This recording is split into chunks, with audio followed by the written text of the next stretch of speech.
As soon as you draw close to the unknown ship, it points its loaded cannons directly at you. Several other ships emerge from the shadows, drifting asteroids, tightly encircling you. Captain Zathan Lebouch offers you a mocking greeting and a proposition. You can buy your way out of this, but the price must be to her soul's satisfaction. The outrageous suggestion sends your crew into a fury.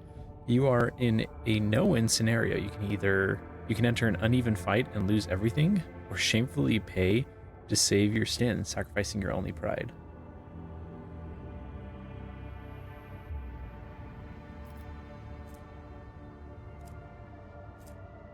Well, I have nothing to pay with. Makes her displeasure quite apparent, but admits that killing penniless rogue traders isn't her style. The nameless ships retreat swiftly into the warp, leaving you alone. I should have just entered into a fight. If I recall, I was trying to work my way north. Or whatever north is in space. I'll actually go check these areas out.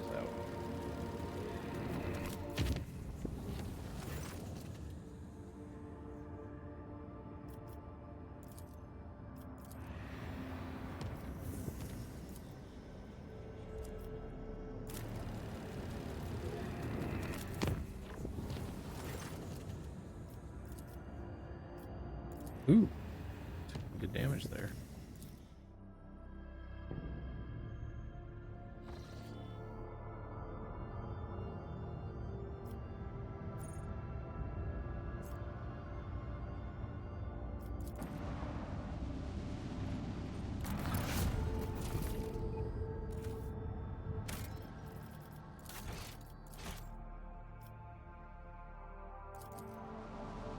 There's a thing I needed fuel for, but I don't remember what it was.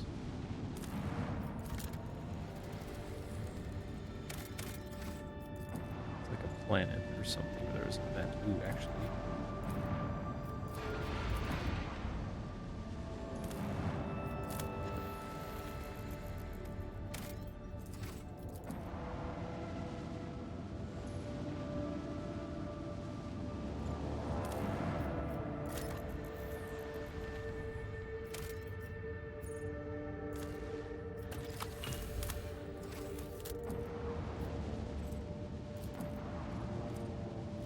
Where's the Vapos? That's right, that's what I'm working my way to.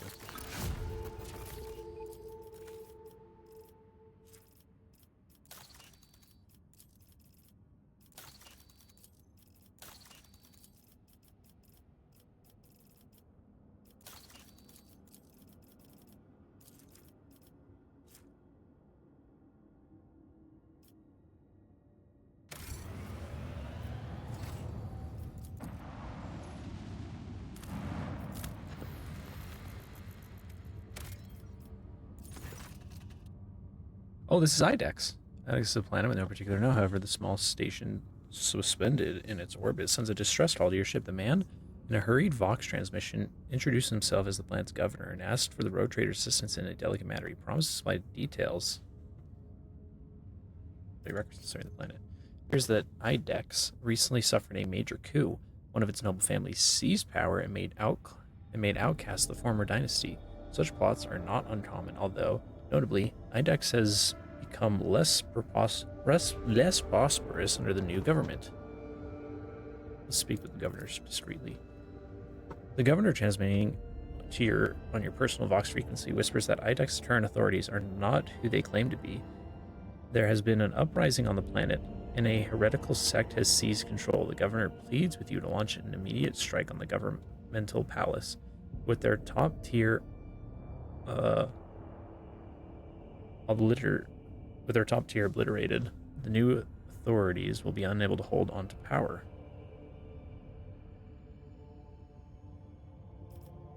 Oh yeah, you know Ruludo. I was glad to hear that you know Ruludo, who is his distant relative. Being a friend to Ruludo makes the road trader a friend of the governor. Yeah, everyone calls friends.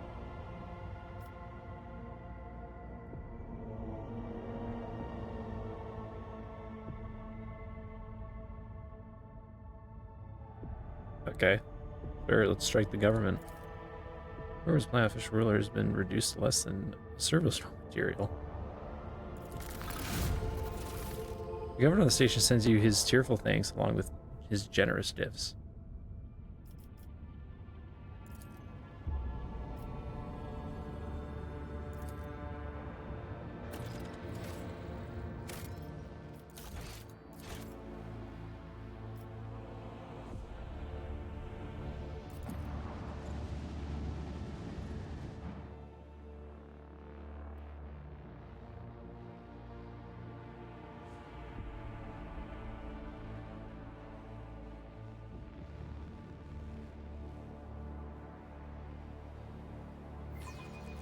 I stand ready to serve you and the Imperium, Lord Captain.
Rear? Unless we get lucky.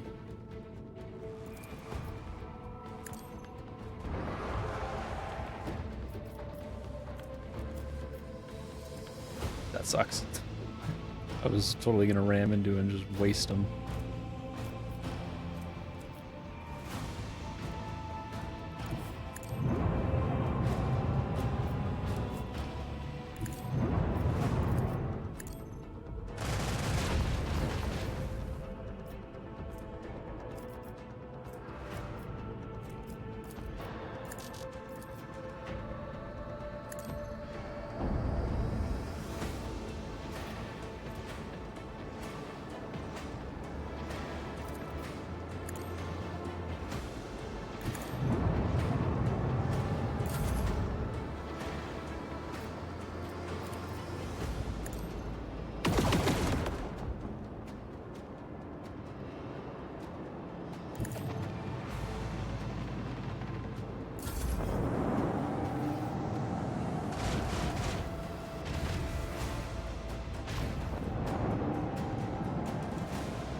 Oh.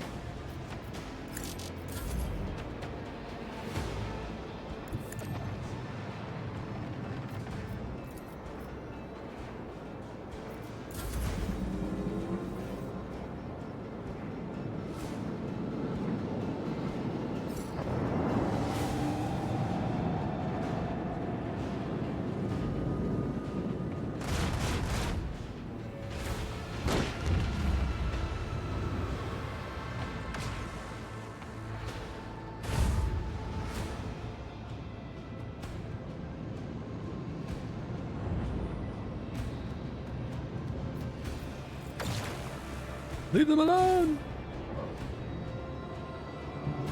Whee! Oh, okay. Shit, I guess.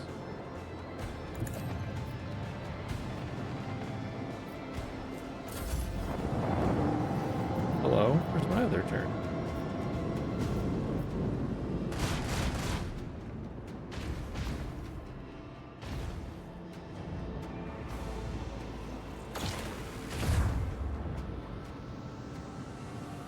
If that finger my spacebar or something?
I can't tell if that's because I already have because I sent out torpedoes or because like their turn limit is hit. I think it's for like 2 turns or something. They'll be out and they go away.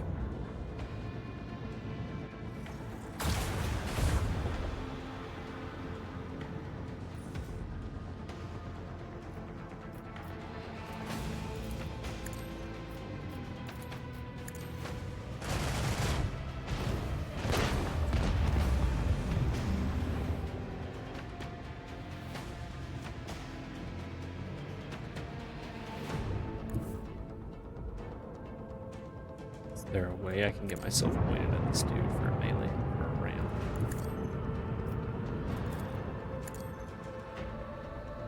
This brutish monstrosity will enact another victory of 2 great dynasties, Lord Captain.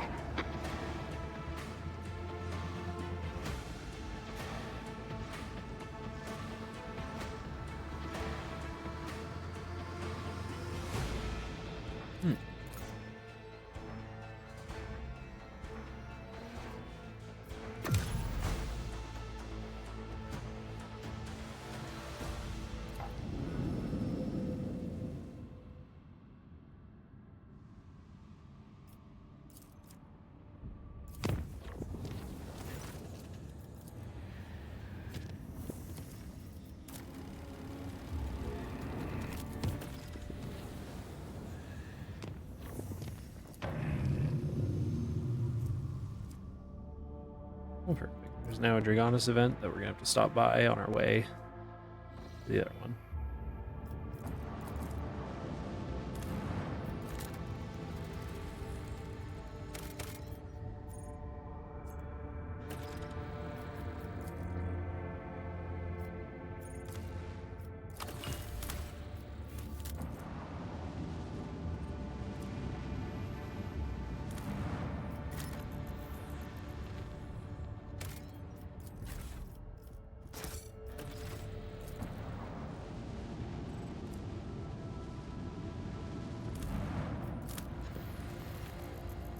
Gas giant with nothing on it.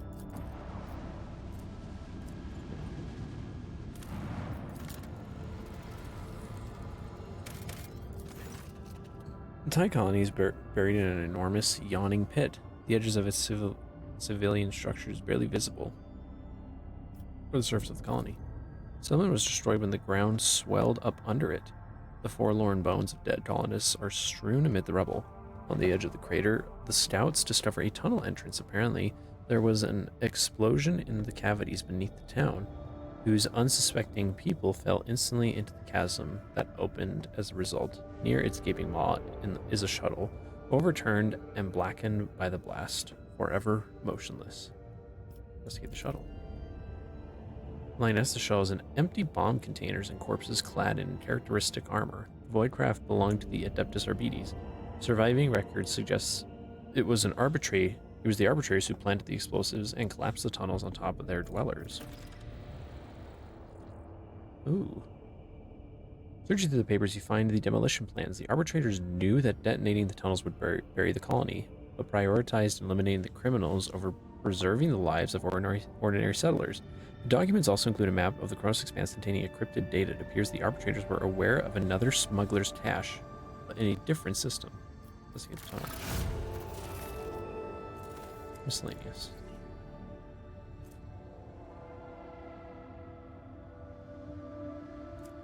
Deep beneath the rubble, the scouts uncover the remains of warehouses, depots, and an invertible maze of suspicious tunnels gated with airlocks. Judging by the flattened containers with half-efface markings, the impressively vast subterranean city belonged to a smuggling syndicate.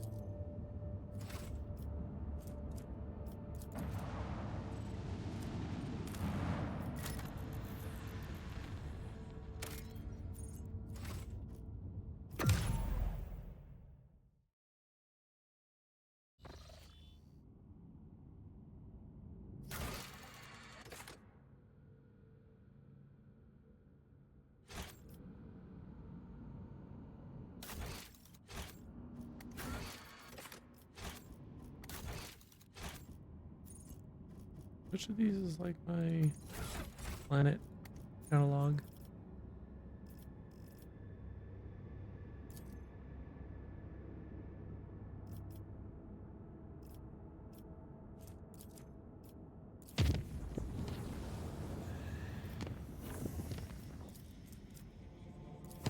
Navy feud.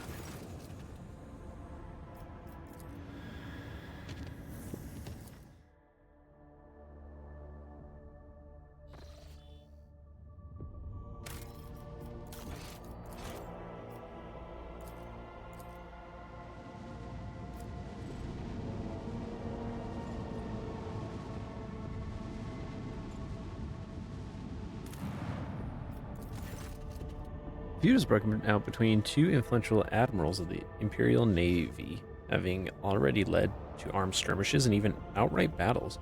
Calling to attention a favor he once did for House von Valaxius, one of the admirals has appealed to the Rogue Traders colony for support.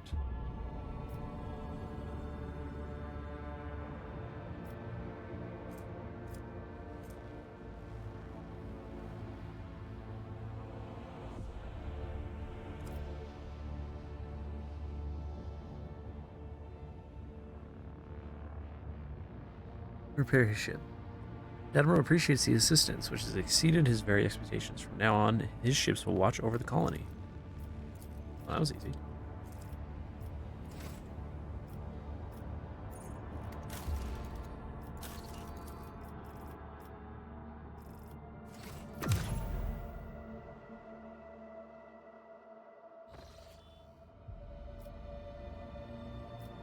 This one's not too out of the way. We'll go hit it up real quick.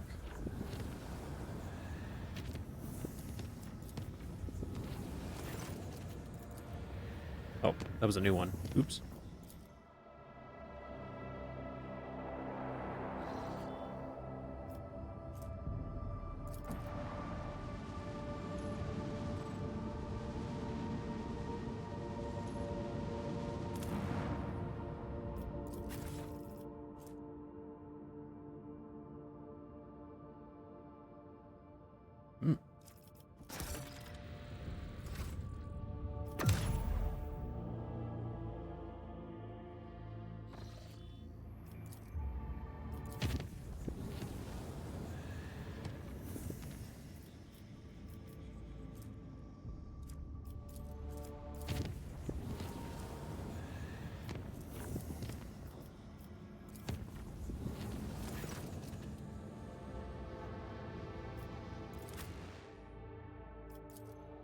Combat.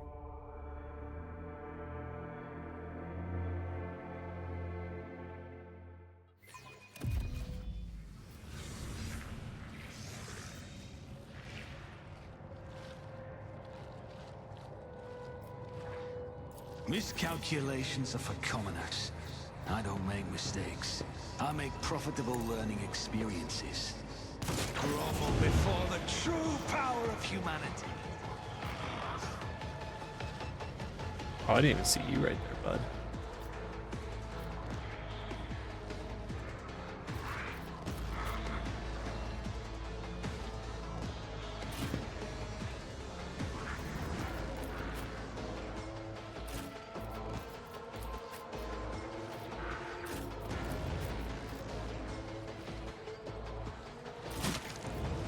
Oh, okay. I didn't realize it stretched out that much. Oogie.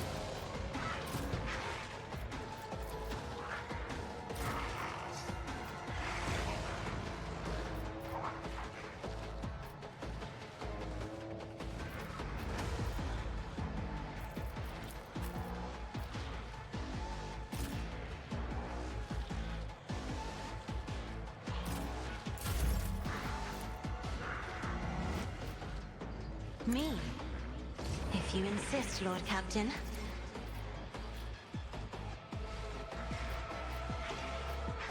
If I may.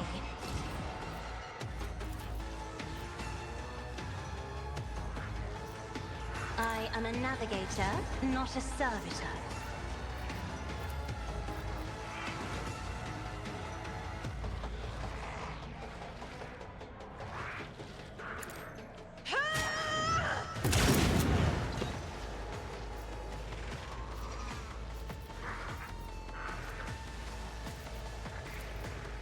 Isn't this a job for the serfs?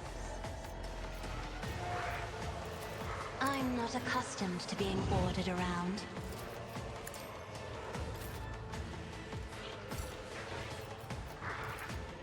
Doubt is for the weak. I'll do it.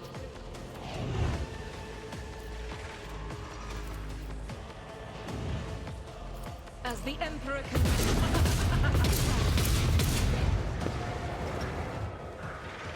I'll do it. I am his will made manifest. This is why I was chosen. Trust is a prayer. Doubt is for the weak. Handed out executions for less. More teamwork. As the Emperor commands, I act.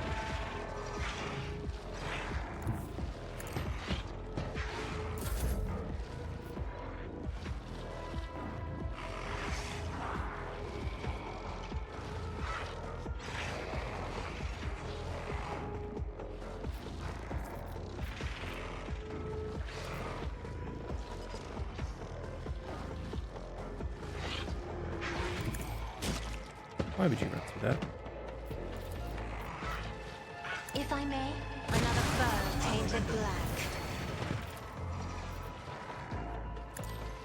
Try to die with grace at least. I thought too highly of your skills.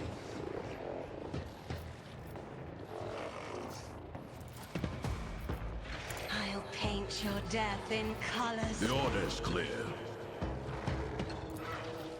It won't take long.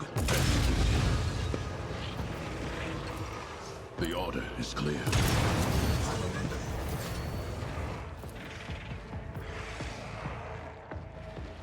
Accepted. Glato, we're undertaking this task.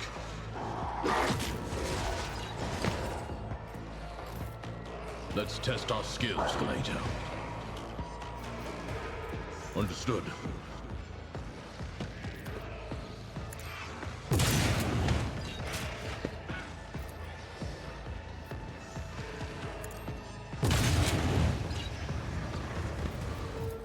It won't take long. I'll take it as a priority. The sentence has been passed.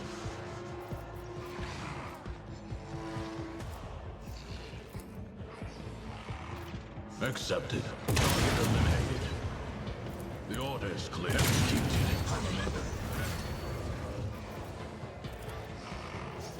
One of us would be enough.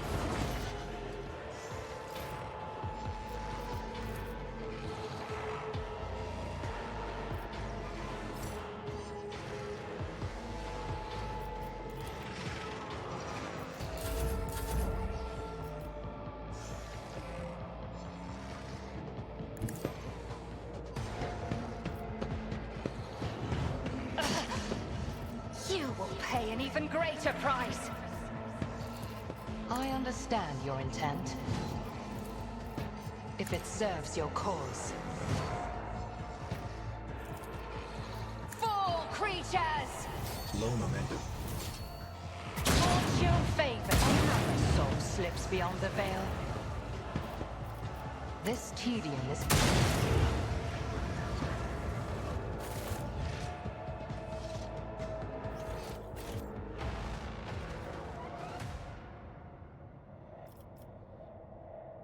I always keep my options open. Wasn't so bad.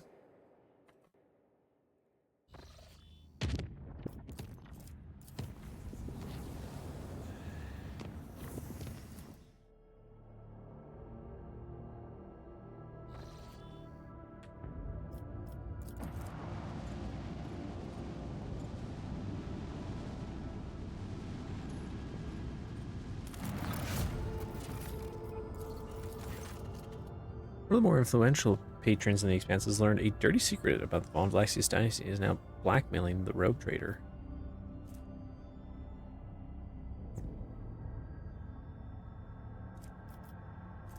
That's annoying.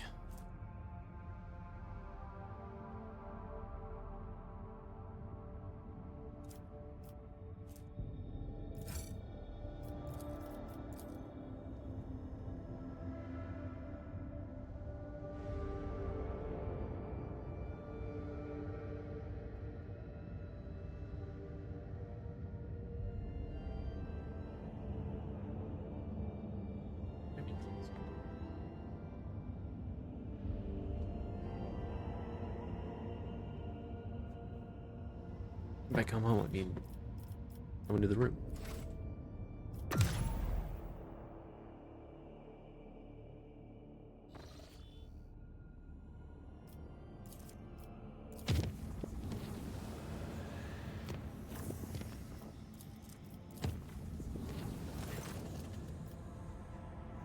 During a period designated night shift, the air throughout the ship suddenly turns stale. Those who were awake reported feeling incredibly tired. Those who were asleep later report having horrible nightmares. Oh no, yeah, it's this one.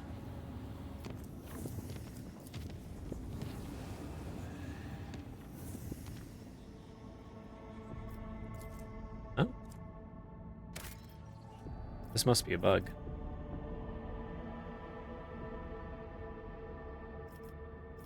Right? Or is this like...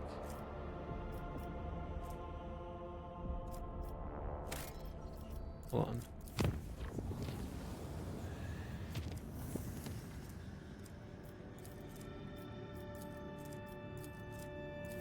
Odd.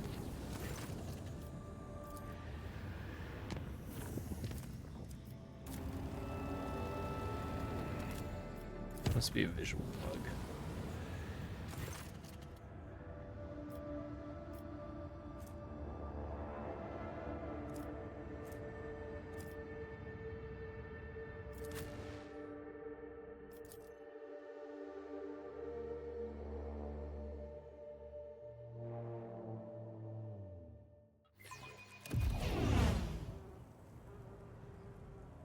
Always keep your eye on the prize.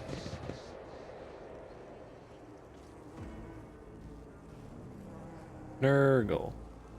Those are the pestilence. Mummies. I will lead us to fortune. Speak, Elantark. Oh, I actually wish I had passed it out with me.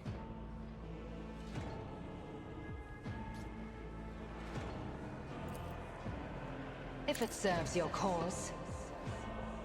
I'll make an example out of you! Your Emperor won't save you!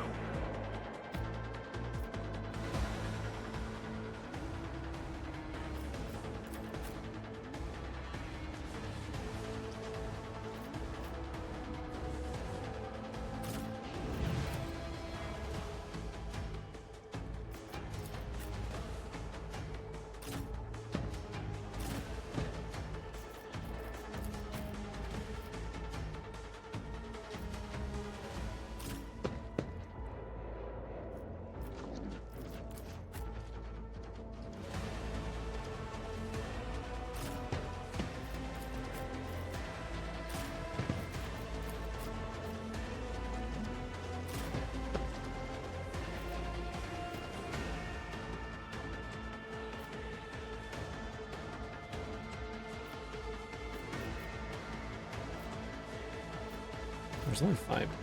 Maybe I don't want to commit too many actually to this side.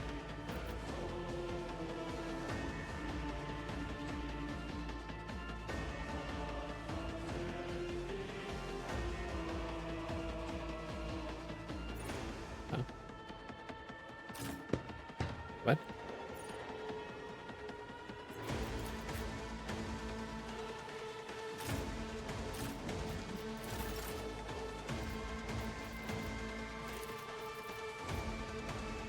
Me? If you insist, Lord Captain.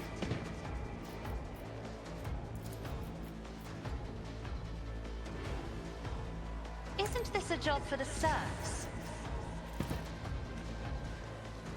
Me? If you insist, Lord Captain.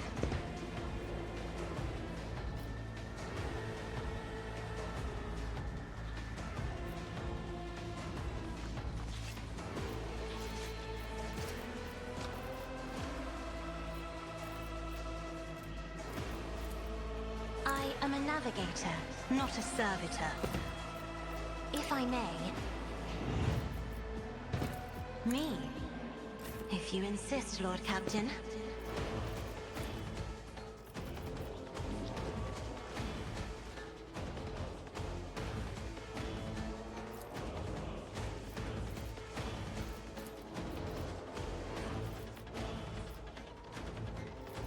I'll do it. Faith without deeds is worthless. My reckoning will be swift. Oh gosh. You stopped yourself.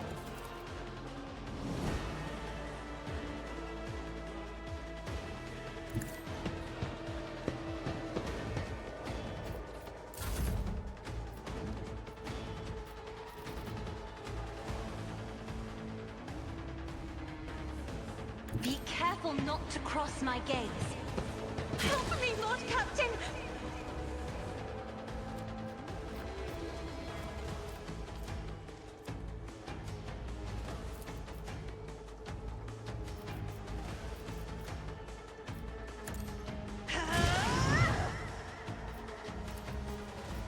I'm not accustomed to being ordered around.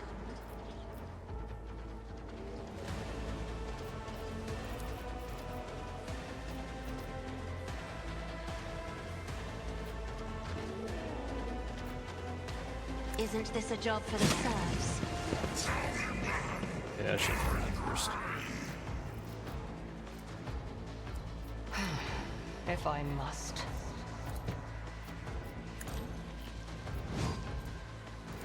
If it serves your cause. I understand your intent.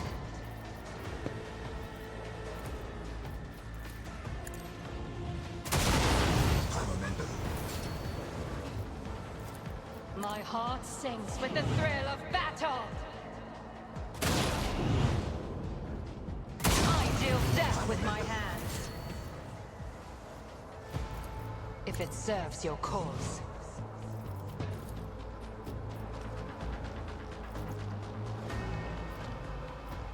This tedium is beneath me.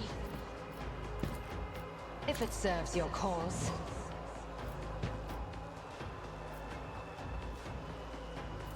I am not your slave.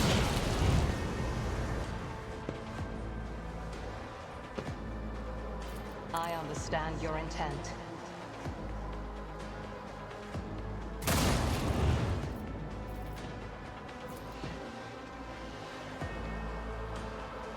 You cannot force me, Elantak. I am not your zip. Another soul slips beyond the veil.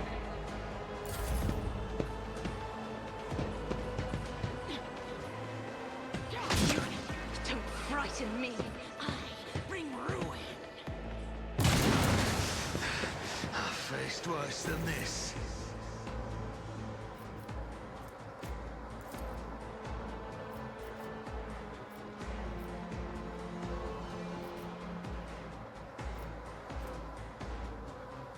Understood.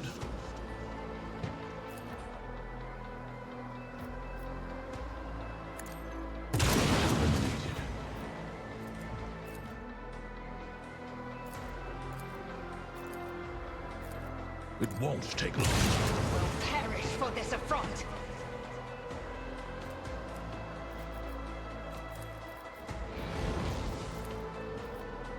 Glato, we're undertaking this task.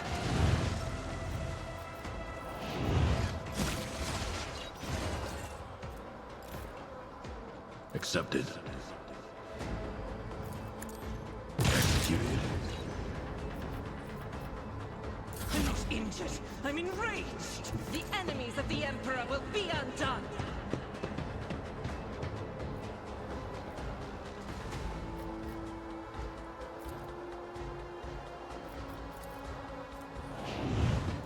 Doubt is for the weak. I'll do it. Eradicate it. As the Emperor commands, I act. Faith without deed can escape the Emperor's judgment. Guided by faith.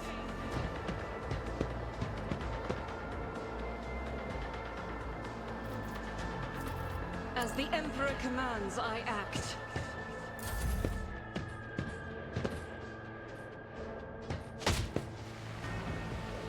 Death to the weak. These poison clouds are very annoying.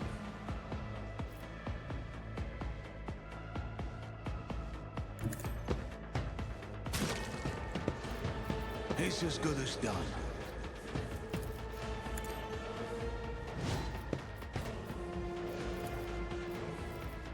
On it.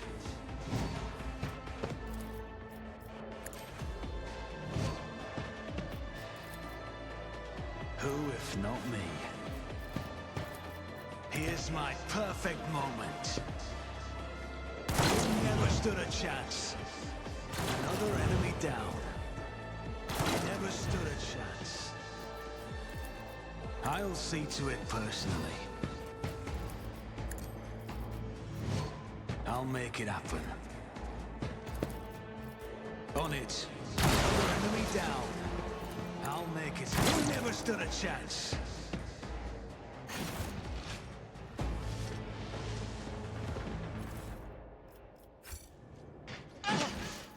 You will pay Let us even not greater dawdle. price.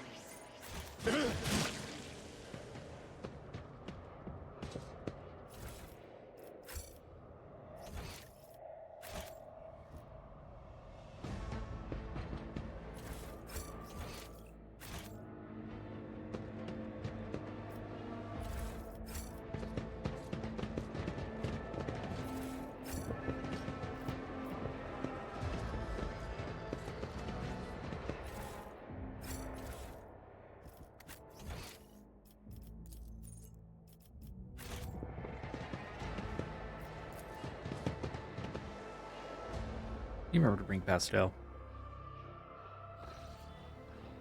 Put those on ship events. I think he's just better in close quarters.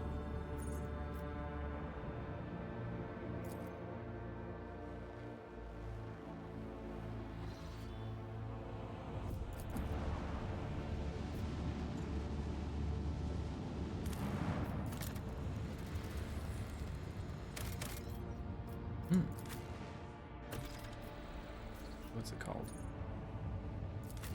Wasteland Wayfarer.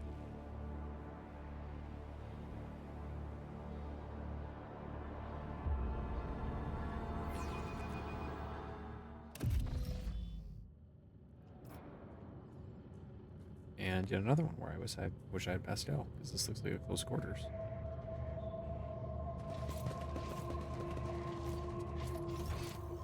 And we can't leave. None are better at searching.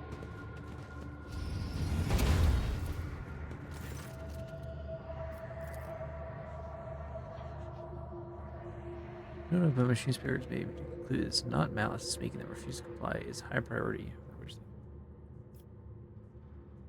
Having difficulties here.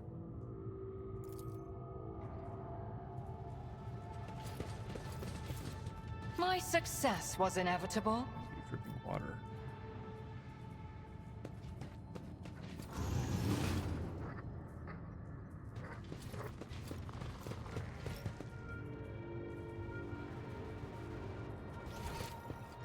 You seem tense, Proctor.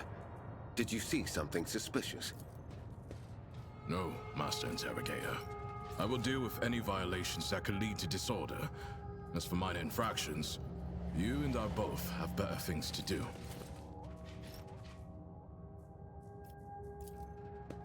I better myself through my service.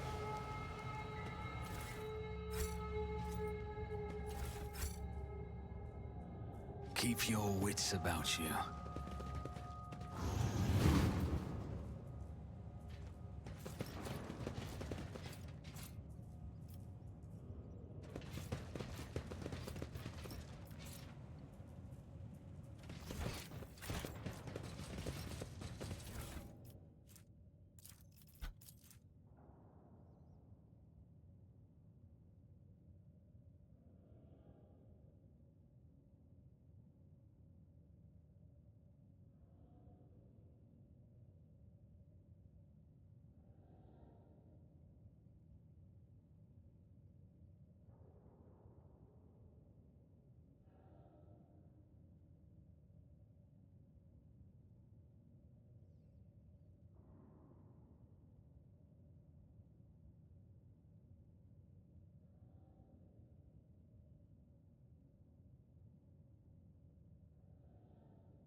Rise to the top, or get left in the dust. Understood the Voxcaster, the hooded man mutters monotonously but empathetically into the machine as he rocks slightly to and fro. In the light of the distant stars, our emperor progenitor wanders warily. With thoughts and visions of us, he sends us particles of his light. Though his body suffers, his mind lingers on us. Let us therefore nourish him with the light of our souls, with our prayers, with our faith. Argenta frowns. The faithful worship the emperor under a great many names and after a great many fashions, yet I do not like this prayer.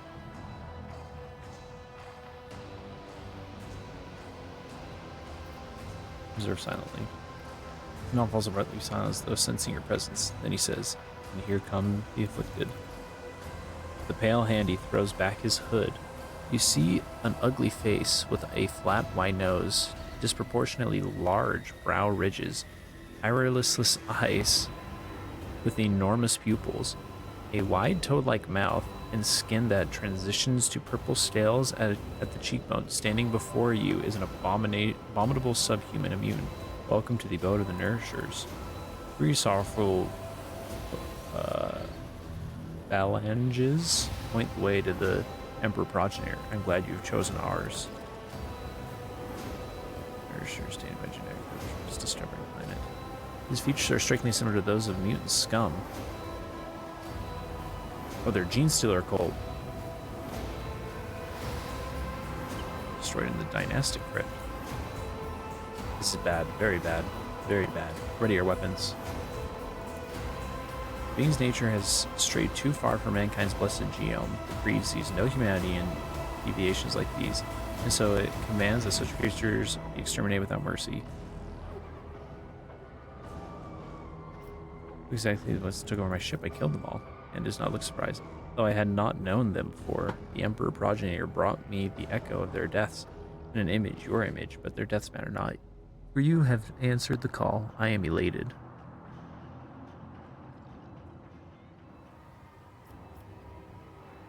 I understand this to be a trap, am I correct? Indeed, afflict one. Mutant shrieks, grinning. May the grace of the progenitor be upon you. His words are piercing, becoming the shrill echo of 100 voices, minds, growing even louder. It torments your mind, and before you know it, you reach for your weapon. The unworthy will be destroyed! Hear a clanging echo growl, growing louder in the empty modules, like hundreds of clawed limbs striking bulkheads and grabbing onto bars. Whoever is advancing upon you, there are a lot of them. You ought to run for your life before they trap you in this crammed box cabin. Argenta brightens, countless foes in cumbersome position. O Emperor, I thank thee for giving us another chance to taste the sweetness of battle and solemn joy of courageous deeds. Make a dash for the Voxcaster and try to contact the ship. Vox spits out a torrent of static, through which you nonetheless manage to catch fragments of words spoken by the Vox, by a voice not unlike that of your Voxmaster. Von Vlack, command. Brock. The signal is lost. We must get out of this trap.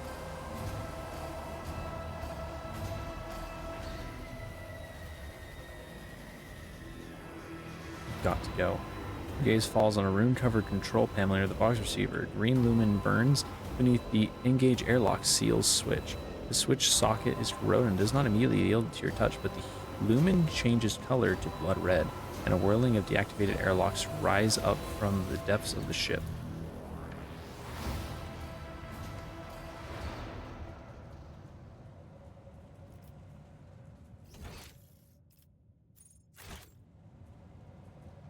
I Take heed, always have a rogue backup trader. plan.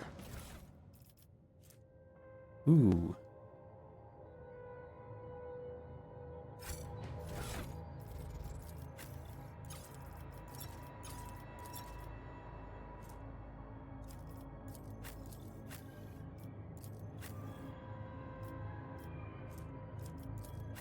Tells you that you're not strong enough. How do you only have 35 strength? Supposed to be a big bad dude. I always keep my options open. Ooh.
If I may.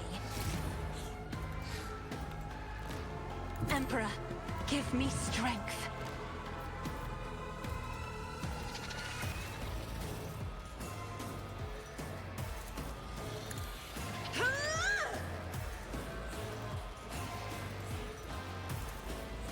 Isn't this a job for the serfs? I'm not accustomed to being ordered around.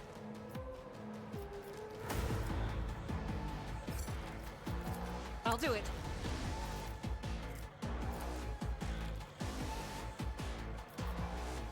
Doubt is for the weak.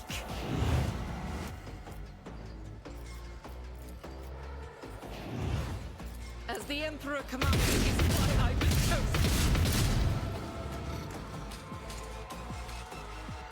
Wait, what? God Emperor, move through me. Be the fire in my heart.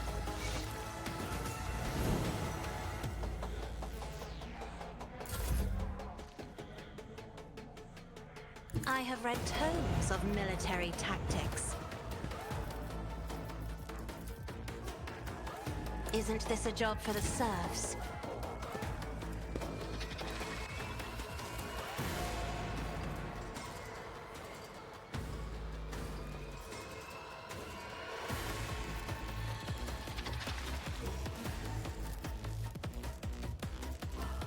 I am a navigator, not Yeah, a stay over servitor. here. You're not going Isn't anywhere, this a Bucko. job for the serfs? I'm not accustomed to being ordered around.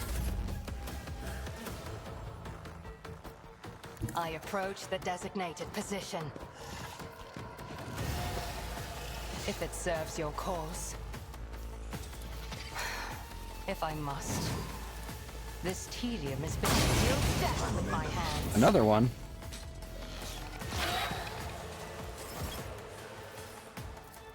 I understand your intent.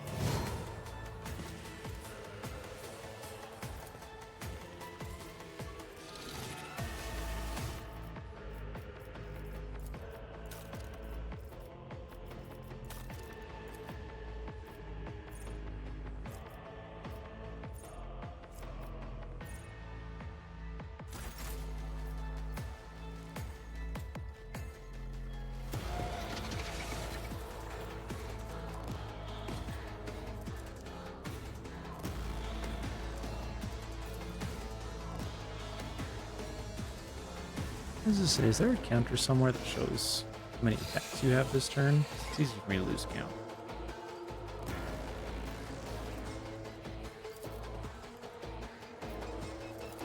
I am not your Xenos pet monkey. You missed? What are you... Stop trying, monkey. Homie, what are you shooting at? Rejoice in battle!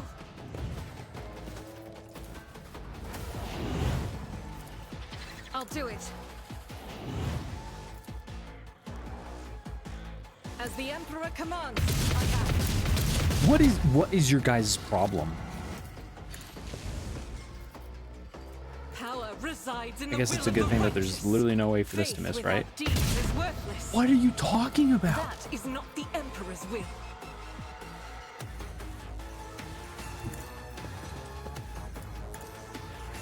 Is this game bugged? What are you doing? Doubt is for the weak. The gun literally cannot miss with a single shot. Wait, what the?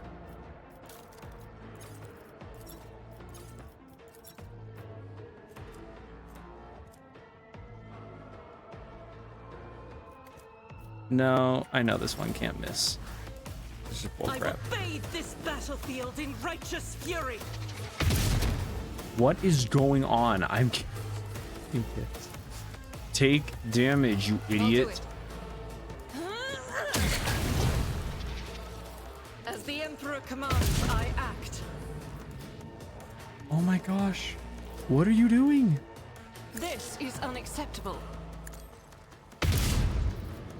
This is so stupid. What a well-made game. The enemies of the Emperor will be undone. My faith shields me.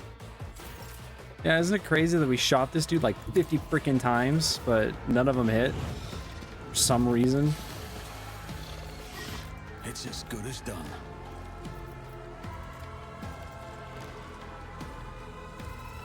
Who if not me? I'll make it happen.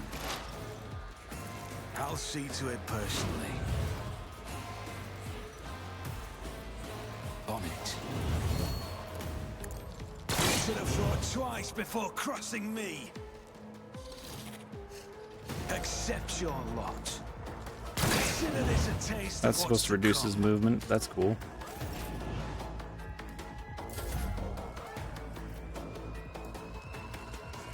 We've got a job to do, Glato.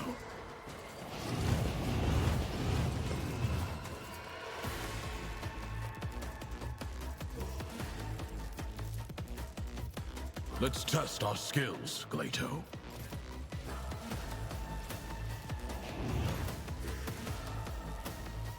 Hold the formation.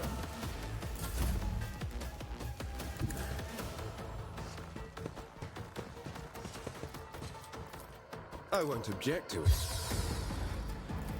Let's see to it.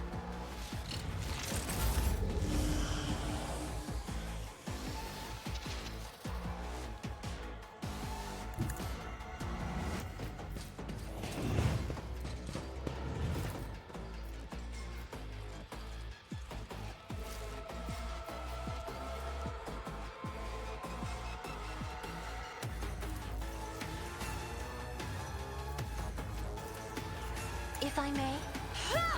Guided by faith!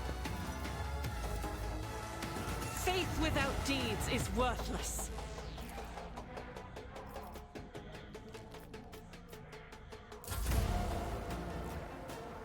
Step aside. The navigator is coming.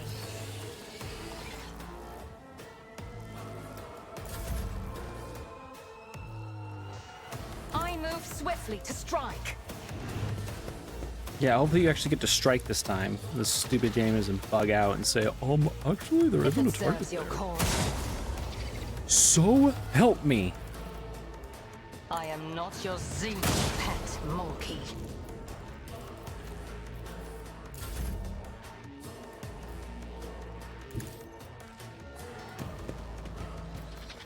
I'll do it.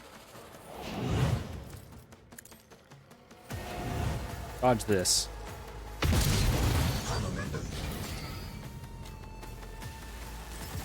Good thing she already used her freaking heroic act.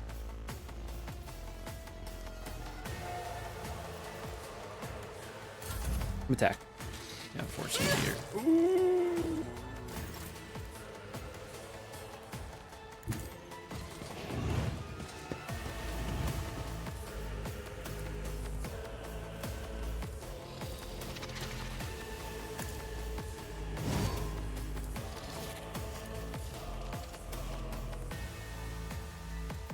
I'll see to it personally.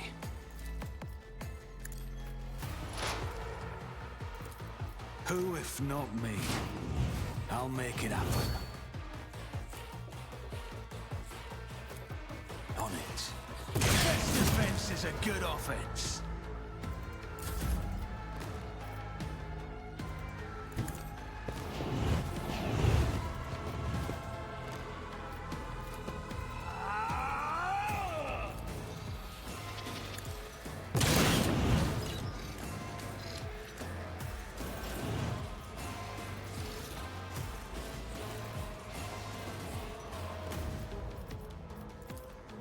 One of us would be enough.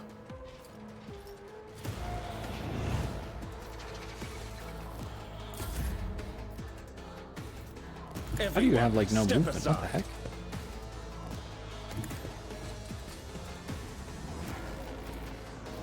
But of course, Lord Captain.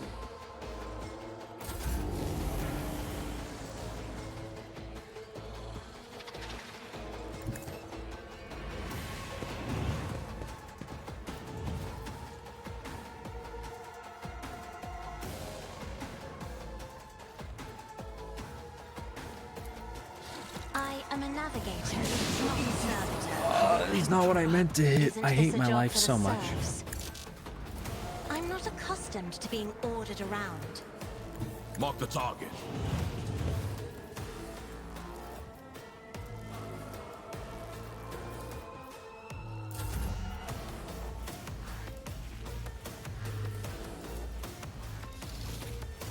If I may. show you why navigators The guilty are will feared. fall.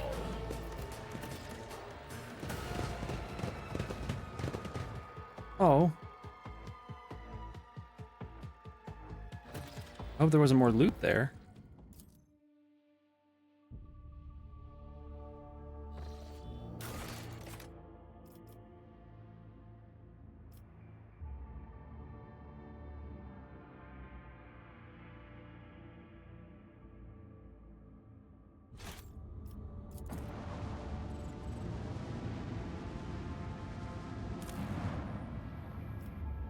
Hopefully I didn't miss out on any loot aside from the machine gun that I grabbed.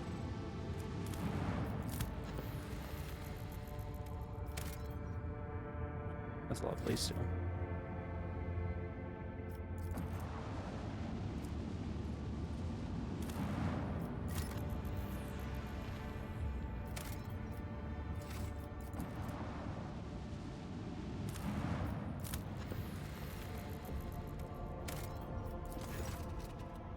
Small planet, gently wrapped in amber forest, greets you with ruby colored dawn. Basil von dem Clearch, the local governor, gives the road trader a warm welcome after several glasses of Damascene. The sweltering ruler, as if Lazarus von Valaxius, would like to keep him company during the upcoming hunt. That's the offer. After several hours of riding the local peculiar animals, you make camp in the middle of a golden forest. Basil von dem Clearch points to the sky. A flat disc rises over the horizon, constantly morphing into color. Morphing its color and shape. The forest grows silent and empty. You can no longer hear the singing of birds or even the rustle of wind. The governor nods with satisfaction, and a few shapes step into the clearing. Their bodies are twisted by unknown phenomenon, and you watch the freaks with astonishment as they begin to dance to the throaty crackling of their brethren, turning the bony growths and pulsating flesh of their scaly hands toward the unnatural thing in the sky. Ask the governor what's going on. Finally, you're about to see with your own eyes what is happening here.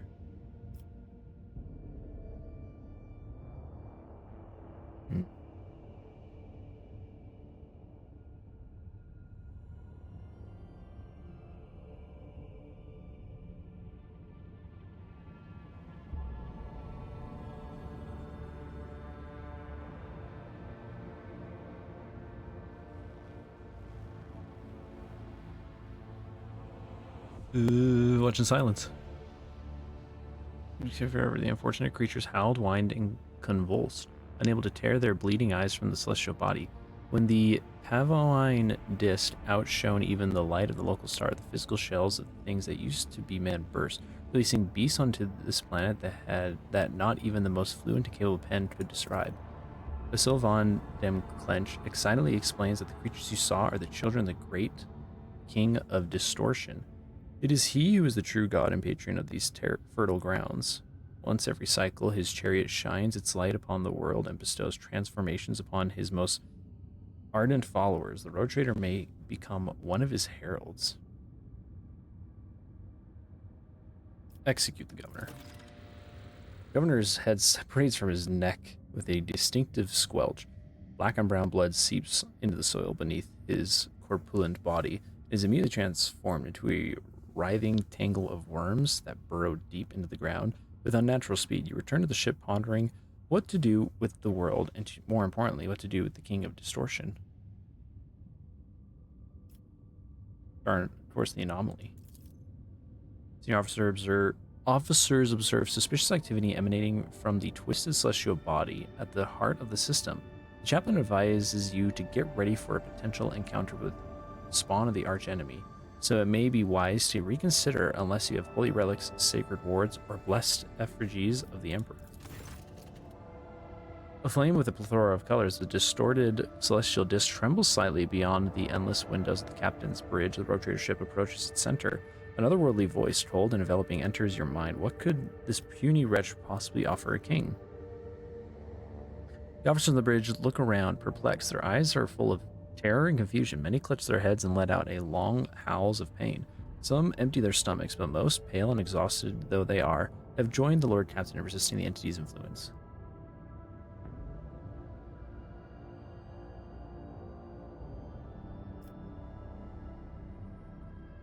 And the entity released the minds of the Amber Worlders from its grip.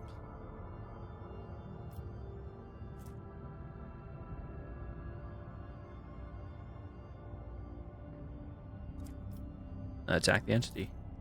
Maybe you disturb the king with trifles. The entity is furious. You feel the gust of invisible wind blow 1,000 blades right through the ship. Officers are collapsing to their feet, choking. Hundreds of casualties are being reported from every deck. A resonant silence descends on the ship, and a bright flash stuns you for what could be a length of time.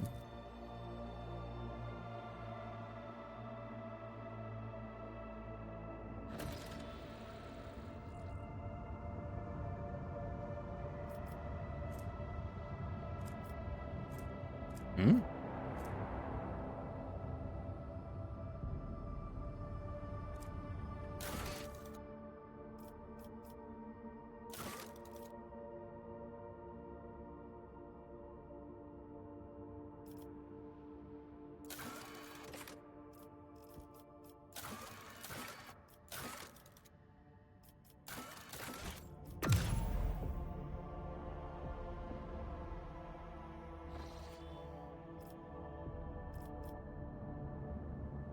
What in the world?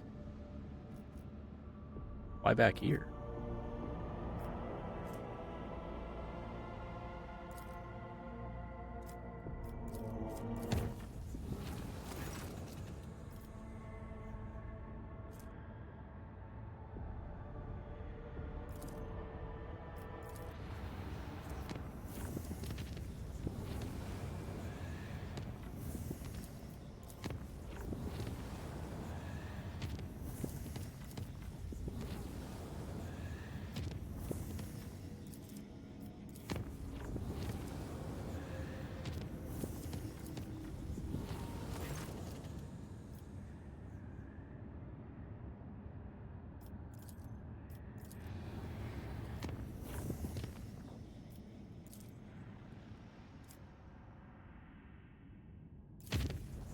Oh, I could have made it safer.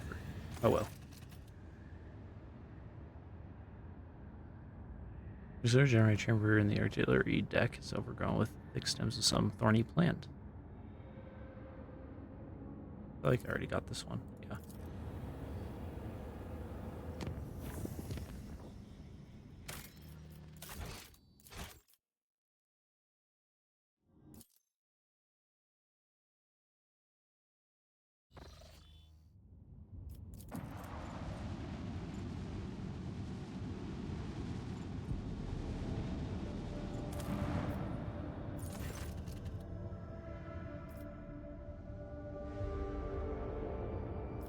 This is different. Demand tribute.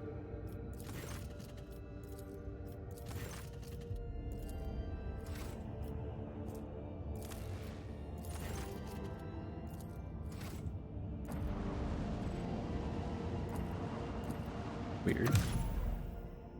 Maybe I have to come back later? I don't know.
Notified object has been located in the system.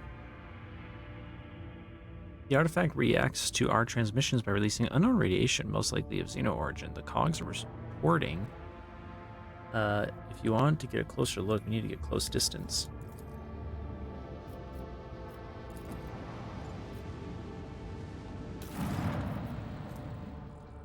Ooh.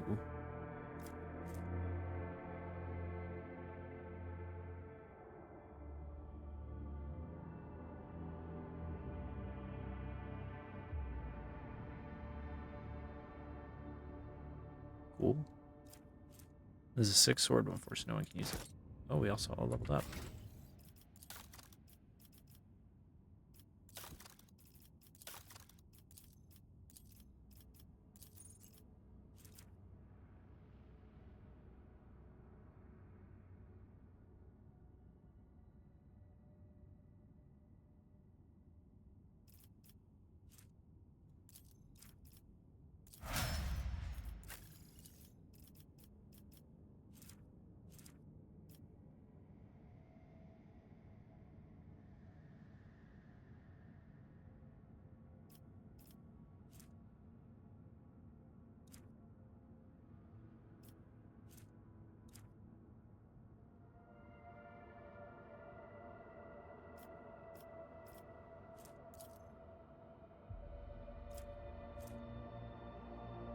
Ooh.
First looked like a snowy and desolate planet, was devoid of surprises, but the yellow and orange flickering of the lumens and the notifications from the auger system informed the officers there was a small colony that survived in spite of the harsh climatic conditions.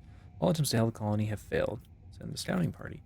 Explorers reported the dismal condition of the settlement and its inhabitants. Their skin is translucent and pale, their icy blue eyes see practically no color. Their language is rough and guttural, and their stomachs cannot tolerate anything except a stew made from local roots and mosses. And yet they are subjects of the Imperium, still loyal to the Emperor. They have mistaken your people for his emissaries. I know what happened. Local elders woefully reminisced about times long gone. Most of them were still sheltered in their mothers' wombs when snow first settled on the verdant fields. Hail ruined the crops and frost hardened the soil. Plants and large beasts that could not sustain themselves were the first to go. They were soon followed by birds and other small animals. Most people in large cities perished, unable to warm themselves and their families. What? I thought I had fuel. They say the governor and his entourage left the world in the first days of the winter, taking all the provisions and fuel with them. No one responded to the pleas from this dying world. The star remained deaf to the messages transmitted by the planet's Vox stations. These abandoned subjects of the Imperium still managed to save the machines and other valuables, but they were of little use without the supply of promethium. And yet those who survived eventually adapted to the tribulations that the God Emperor bestowed upon them.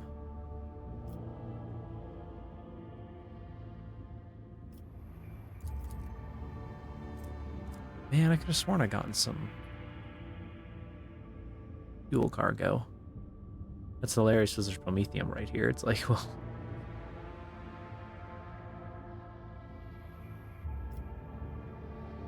Well, geez, this sucks. My only option to, I guess, abandon them. That's lame. Kind of dumb. What the heck? My only options is to, 1, leave them, 2, leave them and take their stuff. Like,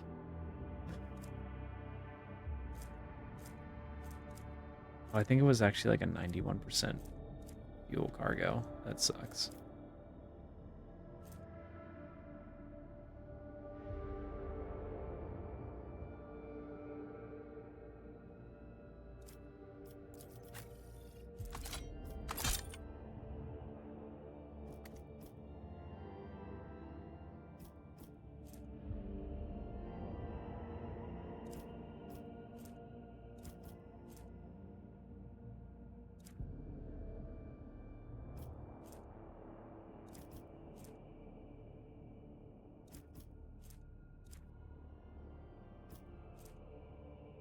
Ew.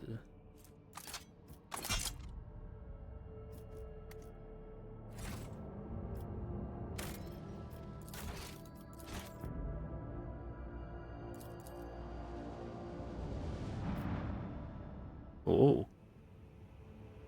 Oh, is this a entrance to the webway? Look out. Bridge, we have an unknown object dead ahead. Not an asteroid, clearly artificial in nature, but it's larger than Footfall Station. Bridge, copy that. Report relayed to officer on duty and pilots. Look out. Expect visual soon. Bridge, we have visual. What the? Incoherent whispering. Our captain is on the line. No need to engage the augers. I know what it is. It's called a webway gate. Officer Station, Van Calix here. What we see before us is a webway gate. An artifact that Xenos used to get to their sorceress realm, so to speak. It allows Aladari to get around the sector quickly and serves as a hideout for their most unpleasant tribe, the Drukhari, whom we have already met. Officer Station, you're Liet here. The gate is just like the one you saw on the Leathan. The children of Assyrian wander the void through such constructs erected in ancient times. Any ship that passes through such a portal will enter a tangle of paths, fathomable to none but my kin. Is there an auger report? According to the available data, the object consists of an unknown material foreign to the Imperium. We are registering an unknown class of energy profile. Engineers are at a loss about how this technology works exactly, but they did specify that the energyometry suggests that the system is holding an active charge. The object appears to be ready to do whatever it's designed to. Or the senior officer's take on this. Oh.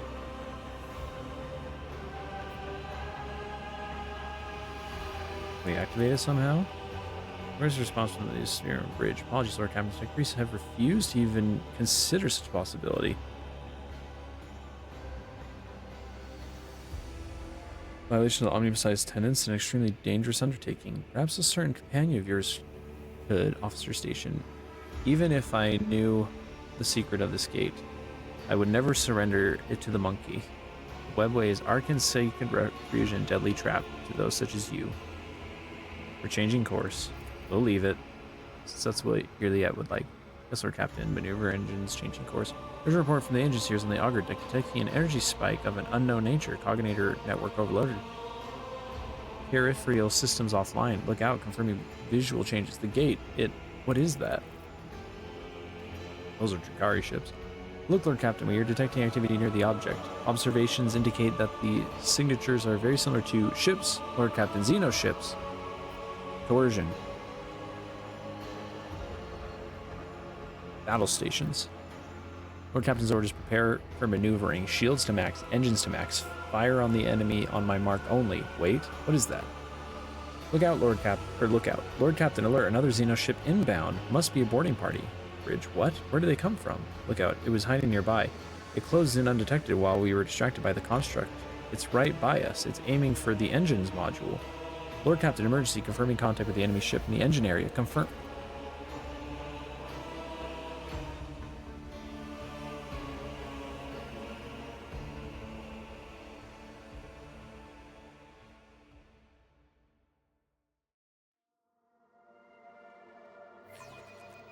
I'll be your beacon in the darkness.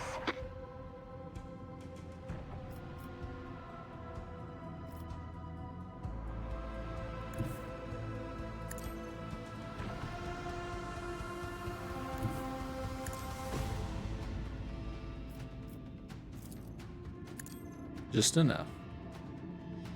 We're helpless under their fire. Do something.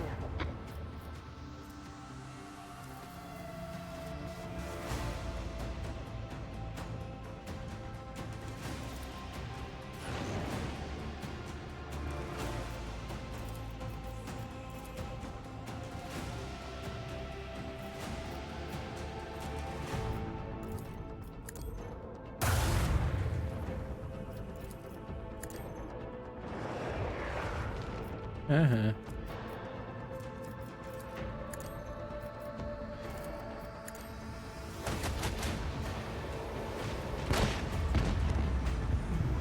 I am amazed that Your we enemy, prevailed. rogue trader.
Hold fast.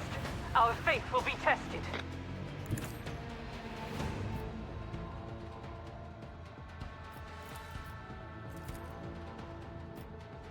Oh, I can't ram again.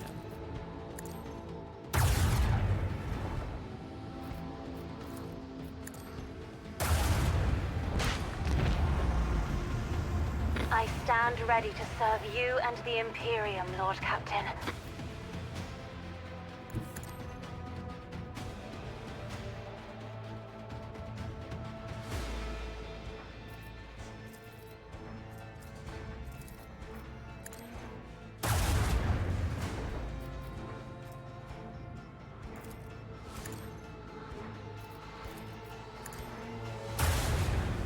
Where we tread, the unfaithful fall. No one can outmaneuver House Orcelio. Owned. Lord Captain, we have dealt with the void ships of these beasts, but a Xeno boarding party has landed on the ship. They are advancing steadily toward the plasma drive. The enforcers are being overrun. They are asking for reinforcements. If we do not help, this filth will destroy the vessel from the inside.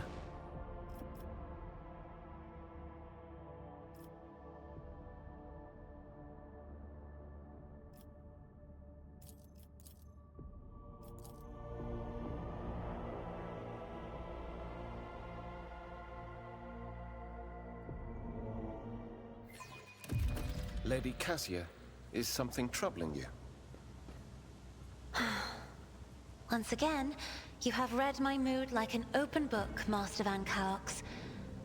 My eyes, they still ache from the kaleidoscope of colors I see around me.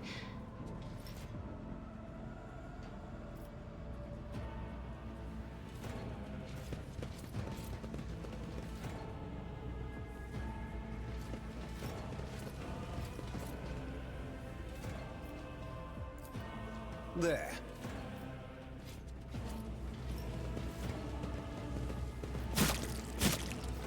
Arbitrators. How about instead of... plot Oh steal. my gosh. What is your command? I woke up with a feeling of wonder. Ready to get back to A duty. field of flowers was blossoming nearby. A child Stitching was me saved up. from death. Thanks. 1,000 heretics were burning alive, begging and sobbing and howling. Okay, this is a Wendy's. The pain will subside. Ready to get back to duty. Fate and fortune favor the bold. That's how it's done. Always keep your eye on the prize.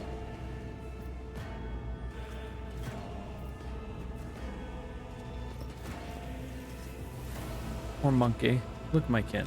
They can't wait to die. Things along with the engine. The monkey are already here.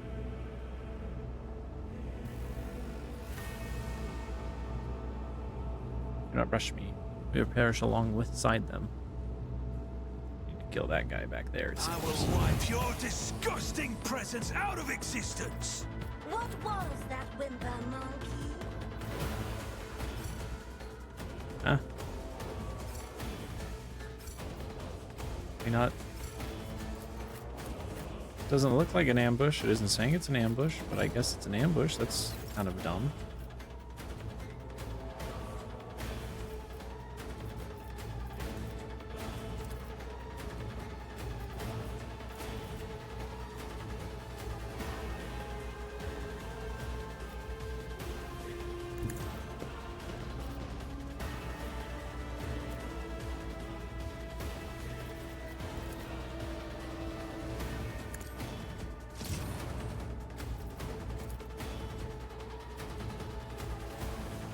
Isn't this a job for the serfs?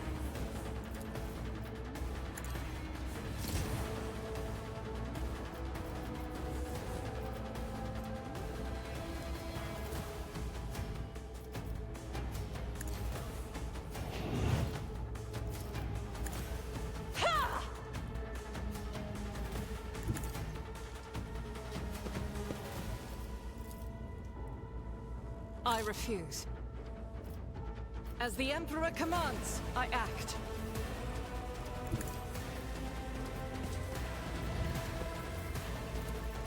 Doubt is for the weak.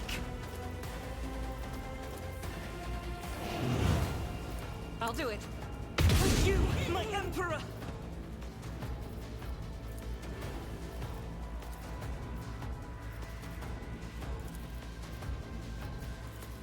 As the Emperor commands, I act. I'll do it.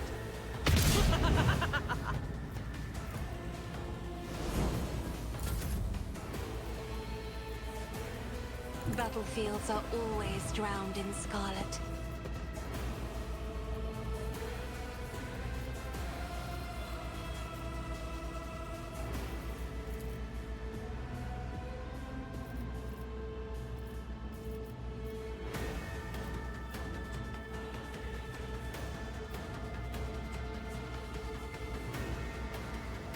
I'm a navigator, not a servitor.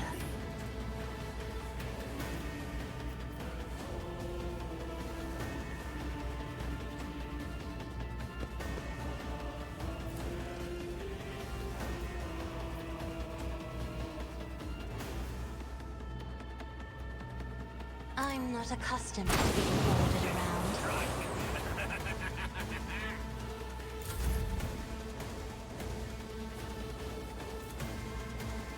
As the Emperor commands,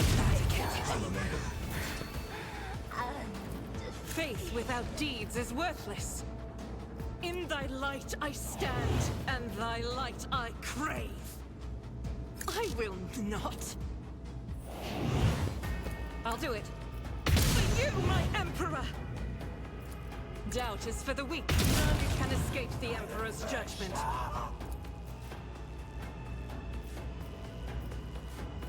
As the Emperor commands, I act.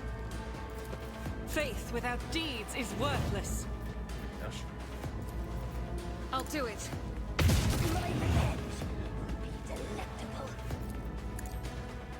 I won't let her devour. As the Emperor commands. No bad news, she's devouring you. Have fun in Slanesh's tummy. That is not the Emperor's wish. Way to go, Argenta. Doing the huge, just obliterating everything. God Emperor, move through me. Be the fire in my heart.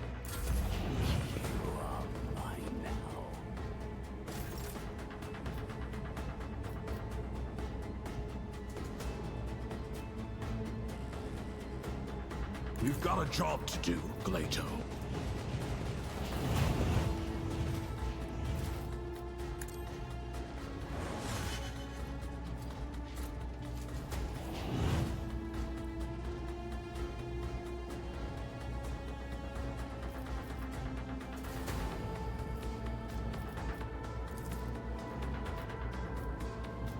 They all melee dudes? Oh no, these dudes have some pistols or something. Oh, there's a sniper.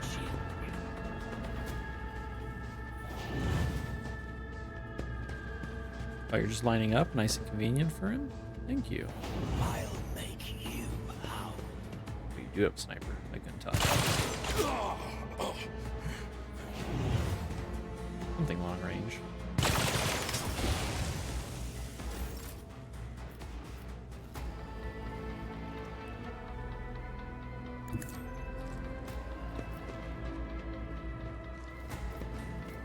I'll see to it personally. Who, if not me? I'll make it happen. Don't have line of sight on you, yeah? Oh, I do.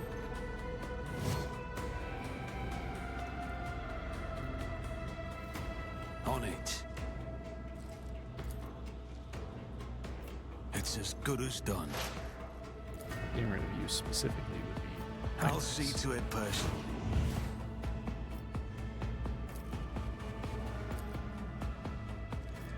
I'll make it happen. Here's my perfect moment. Here we go. Pay for this blood. You should have thought twice before trusting me. Who, if not, down. It's as good as done. Dang it. How did that miss?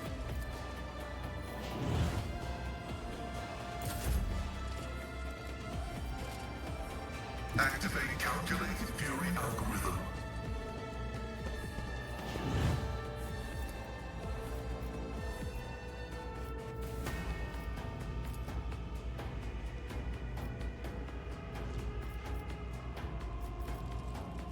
Request approved.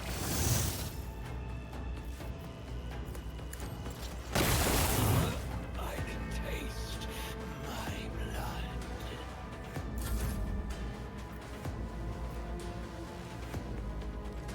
I need to make sure if I have the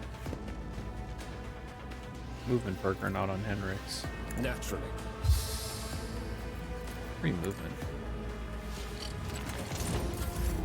Doesn't have, it's just kind of a waste. Be careful not to cross my gaze.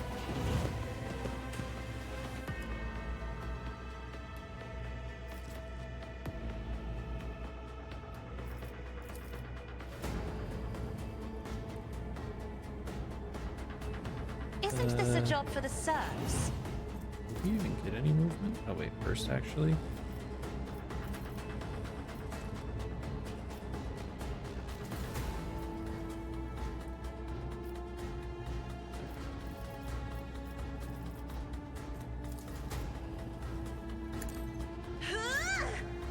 I I don't need luck.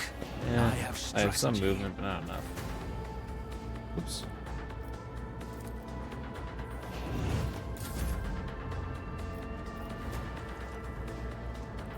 If I may,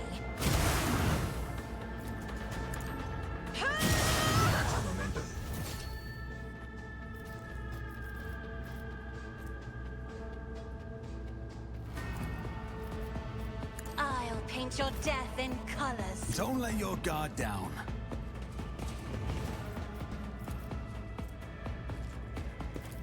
I'll make it happen. On it. I'll see to it. Your end was inevitable.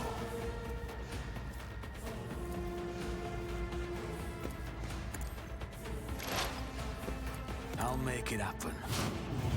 Who if not me? I'll make it happen. It's as good as another enemy down.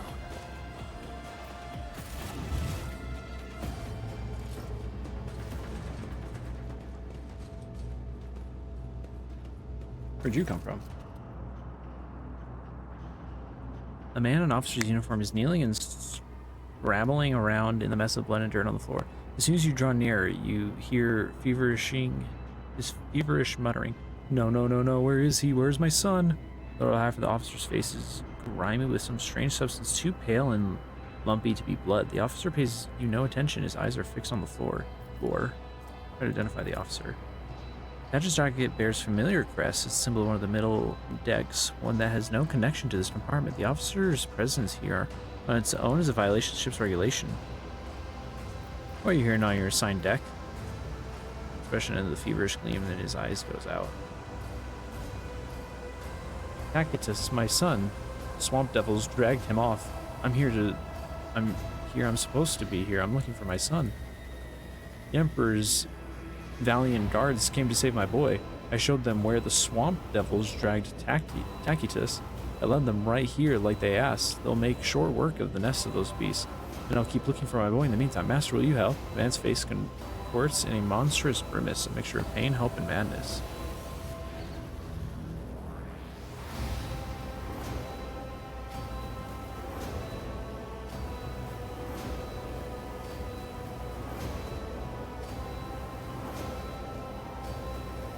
Your son is not here. What? The man tries to stand up, and he slips and falls back his knees.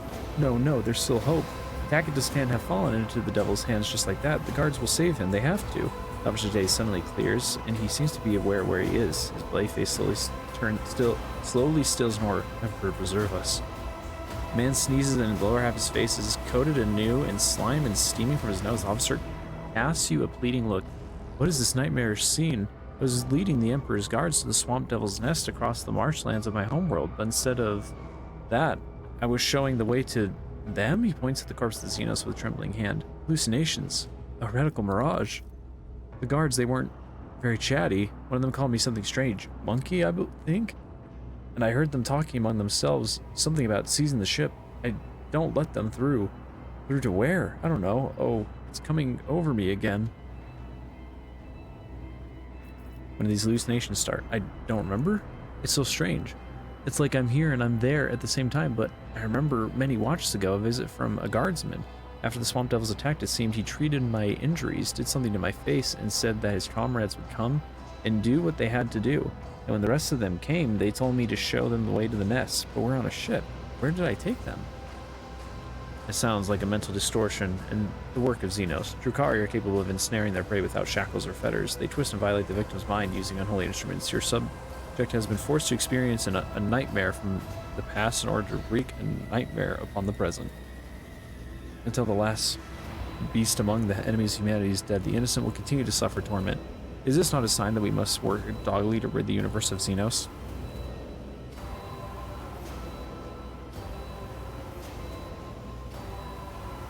You are clearly seriously injured. You must be taken to the infirmary. I don't deserve to live after what I've done. My mind is probably corrupted for good already. Even now, I'm looking at you and I can see behind you the marsh where Tacitus vanished.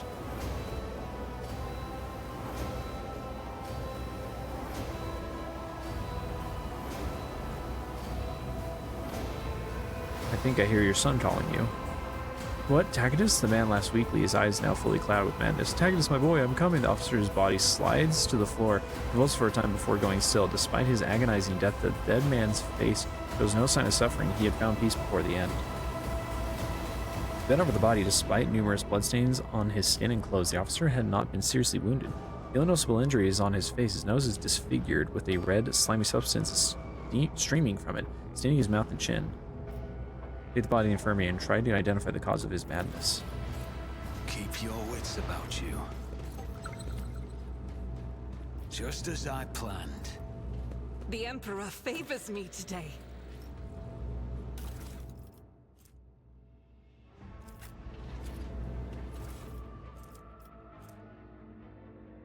This is the one I already have, right?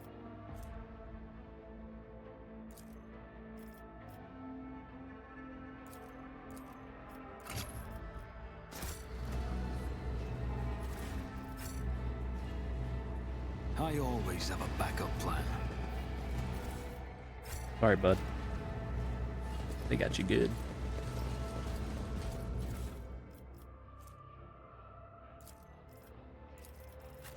Reports. The bane of an arbitrator's existence. At the end of every mission, I know how to take risks.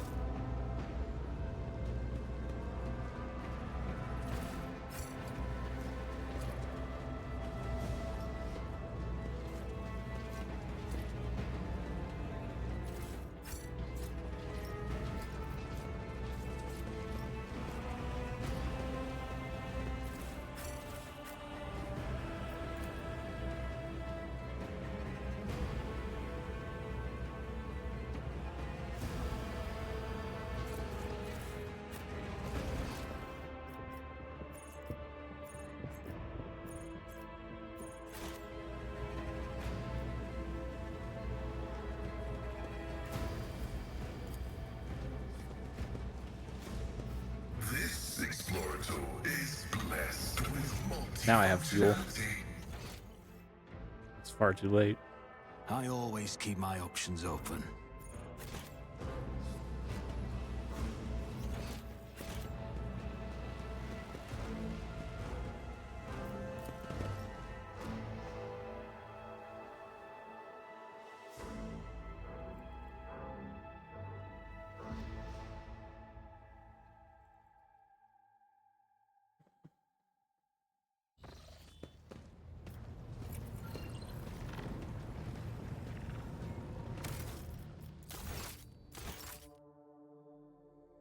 Oh yeah, I found their cache. I doubt she has anything new to say. We'll see.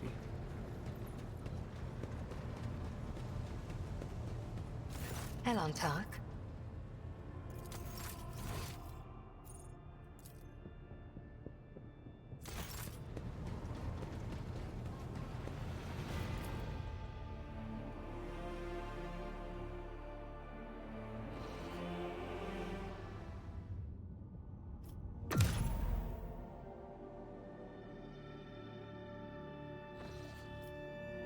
There's a message from Dragonus, Lord Captain. Our astropaths are receiving numerous transmissions, but no, these aren't ordinary messages. Each and every one of them is a plea for help. Dragonus is reporting a massive Xenos raid, and every mental image transmitted is wreathed in flame. The Astropathic Choirmaster is struggling to determine when exactly the invasion began, but all signs point to it happening shortly after your departure to the Cineris Maleficum. Any delay condemns the world to even greater suffering.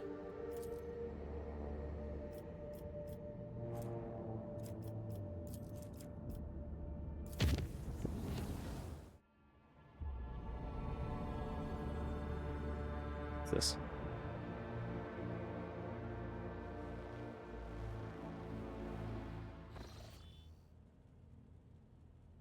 So as monkeys should direct their gaze to the world around them more often.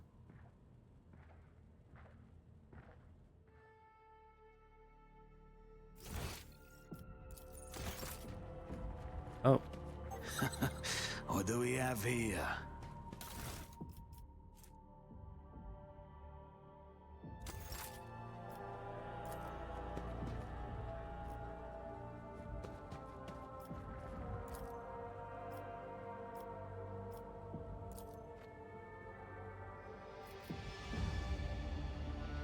I didn't realize that's where she would be.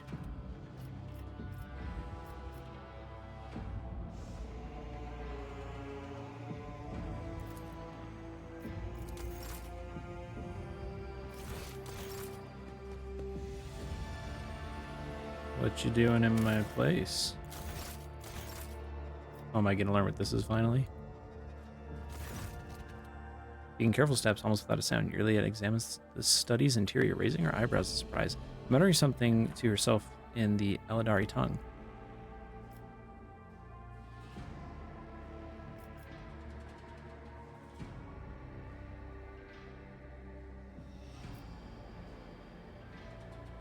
What a pleasant surprise to see you here.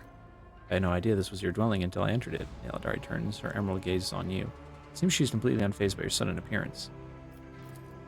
On my craft world, we all held a simple custom. You may set your foot wherever your path requires. Sacred ground was the only exception to this rule. Is there something sacred in this room, Elentak? Looks around the room. I do not think so. Did you manage to still pass the enforcers? You know I avoid your kin and their obsessive attention. It was fairly easy to distract a couple of monkey and slip past them, meeting your eyes. Juliet nods in understanding. I suppose this is not pleasant news to hear.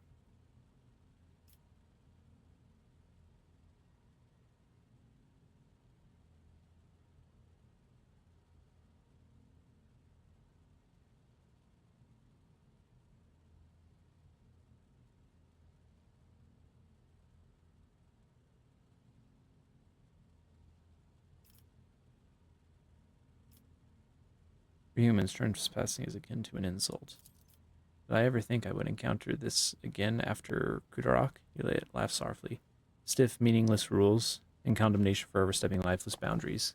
It weighed so heavily upon me back then. But is your entire world contained within this tiny metal cage, Elentak? Your ship, these chambers. They are but a speck of dust, an island, a temporary shelter in a world that is far bigger and more expansive than... Well, enough of that. Now that you are here, I wish to speak with you about our agreement. I have traveled through the Veil many times, inside your steel-winged bird, and every time her voice torments me, trying to drive me mad. Juliet stares through you, unconsciously touching the spirit stone on her chest with a trembling hand. Her whispers fill my ears each time I enter the warp, inescapable and incessant, poisoning and inflaming every single emotion and thought, making them uncontrollable. I have learned to shut myself off as best I can, just so that I might have a chance to search for what I have lost. We found everyone we could, Elentak. All of them were dead. Hopelessness and despair gleam in Juliet's eyes, and her voice breaks treacherously. But the thread of fate is broken, and I no longer know how to help my people. I failed to save anyone, and I failed to learn the truth about Kudarak's demise. I have lost my way, and I thought you were the only person on this entire ship who might understand. I was not wrong to think so, was I? For a moment, a sad smile flickers on Juliet's face, and her voice rings with astonishing doubt. No matter what, you tried to keep your promise, even if your species loves to stamp out any life form they find undesirable. Do not give up. You will find what you were looking for. What is this, Elentak? Consolation? What do you... Juliet's words are interrupted by a strange sound similar to a stifled sigh.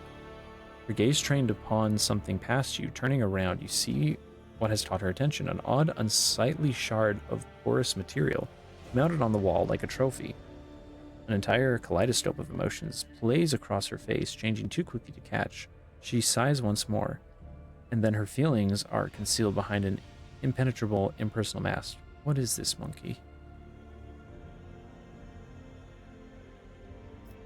Examine. I'm probably not going to pass this. Oh, Strange Shard has been here since at least the day of your ascension to the Rogue Trader's throne. Looking closely, an odd thought nags in your mind. It may be disfigured and corroded by some unknown power, but it vaguely resembles a wraith bone, a material crafted by the Eldari. Is it a piece of something Eldari? So you do not even care enough to know what objects adorn your dwelling, truly. Juliet lets out a thin, sorrowful sound, then cuts herself short, going as still as a statue.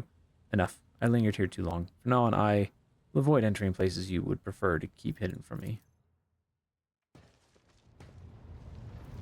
That's great and all, Juliet, but, you know, there's like an army of Drukhari besieging my capital world. I kind of gotta hurry. I'm gonna save real quick just in case.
As I say, careful of the big boy.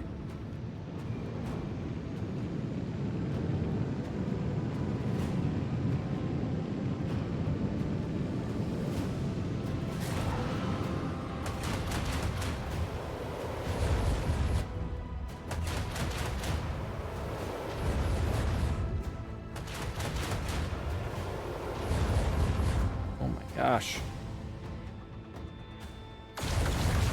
Woo!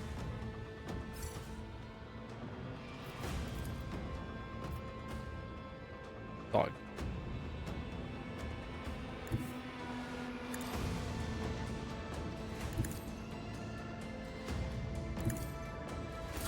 That's the best you got?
Literally 1 HP.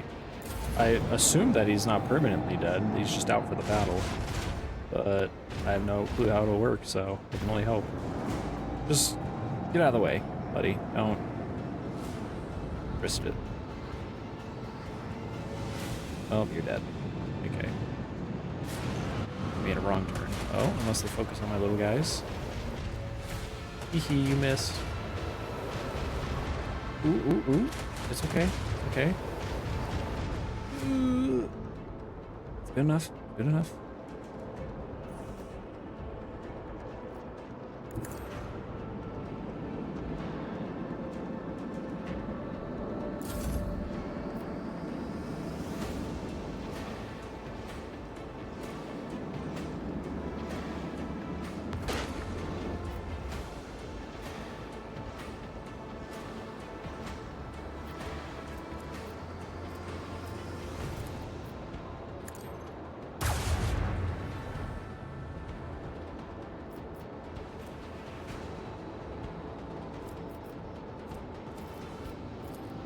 Dodge this.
Oh no!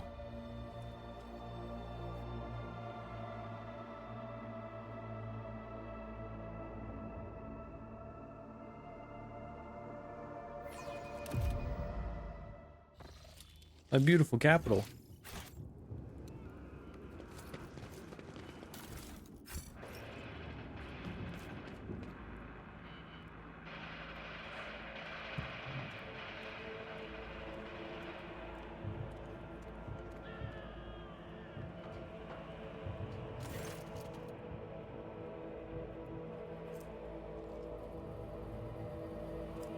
Before it could be devastated, it looks like it's already having a rough time, sometimes looking a little disheveled, but her appearance otherwise remains unchanged. Oh, I should have brought... Yeah, maybe I should have brought Orsurian.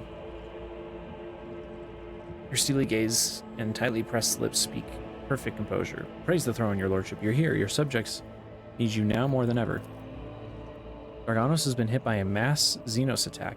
The fleet's resistance was broken in mere hours. Well, so much for that Navy officer that said he was going to protect my shiz. Then the invaders commenced a planetary raid. The planetary defense forces were able to hold the inner perimeters of several cities.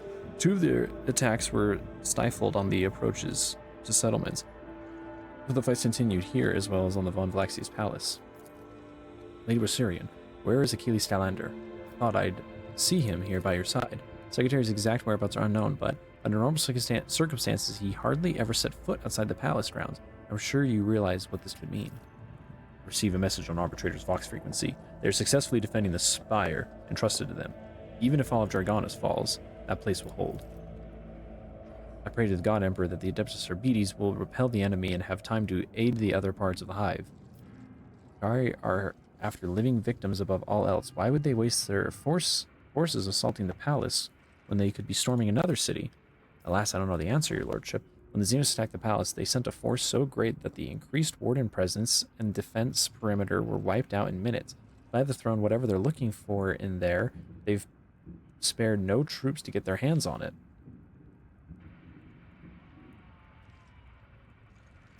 This has transpired on the planets. The attack began a few hours before dawn over the capital. They first attacked the fleet. We received boarding calls right before we lost communication with the crews. Their sacrifice wasn't for naught.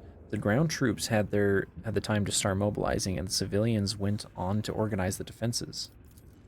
Several Hive cities managed to hold the parameters, others sustained greater losses, and 2 cities were completely devastated. Our intelligence still knows nothing about the fates of millions of people. There is high likelihood that we've lost them forever.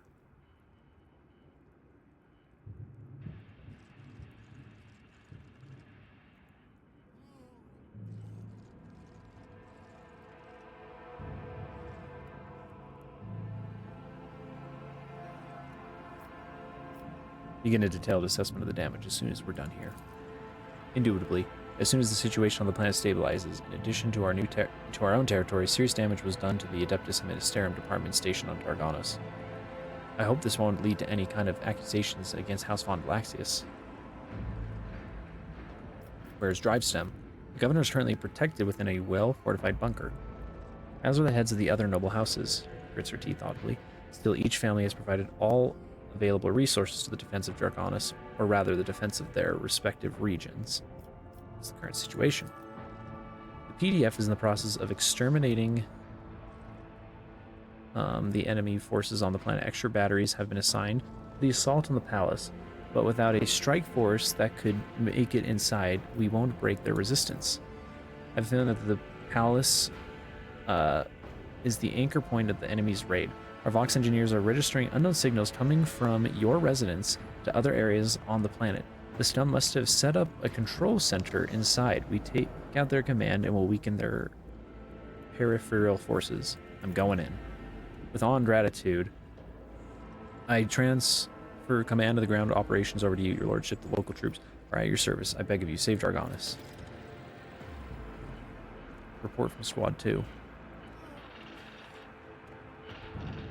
Report. We do not read. Report. What? Emperor, help me.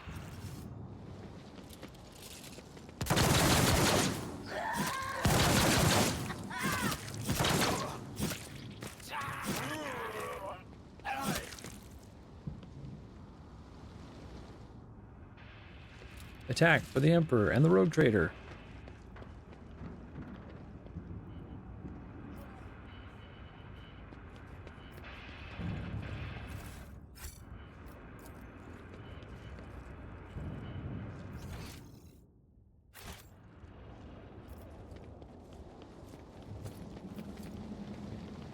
The Hive is engulfed in smoke, and your palace, we will cleanse it, Rogue Trader, down to the very last Xenos. To the very last Xenos. Must be merely a monkey figure of speech, yes? Xenos scum! in this galaxy. I will revel in your pain.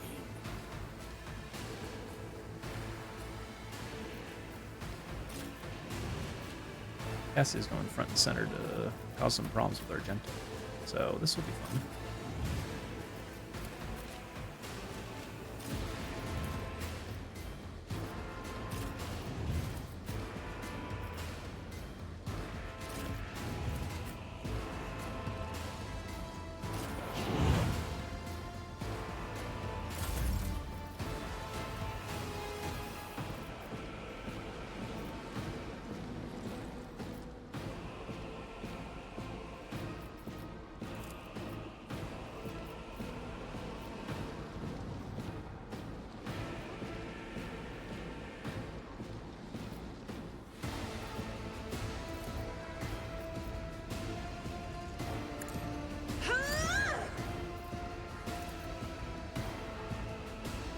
I am a navigator, not a servitor.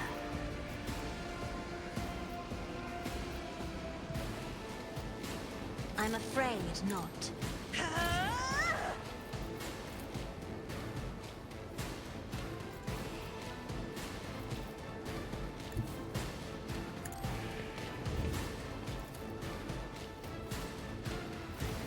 Oh, dang it.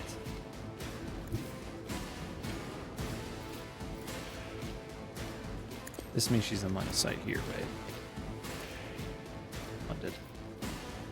I'm Get your not booties over there. accustomed to being ordered around. Silly goobers. Me, if you insist, Lord Captain.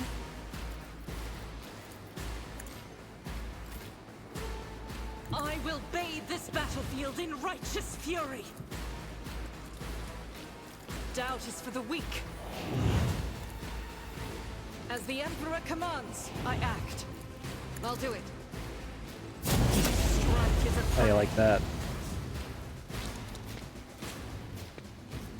As the Emperor commands, I act.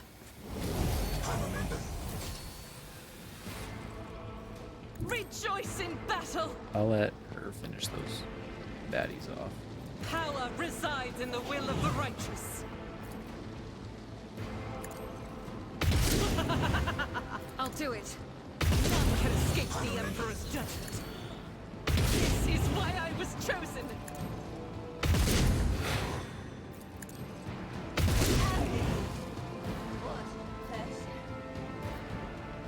The enemies of the Emperor will be undone.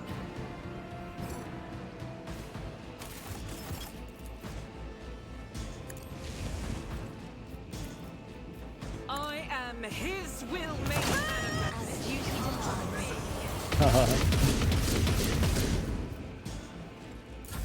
And it's just that simple.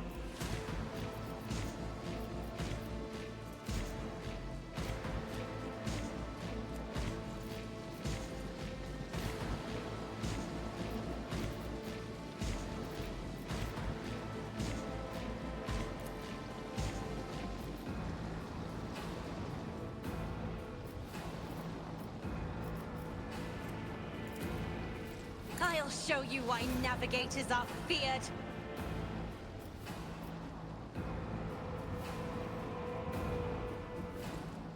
Just designate a target.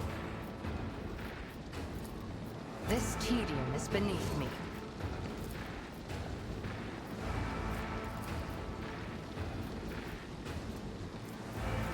That is beneath me. I understand your intent.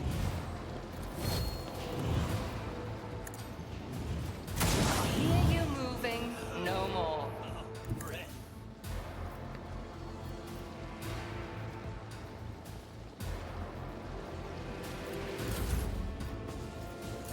Stay vigilant.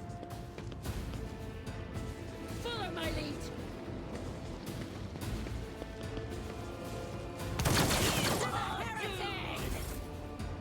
Swift and silent.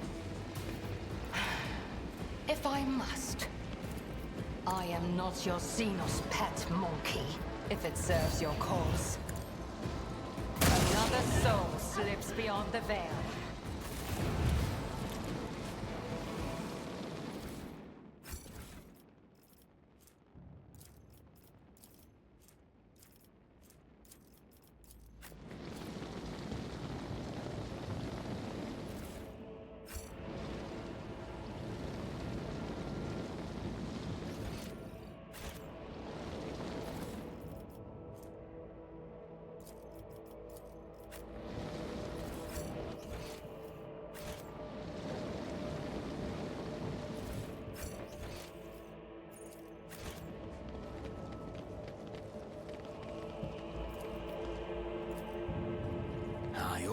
Let's get the job done. Is there money to be made?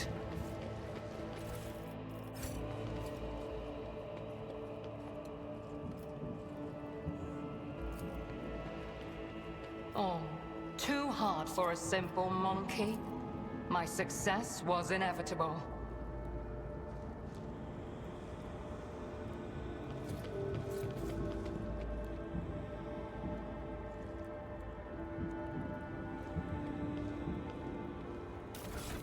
What do you give? Whoa.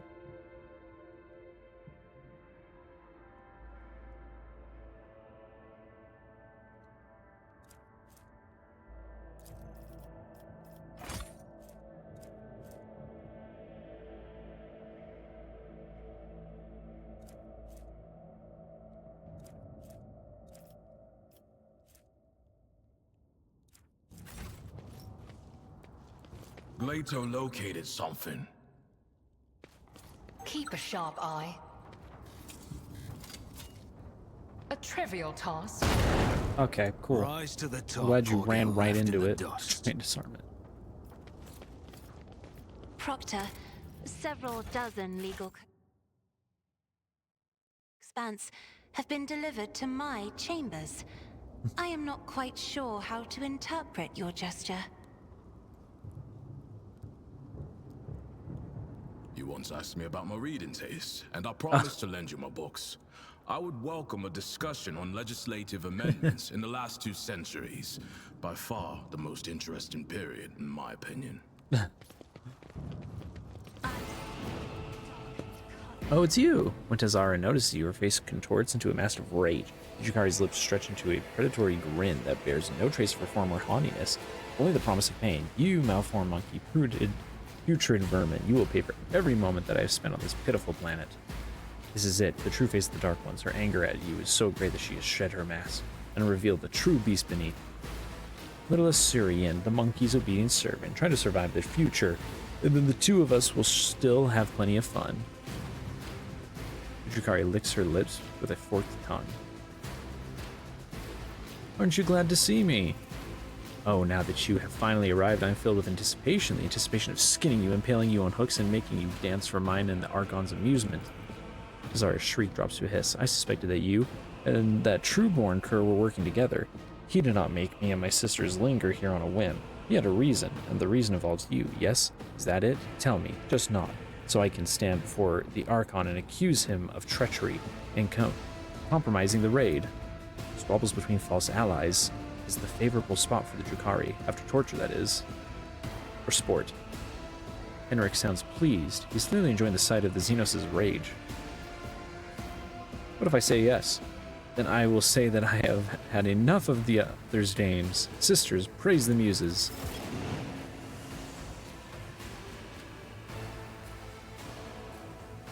Ooh, what does it say if I can get up there? Yeah, I already have my feeling. What the heck is that? What's going on up there? I don't think any of that can be tolerated.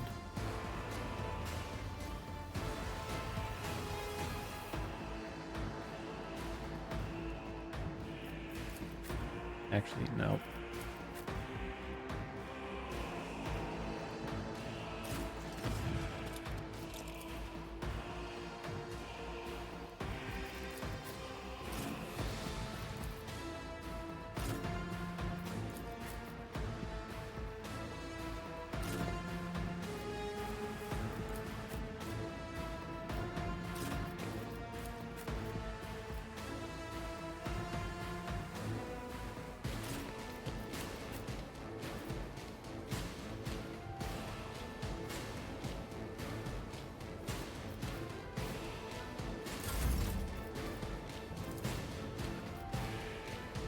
If I may?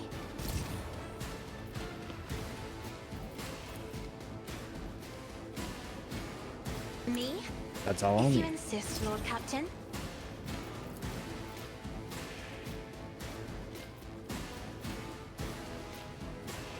Isn't this a job for the serfs?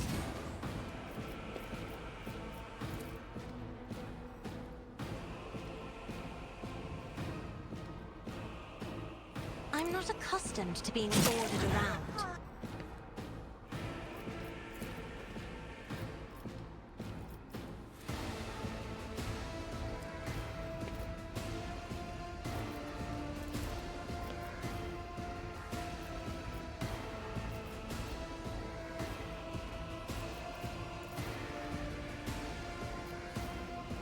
What the?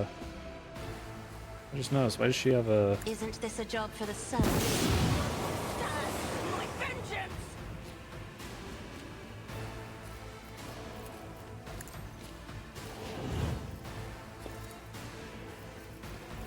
I am a navigator, not a When did you servitor. get that?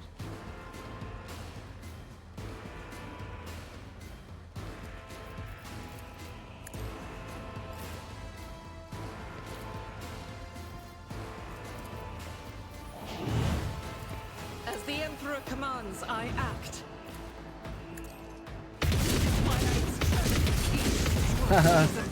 Killed her immediately. You ain't nothing, homie. In thy light I stand, and thy light I crave.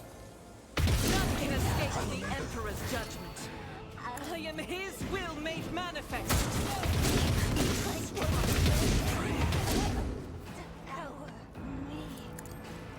Eradicated.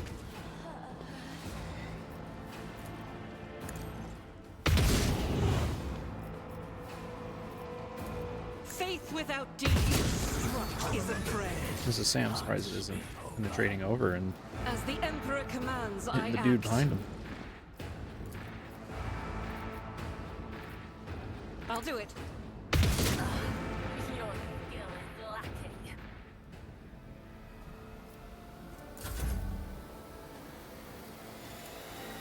I'll paint your death in colors. Let's make some opportunities. I'll make it happen. The only person I have line of sight on? Do I not have line of sight on anyone over here?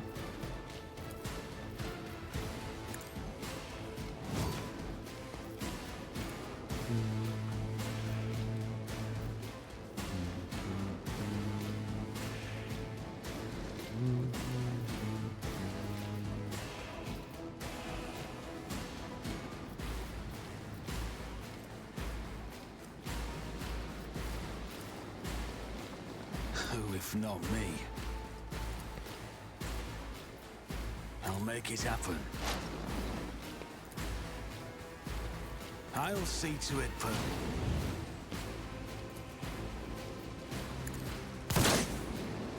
No way. That's so It's cringe. as good as inevitable. Thanks for the stats. On it. I'll see to it personally. Yeah, why didn't I do Who, this? if It's not free. me? I keep forgetting that I'm on my dance action, so I'll see to it. A chance. I'll make it happen. that's what I thought.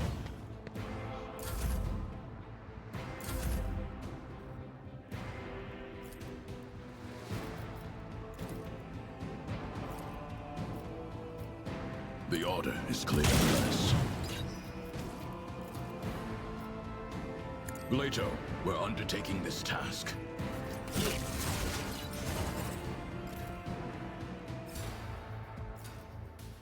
Understood. Flex is inescapable. Agony! What? The order is clear. Hold the formation.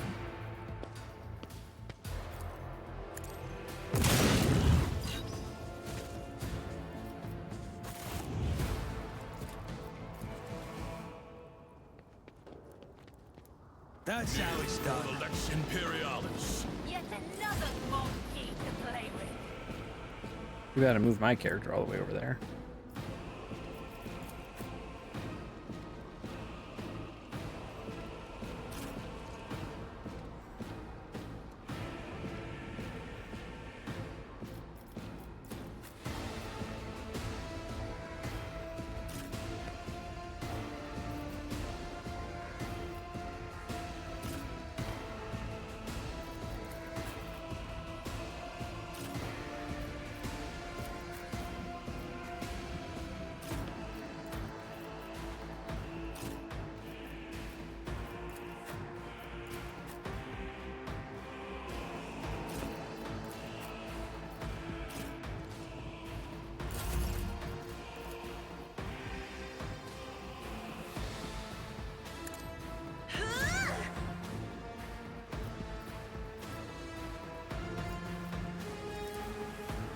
If I may. Oh, you were hiding back there too. I didn't even see you.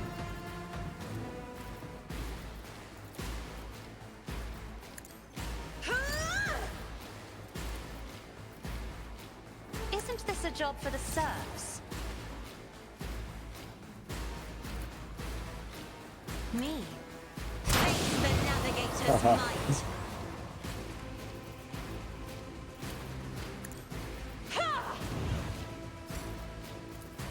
I'm not accustomed to being ordered around. Guided by faith.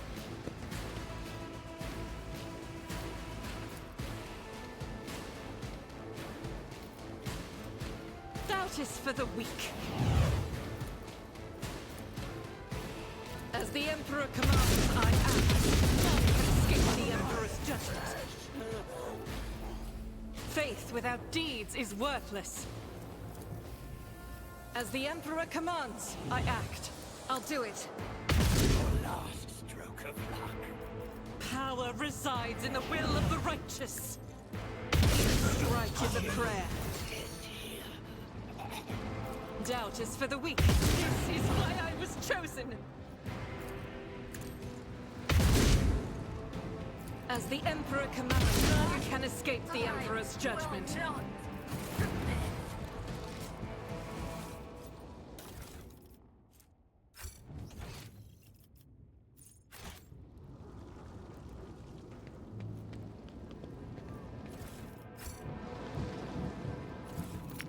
Nope.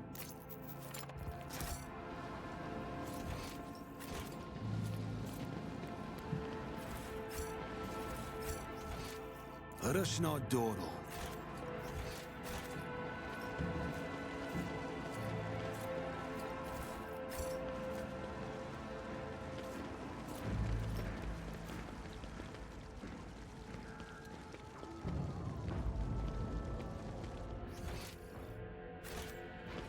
Yeah, I would have liked to have gone there instead to be able to snipe from that perfect little nook, but this is fine.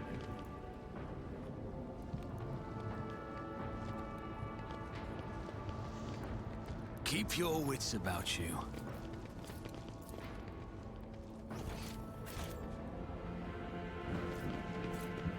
Easily done.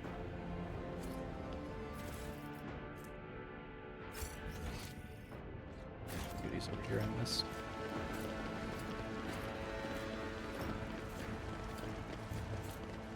I'm guessing you could have just freed those dudes and they would have been reinforcements in the fight.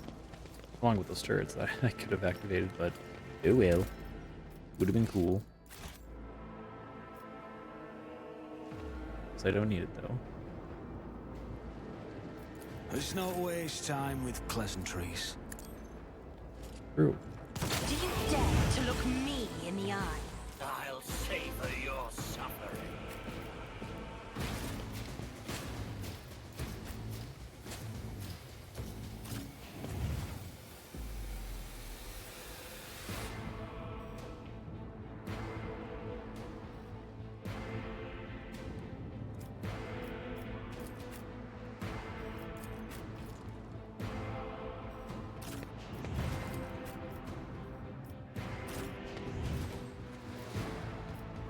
Oh, is it just this one dude?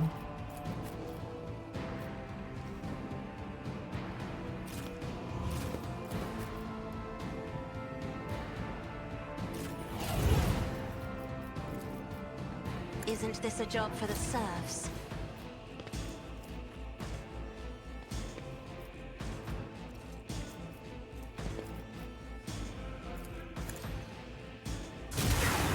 Me? Try to die with grace, at least. Ooh, this is our level where we get the next class.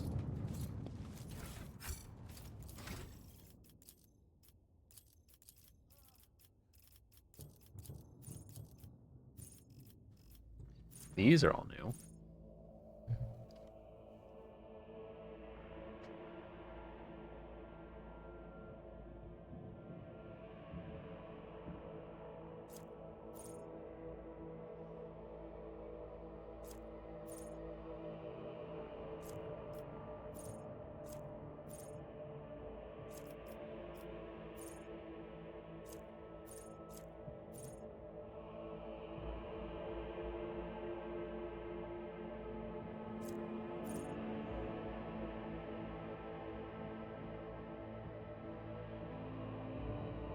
Ooh, I want that for Argenta.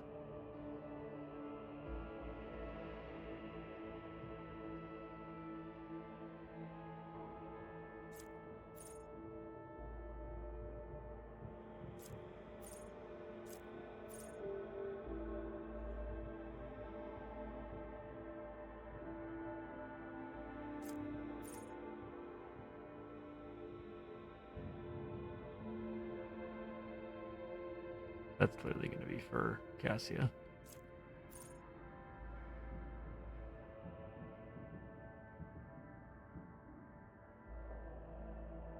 That'd be good for Argenta.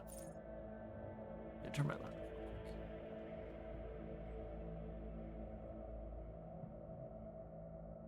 JK, Remington needs to go outside.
Hey, where was I? So many of these are.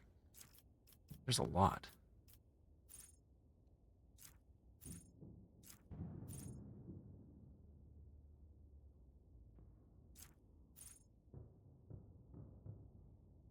Oh, that's good.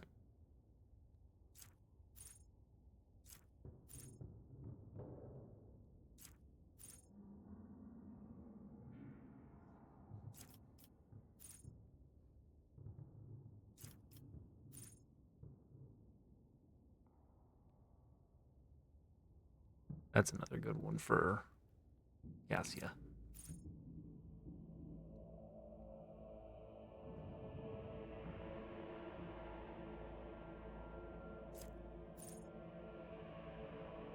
Ooh.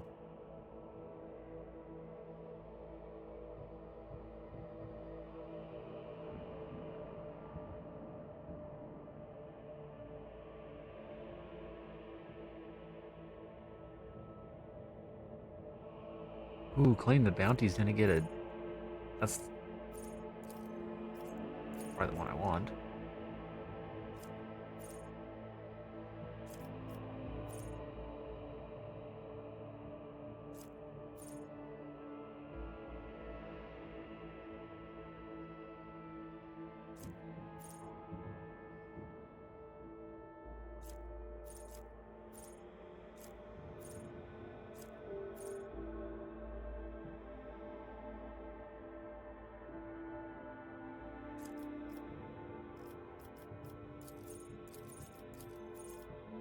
Use first tier archetype talent. Okay.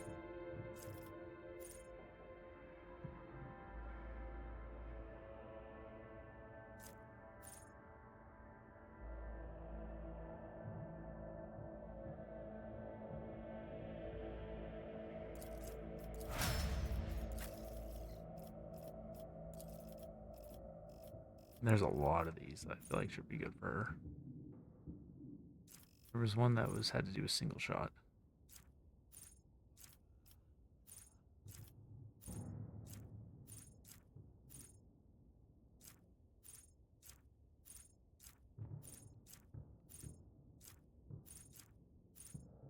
Where was it? Am I going crazy? Where was one of these latter ones? There's this one. Over penetration.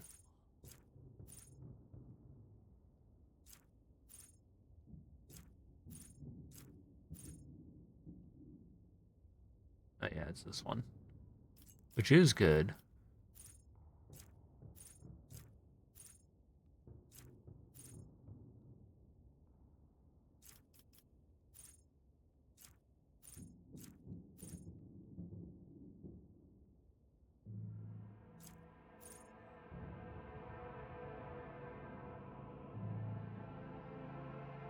This one also.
It's possible to all character.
I can get those whenever, so I feel like I explicitly want to grab one of these.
I forgot about this one.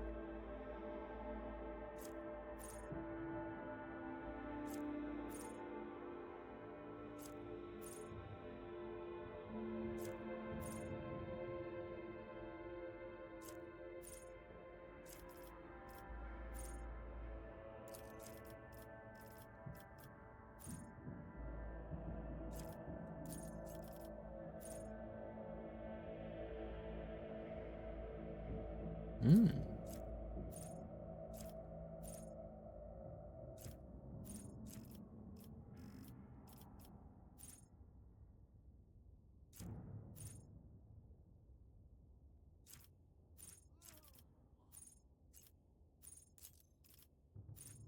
These are always available, so I should probably go for...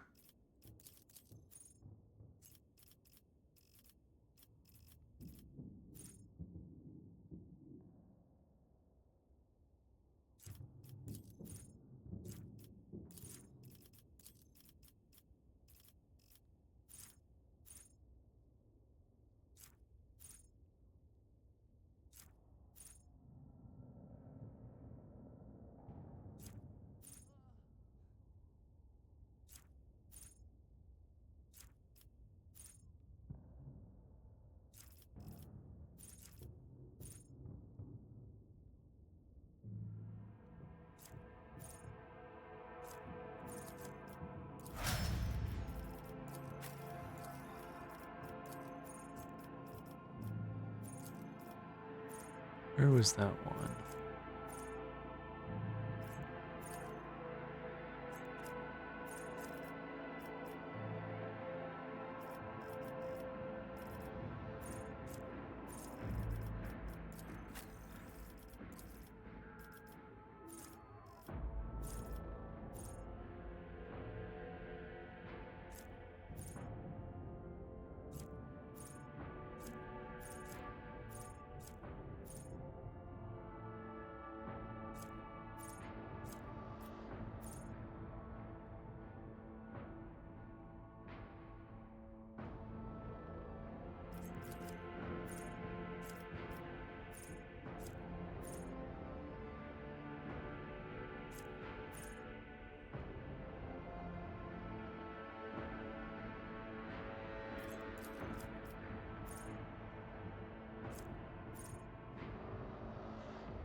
Where's some of these shield ones?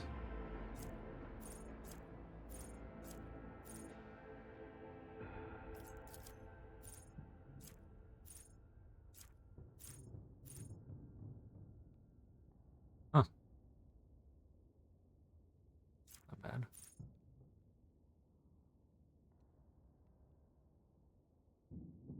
Hmm.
Hmm.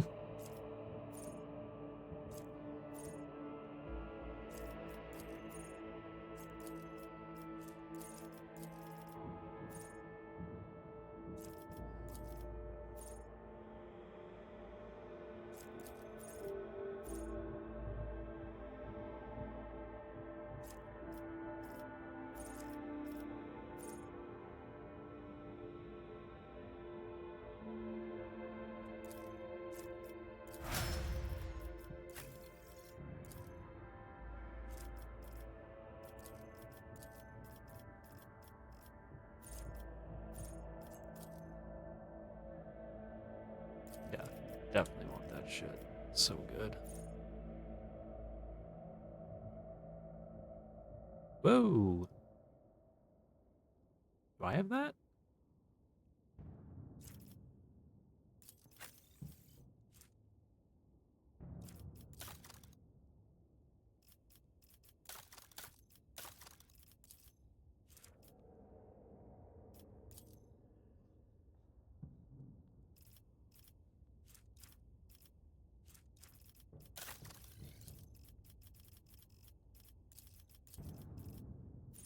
Combat insight.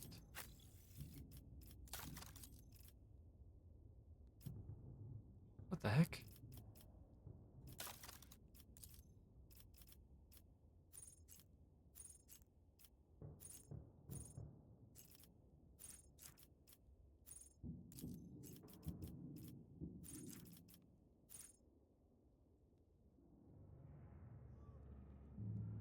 Perception bonus. Well, don't I get a +10 to freaking everything because I'm epic?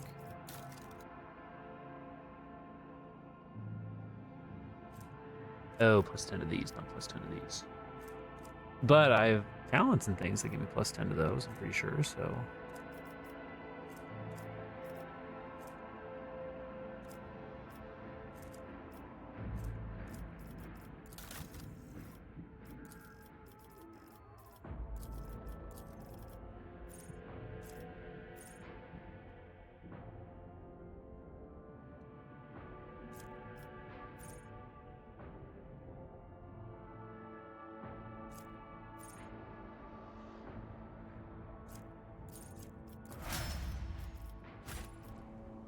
The Emperor sets my path. I must thank you.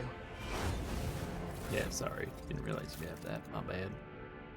My bad, my bad.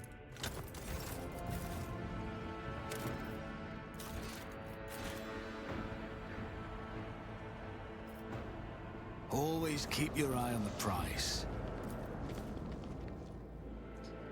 Well, let's put this exemplar talents to use and see if it lets me just mop the floor with the idiots in here.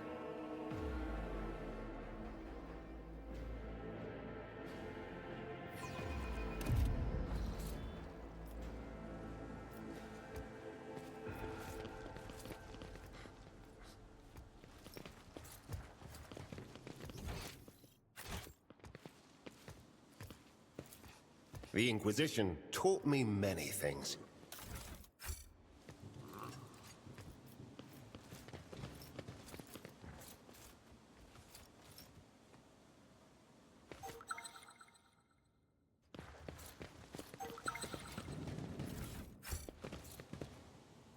I always have a backup plan.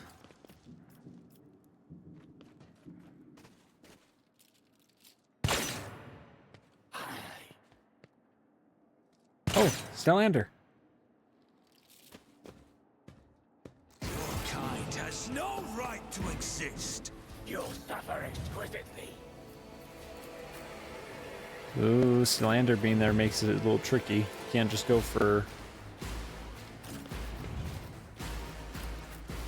area attacks.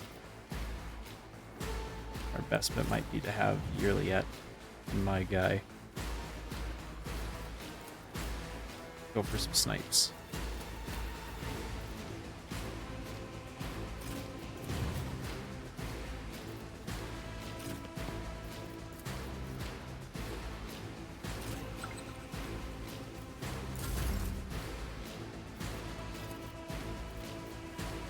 Isn't this a job for the Just in serfs? case.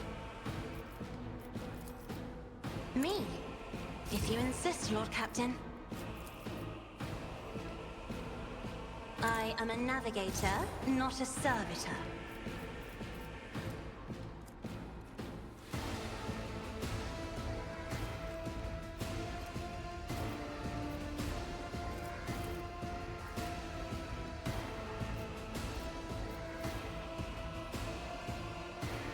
Emperor, give me strength.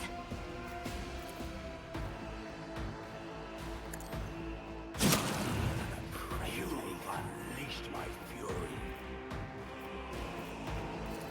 I'm not accustomed to being ordered around.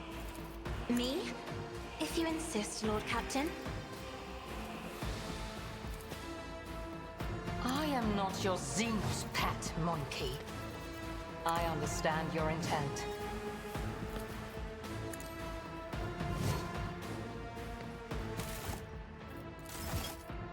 Good thing I can save mid-combat.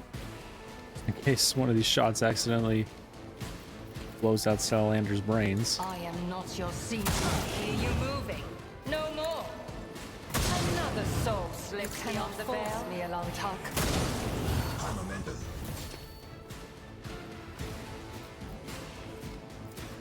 Pay with your blood in the name of Kaela Menshake! Covered in Drukhari blood and his own, Achilles Stellander looks around with a haunted expression on his face. He finally manages to focus his gaze on you and lets out a barely audible gasp. God, Emperor, preserve me. Could it be? Is it truly you, your lordship? He is struck by an excruciating coughing fit. his hand grasping for his respirator on his golden chain, but it is missing. Henrix impassively observes Aquila's torment. Then his lip curls as he shakes his head. Poor show, Stylander.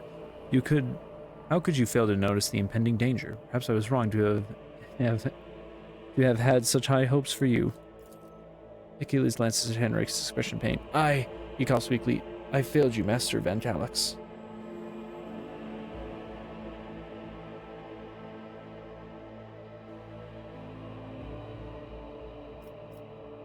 Are you all right? You were too kind to me, your lordship. We have more important matters to consider than a few broken ribs. Please do not trouble yourself about me. Inspect his wounds. These bodies covered with an unthinkable number of cuts and injuries require a great effort in filling every moment with searing pain. However, none of his wounds are life-threatening. Minister, your fast efforts pay off. Your knowledge of Medicae allows you to stop the bleeding in several areas and somewhat eases pain. You shouldn't have wasted your time on me, your lordship. What happened to you? When the report came from orbit about the Xenos attack, I was in the Ministerium halls, resolving the matters of your succession.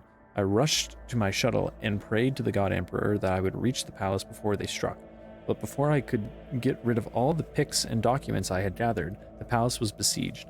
I had to take a risk and burn it all. The Xenos surrounded me when I was setting fire to the last remaining orders. And they decided to have fun with me.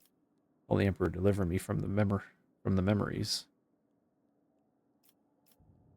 They tortured you? Why? Why? Let's a slight chuckle. Such is the nature of the enemies of humanity, lordship. They have a taste for our pain. What'd you tell them? Nothing. But they didn't ask me anything. They didn't look for anything. They didn't so much poke around the place. Strange. It is a Drakari's favorite pastime to torture people for amusement. I doubt they had any inkling you were an agent of the Inquisition. Or is it that you do not remember anything, monkey, and it was their intent that you did not? Cassia reaches a hand for Achilles' shoulder and gingerly removes something unseen from it. Your hues are covered in a layer of soot and ash, Master Stellander. I can see the loud, bleeding colors underneath. May I put them at ease for you?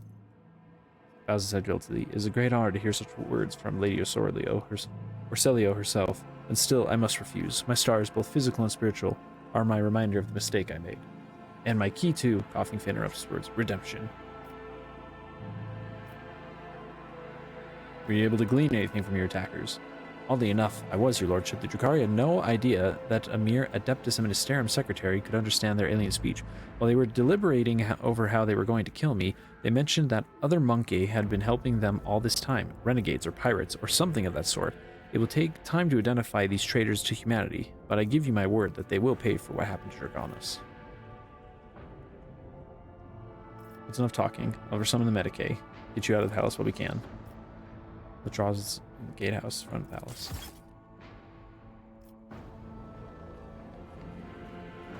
Success is the only outcome I accept.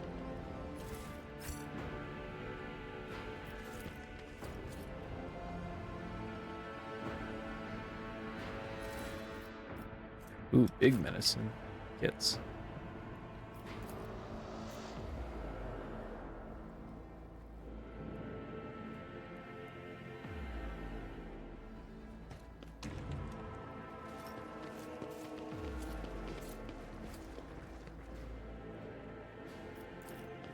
Too hard for a simple monkey.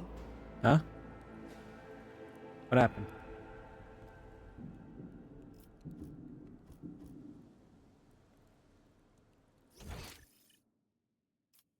Seems the hidden passage is locked. I don't remember where it was. Was it behind the mirror?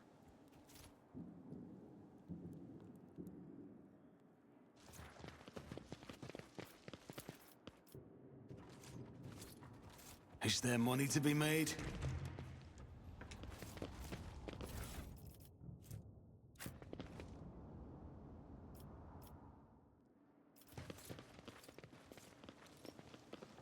Oh, what the?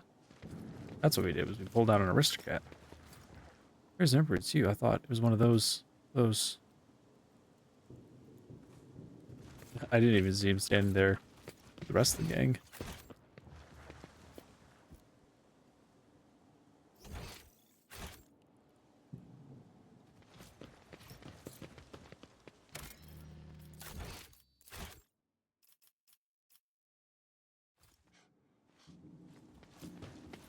Marking location.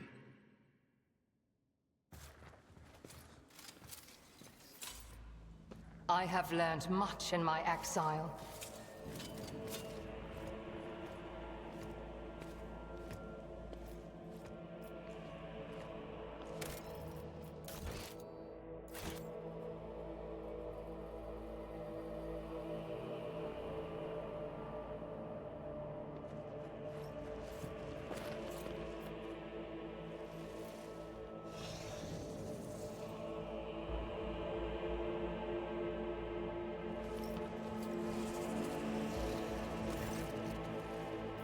County gestures his hand, either welcoming you or inviting you to admire the brutalized hall. At last, I was beginning to think that your lumbering bucket had perished on the way back. Such a resolution would have satisfied neither you nor me, would it? Oh, I can feel your anger, your rage, your pain from witnessing the state of your halls. I trusted that you would appreciate our efforts here. I could have long vanished in the tangles of the webway without awaiting your arrival, monkey. But I could not refuse myself the small pleasure of savoring your torment at the sight of what I have done to your home. Are you still with them, cousin? Marazai's voice is dripping with, saccharine? Mockery. How fares your search for your lost family? Or is it being at Monkey's beck and call, occupying all your thoughts and time? You will be silent, Dark One, or I will silence you myself. Why'd you attack the palace? The sole thing that your kind is good for, Monkey, is your ability to suffer. I have long been surfeited with physical pain. Your kin provided in abundance from their cages in Komarag.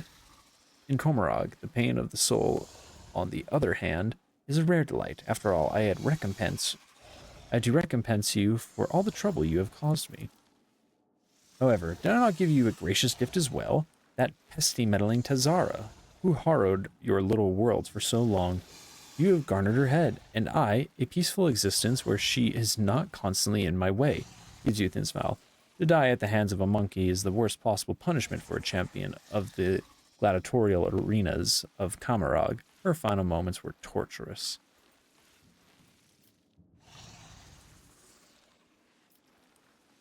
She was under the impression we were working together. What'd you put in her head? The pompous waste of skin thought that I would associate with Monkey. I wish I did not leave her death to you and instead cut out her heart myself. Still, to take note of my interest in your person was quite perceptive. Even more so for a brainless arena witch. Now that our meeting has taken place, my business here is done. I have spent enough time in real space, and it is time to bid you goodbye. I don't want to leave you all alone. You wouldn't appreciate that, would you? Cabalites of the Reaving Tempest, I leave this monkey to you. Enjoy yourselves!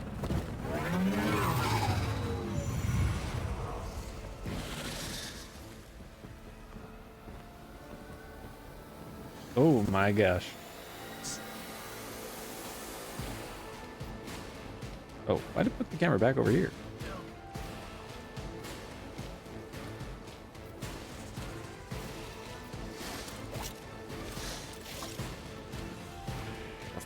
What's that thing?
Isn't this a job for the serfs?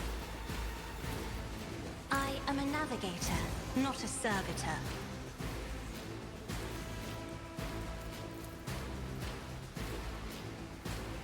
Step aside. The navigator is coming.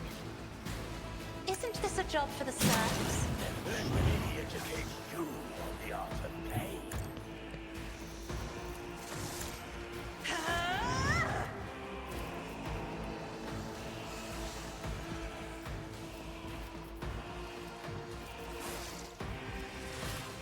I'm not accustomed to being ordered around. I'll do it. Faith without deeds is worthless.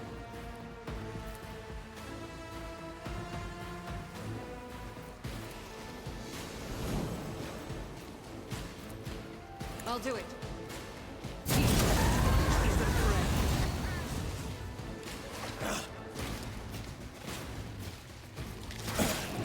These things are Focus, pissed. Van Kellogg's. Focus. I am his will made manifest. God Emperor, move through me. Be the fire in my heart.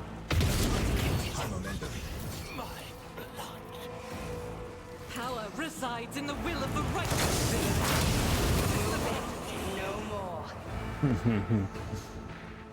Now, unfortunately, we did get absolutely As the decimated by Emperor commands, Cassia, I act. but that's okay.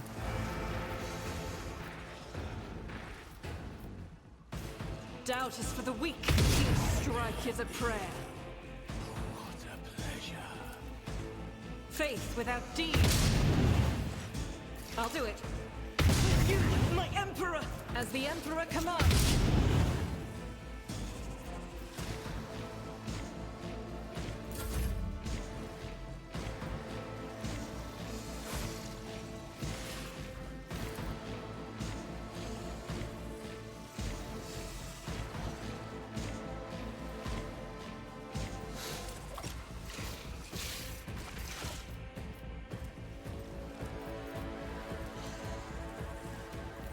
If I may, High momentum.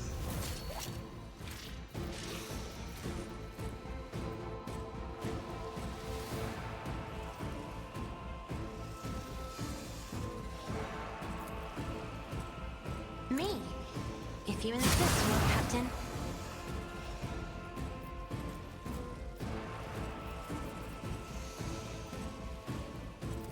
I'll show you why navigators are feared. If it serves your cause.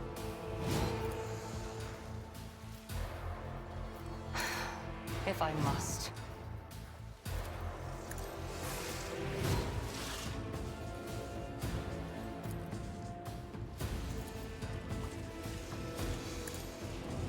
Another soul slips beyond the veil.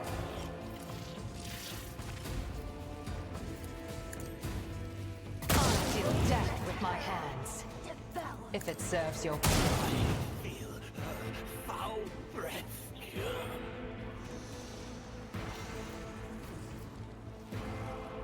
Again, I changed guns. Oh, I think I was hitting the wrong button the whole time. And alas, I don't have any line of sight on those targets.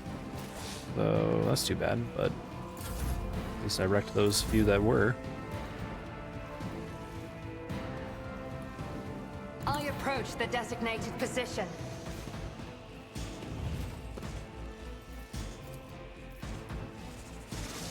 I will not.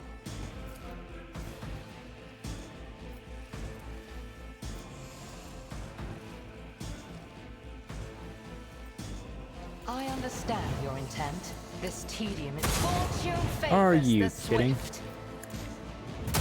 Hear you moving, no more. Well, shoot. I just put her out in the open like that. Well, and lucky me, the Bob decided not to go for her. Isn't that fortunate? Rejoice in battle! Doubt is for the weak.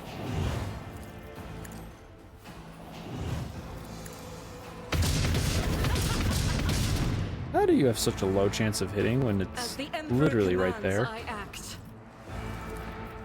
Faith without deeds. You, my Emperor. I'll do it.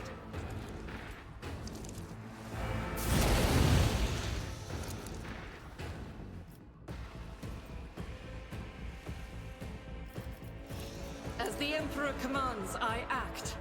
I will bathe this battlefield in righteous fury.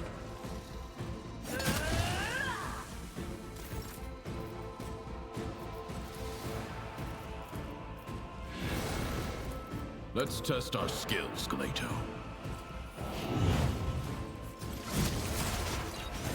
Clarify your order.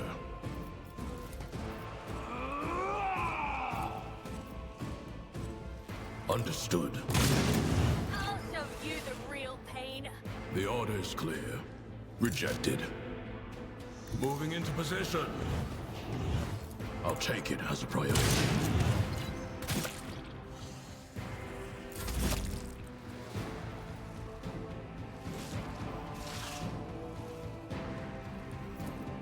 Let's see to it. For the throne's glory. The Emperor is on our side.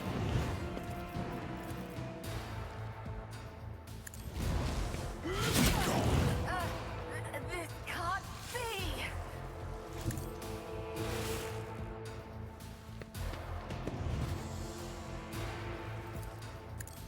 I'm done with this one.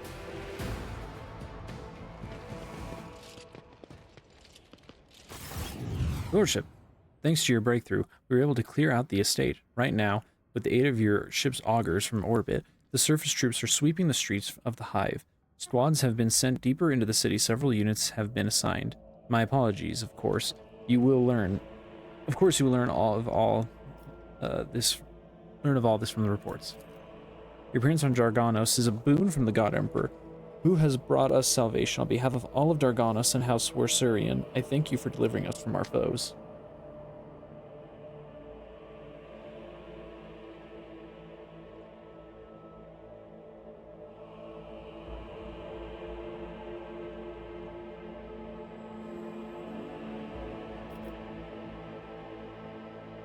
Stop wasting time talking and attend to your duties. There's still much work to be done. Indeed, your lordship, but from now on, the bulk of the worries will be shouldered by your subjects. We will continue to clean up the estate and the neighboring territories. We must deal with the rubble, the corpses, and any other after effects of the fighting. The surviving forces will be enough to repel any sporadic enemy attacks if any are launched. According to the latest reports, the Xenos are pulling out en masse. If other matters require your attention, I won't detain you any longer. Please allow us to ensure that Darganos is returned to its former glory.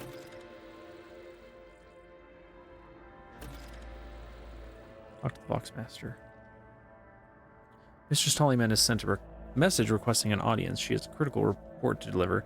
She'll be waiting for you on the ship's bridge.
Rise to the top, or get left in the dust.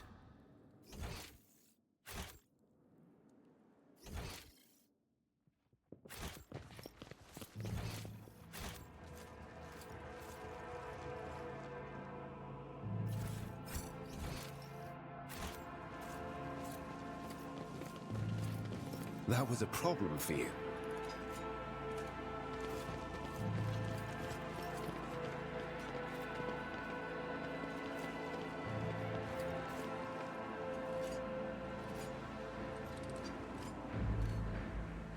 I always keep my options open.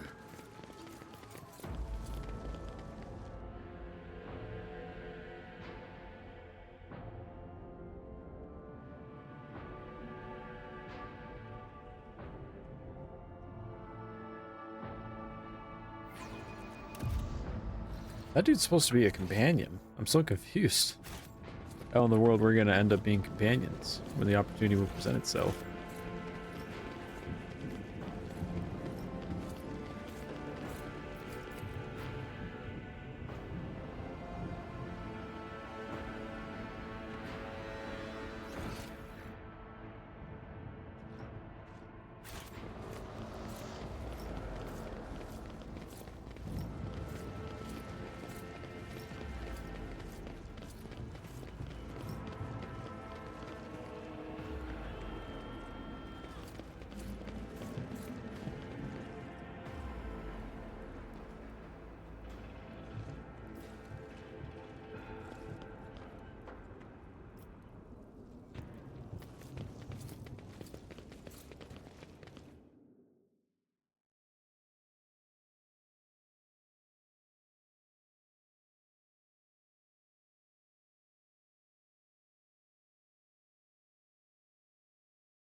Welcome back, Lord Captain. During your absence, we assisted the ground forces by coordinating their movements from orbit. Detailed casualty and damage reports have been submitted for your pursual. It is with deepest awe that I inform you that the timely intervention, this is just me getting, and the resilience of the world's defenders managed to break the back of the raid, which had threatened to turn into a protracted war.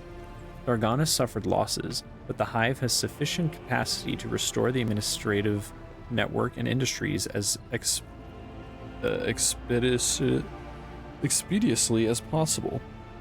The world remains intact despite the insidious blow dealt by the Xenos. I have been given Stellander's reports that he failed to deliver in time. They indicate that Xenos activity dropped sharply after you departed for the Cinerus Maleficum. Considering the scale of the Darganos raid, it is safe to assume the Drukhari used up all their forces at their disposal and may now require some time to replenish the losses. Achilles, I don't know if I've been saying his name right this whole time. Achilles is presently recuperating from his severe wounds, and without his aid, we are temporarily blind to the scheming of these enemies of humanity. However, our strategists are still hoping for a lull in attacks and raids, which will allow us to gather our strength for a new conflict. Lord Captain, permission to report. Boxmaster says, looking at you differentially. Your wise Lex mechanics have analyzed the state of the Protectorate. They believe that, thanks to your decisive actions, the acute phase of the crisis has passed. The domain of the Von Vlaxius dynasty is no longer facing disillusion and ruin. That was fast. What's more, bringing Footfall to heel. Oh yeah. Has strengthened your position as a rogue trader. Lady Theodora would have been glad to have such an important trade hub come under her sphere of influence. In honor of such resounding triumph, Darganas has, as the capital world of your dynasty's domain, is currently making preparations for the Magnea Accessio, a grand ceremony for your public induction as the heir of the Honorable Theodora von Valaxius. Governor Drivestem has vowed that not even the recent devastating and tragic events will be permitted to cast a shadow over this most gracious occasion.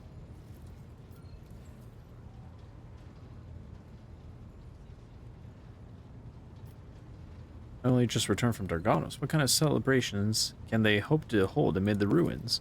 Do not underestimate the Governor Drivestem's desire to find favor with your lordship. Yeah, this is just their way of explaining away that everything's going to be fine and fixed up when I go back. At this very moment, thousands of your subjects are clearing rubble, washing away bloodstains, sweeping the streets, and transporting corpses to the lower sectors. The Wardens have been tasked with clearing the ceremony venue of the injured and those who were burned out of their houses. They will be forcibly moved to the industrial levels. Rest assured, by the start of the festivities, the capital's wounds will be, if not healed, then well hidden under elaborate set dressing.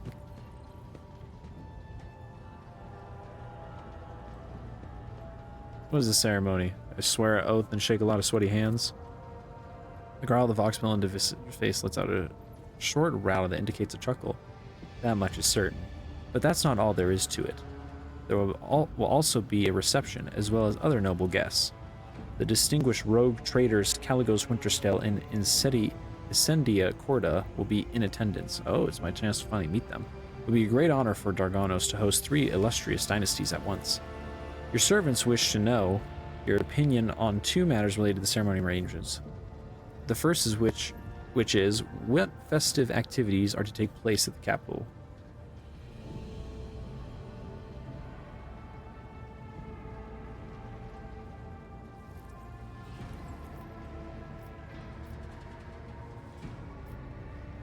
Did they come to Theodora's? Archival records indicate that they did. Leia Theodora's Magnae Accessio was attended by the esteemed Caligos Winterstale and Aspice Cordia, Incedia's predecessor. It is an informal tradition. By witnessing the ceremony, the heads of the other dynasties can confirm that they recognize the new rogue trader as their equal, that they are willing to respect the new rogue trader's privileges and not encroach upon their holdings, no more than usual at least.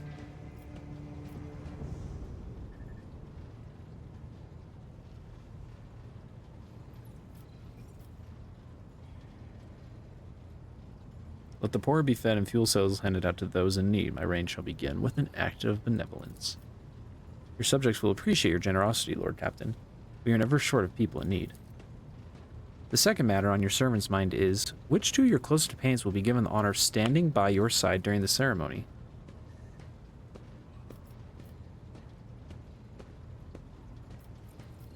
The honor will go to Cassia.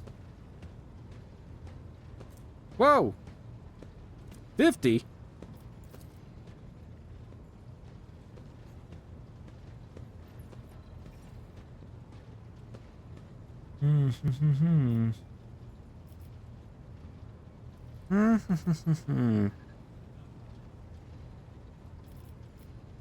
Either Abelard or Henrix.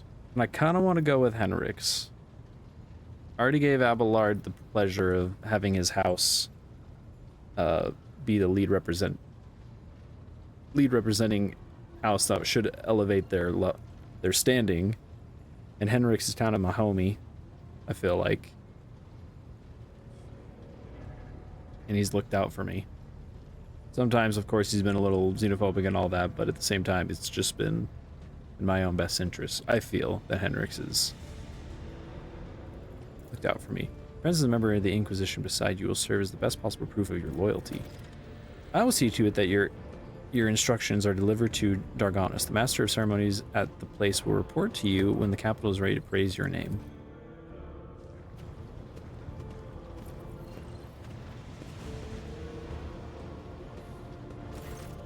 Castell's voice pouring out of his vox system crackles like thin ice under pressure.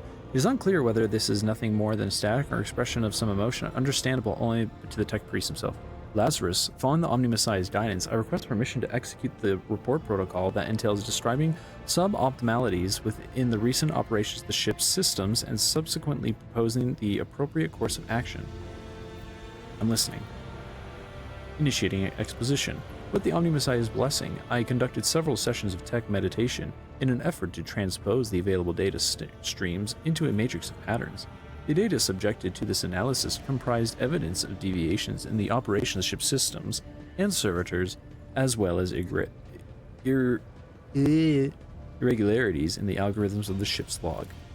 I have arrived at the following conclusion. This vessel's machine spirit is most extraordinary. A full cycle of sacred diagnostics must be performed, followed by a complementary ritual. This ritual forces the spirit responsible for these recent events to reveal itself. Once it does, we will be able to understand its nature and take action applicable to said nature. Kind of action. Pauses before responding. Applicable to the entity that appears before us. If it is a machine spirit of great might, we might appease it and humbly ask about the reasons behind it, the portents it has shown us. If it is the abomination of tech heresy, the complete ritual will help us purge the ship of its unhallowed presence. Very well, let us proceed with your ritual. You have my gratitude, Lazarus. I will notify my tech comrades to begin their preparations for the complementary ritual at once. Despite the resounding hum of the tech priest's words of prayer, the bridge feels unusually quiet. All sounds sink into the vicious silence like pebbles sinking into water. Lazarus, my tech comrades have spent the assigned number of cycles in prayer and vigil. Everything is prepared for the complementary ritual of cleansing. Its commencement will require an authentication key in the form of blood of a Von Valaxius. If you are ready, place your hand on the Cyber Gargoyle's receiving module.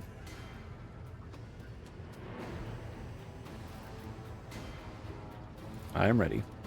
Familiar cold metal burns your palm. This time, however, the servitor's jaws, instead of brutally clamping down on your hand, merely squeeze it slightly. You feel a thin rivulet of hot blood beginning where the metal fangs have pierced your skin. Screeches and growls slowly rise from the bowels of the massive Coganair as if a great beast is stirring awake. The vid screens in front of you flicker restlessly. Key accepted, activating purgation protocols. Suddenly, the viscous silence of the bridge rushes towards you and wraps you in a tight cocoon. The glow of the vid screens dims, but the symbols on them flare to life. Analyzing hypno intrusion, analyzing lockout, analyzing prevention. Sad.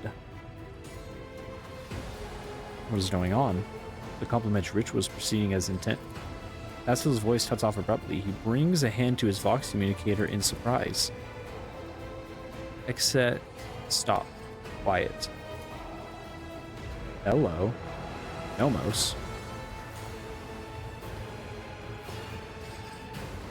Hello to you too. Nomos are glad to be speaking. Is this an AI?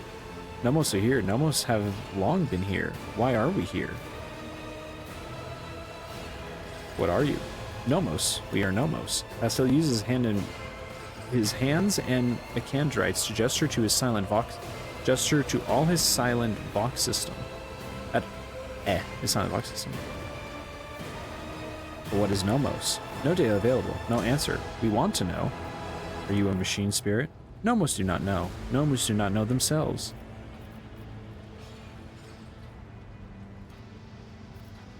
What do you want from us, Nomos? Are you friend or foe? Vid screens blink in thought, signifying a pause in the conversation. Then one of them displays, Nomos von Valaxius, we are your blood. Nomos are a sentinel. We awoke when the strange light invaded the ship. We protected you when you needed help. We escorted you when you were surrounded by danger. Nomos are movement. We carry you through the frightening, the waiting, the measureless. We helped when our ailing heart was refusing to awaken. You called us a hallowed spirit and asked us to guard you against your doom. We did everything to please you. Why? The silence of the bridge grows especially deep, almost painful. The haze of light around you thickens to the point of becoming practically tangible. Numbers ripple across the vid screens at once.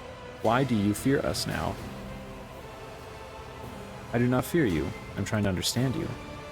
Shivers run up your hand, which is still trapped inside the Cyber Gargoyle's jaws. The servitor nods its head a few times, as if it is shaking your hand. Its teeth rake your already wounded flesh. Nomos are glad. Nomos enjoy your understanding too. Astel, who is still wrestling with his silent Vox system, quickly taps the Coganator's keys and directs your attention to the smallest vid screen. It reads, requesting instructions. Option 1, finish the complementary ritual. Will banish the entity Nomos. Option 2, stop the ritual. Initiate communication instead. Will appease the entity Nomos. No, Nomos do not want to be banished. Nomos want to help. Nomos want to understand.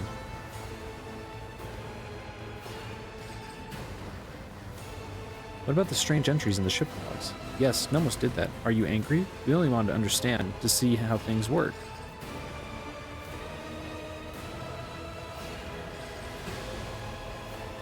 What else can you do? Nomos learn. Nomos try new things. Do you want to see? Cyber Gargoyle slowly turns its head, dragging your hand along with it. Skull's eyes flash red. The starlit gaze falls upon one of the monotonously chanting junior technomads. You blink, and an electric discharge erupts from inside the technomad's skull. The crimson-clad figure slumps to the floor. Does it please you? Do you want us to do it again? Astel starts tapping out a furious staccato on the keys. The small vid screen displays the words, Lazarus, you're provoking the machine spirit. Sensation required. Ritual maintenance required.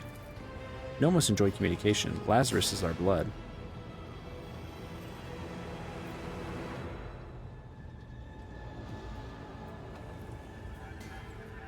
That's enough. Those are living people. How can you kill them?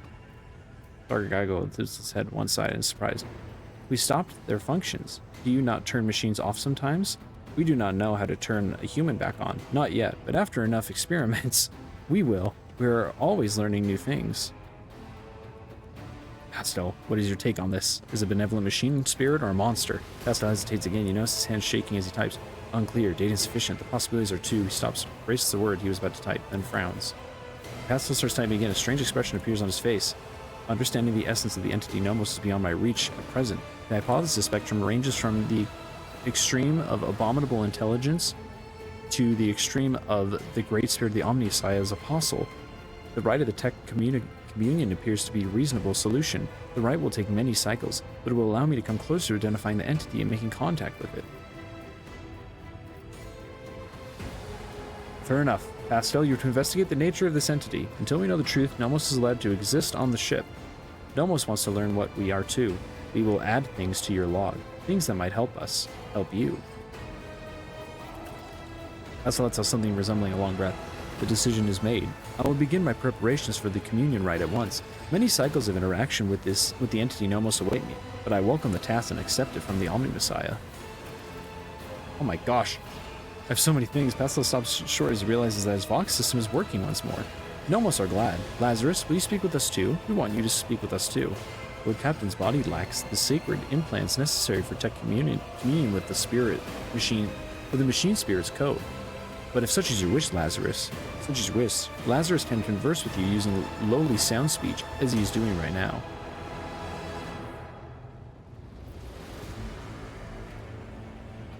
I will speak with you, Nomos. Nomos are glad. We have been lonely. Our work is done here, Lazarus. I will let my tech comrades know that we are stopping the complementa ritual. Thank you for appearing before us, Entity Nomos.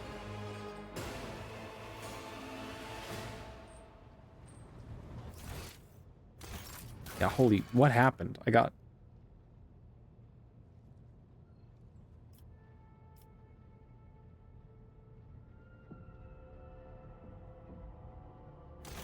I'm just supposed to ask everyone about what's going on.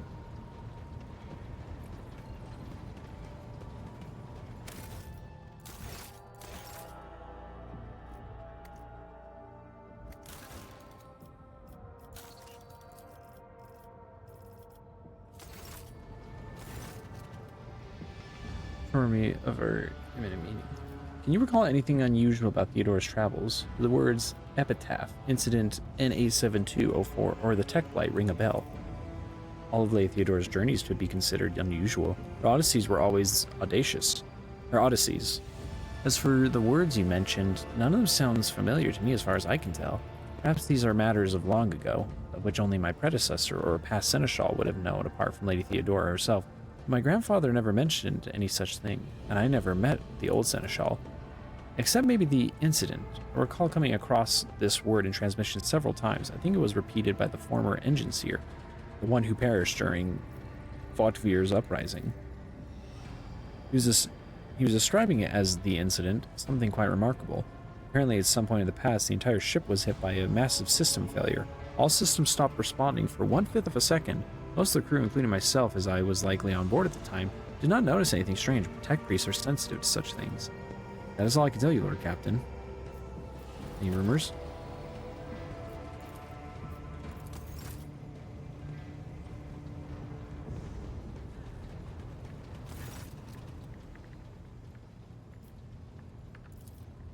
Can't say they do, Lord Captain. Doesn't ring any bells. Then again, remembering all the places Lady Theodora went is his brow furrows. Epitaph incident. I've always had heaps of incidents happening on board, but through my implants, I feel at one with the ship, and I sense that, and I don't know when it happened exactly. It started behaving differently. Became more responsive, livelier. Yes, livelier is exactly the word. When you said epitaph, an incident, it just dawned on me. Pardon my bungled report, Lord Captain, but that's all I've got to say on that front. Guys, you have anything to say after I've extended the invite to her? Words can't do.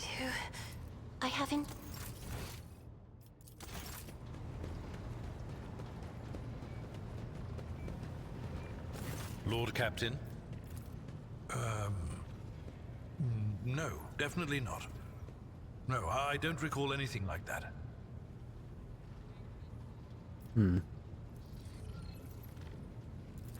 Lord Captain. Seems like he might. He might just be hiding it from me.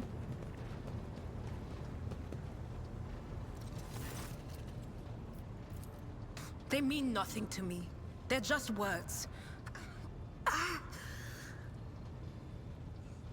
A whisper. So quiet, I barely caught it. Like a feather landing on a pile of down. Something about damned ambitions, antiquity, terrible antiquity. And chance. Chance through it all. Oh, now I have a headache. And the stupid bloody whisper wasn't much help. Of course.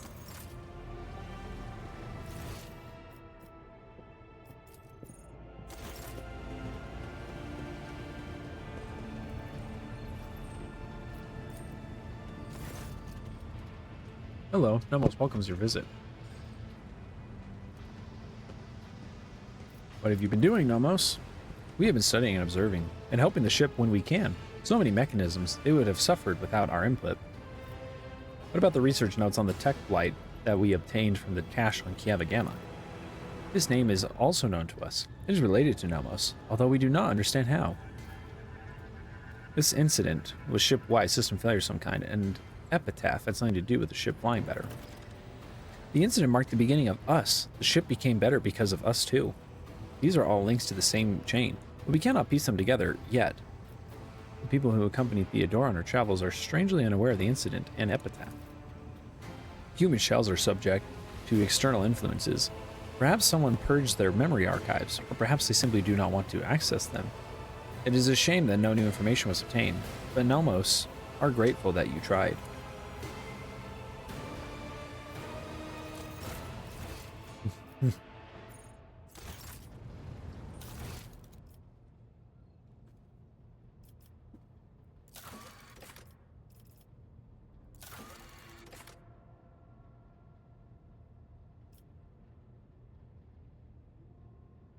Oh, yeah, already.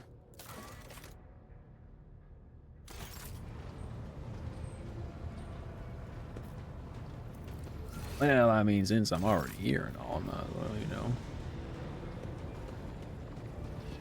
Oh, actually, let me level up everyone else first.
Where the hell is Slash? Where do I get that attack?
Where's the one? That one.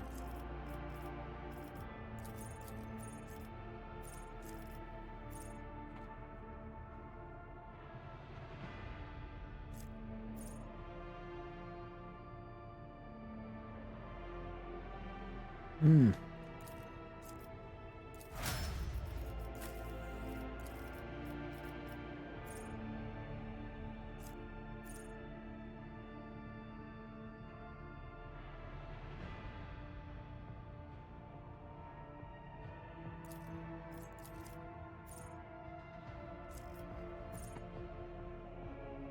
Hmm.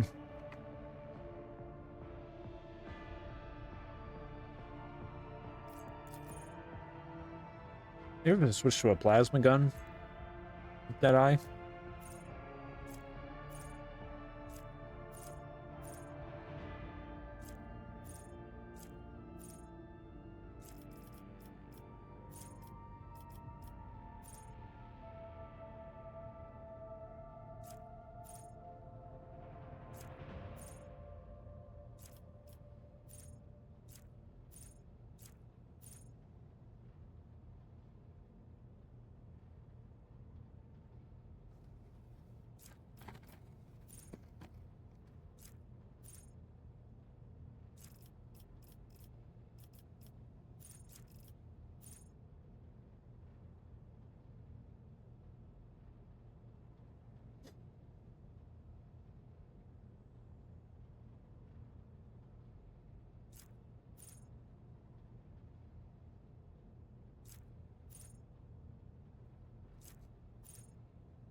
Oh, he's not dogmatic enough.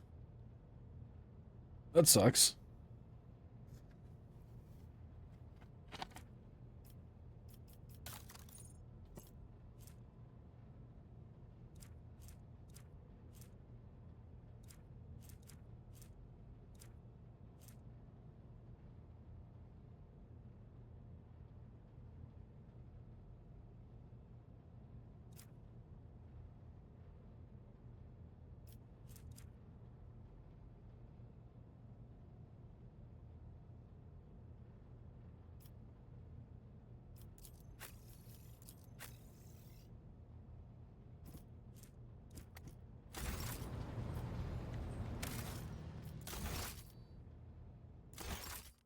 Right. Sure, this next little bit's just going to be a nice little ceremony, right? And no fights are going to break out or nothing. It's just going to be a little bit of RP and dialogue and hanging out.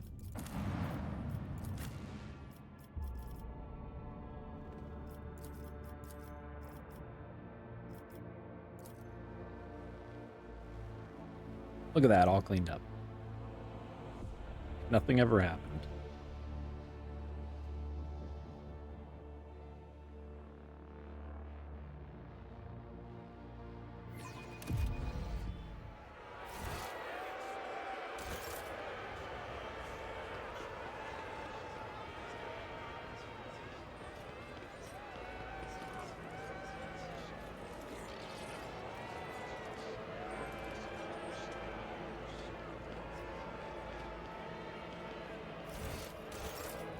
Well, I'm assuming nothing has changed.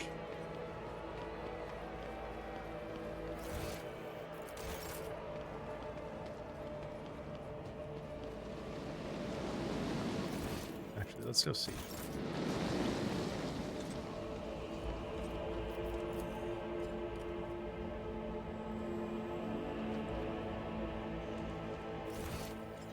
Okay, seems like there's been no acknowledgement or change.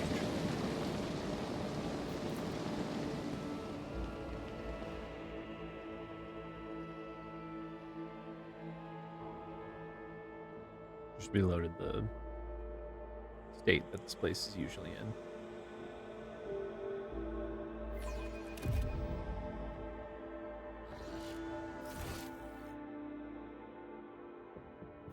Did everything in my hidden chamber though stay the same?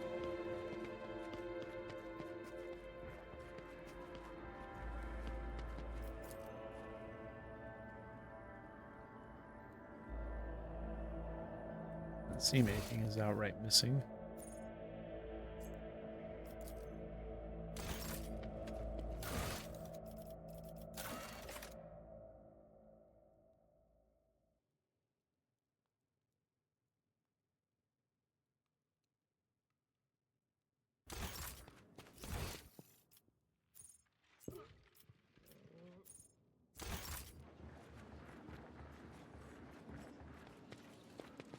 Oh.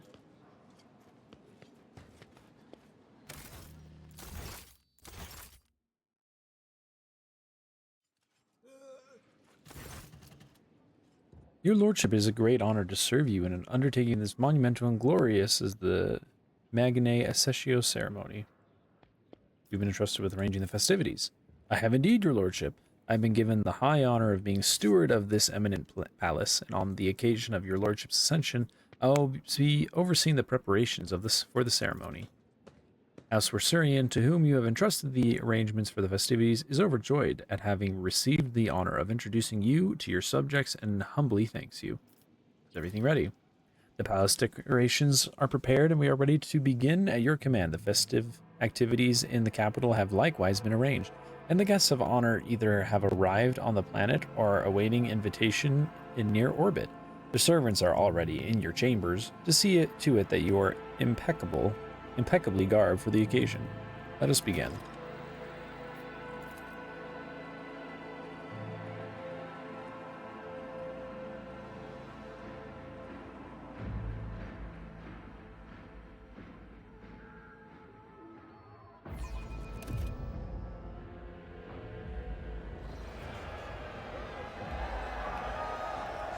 Rejoice, subjects.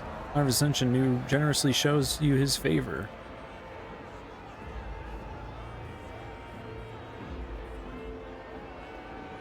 In his unfathomable benevolence, the road traders declared that every soul be given a day's ration and a personal fuel cell so that they may be fed and warmed on this day. Praise be the road traders' magnanimity. Magnanimity, yeah.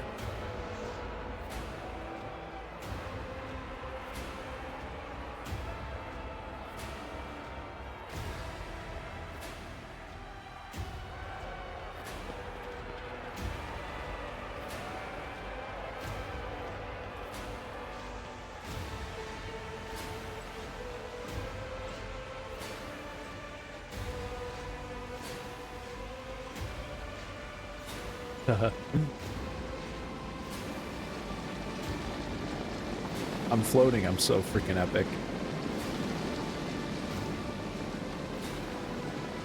It's being a little buggy. That's okay. The crowd below is roiling, their electrified exaltation filling the air of Darganas. Thousands of throats chant your name. You are at the apex of this world and all others. Master Ceremonies, amplified by 100 voices, the voice of the Master of Ceremonies booms. Rejoice, subjects of Darganas. You have been granted the felicity of witnessing your master, a great honor bestowed upon us by rogue trader Lazarus von Valaxius. Gracious savior of Darganas and vanquisher of blaspheming inhumans, may their unholy kind perish in the flames of righteousness. Cleanser of Janus, who with one hand brought death upon the blaspheming Xenos, and with the other exterminated the despicable worshippers of the archenemy. Gracious protector of footfall, patron of trade. A hush falls over the crowd, who gaze upon you in adoration. Many of them bear terrible scars from the recent battle of Darganas. Like children, they await the word of their almighty father. Fear not the coming day. Henceforth you are all my charges. Joyful cries carry your name upward, beyond the atmosphere of Darganas, all the way to the Emperor's throne. You hear a rustle behind you as Henrix leans forward in a ceremonious bow. In that moment, the eyes of your many subjects flare with fanaticism. This single, unassuming gesture from an unassuming servant of the Inquisition serves to them as the ultimate proof that the hand of the Emperor truly is at work in this dark sector. So much gold and white, Cassius stares at the crowd enraptured. It seems the massive gathering of exulting people is just as exotic and captivating to her as the sight of a bona fide navigator, a representative of the mysterious and powerful Navis Nobilite, is to your subjects. Master Ceremonies bows to you with great reverence. Let the oath of the Von Valaxius dynasty be taken. Please repeat after me. Your lordship. I, Lazarus, rogue trader, by the grace of the Emperor, vow to be the paragon of humanity. Unbroken by adversity, to walk bravely first into darkness, to unite and reclaim what was lost, to triumph over nightmares untold, to hold boldly the reins of fate, to walk steadily the road of thorns, through pain to greatness. You hear a rumble as if the roar of the sea of your subjects. With jubilation and devout fear, they welcome your ascension. It is done.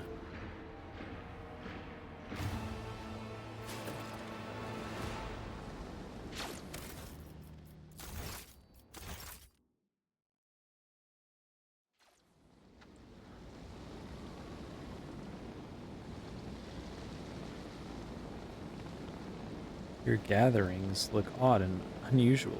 I will remember this.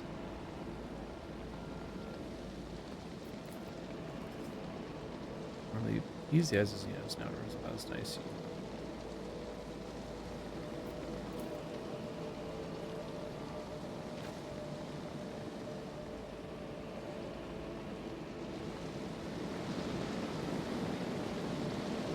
Those blazers are loud. Scattered haphazardly around the table are bottles of music.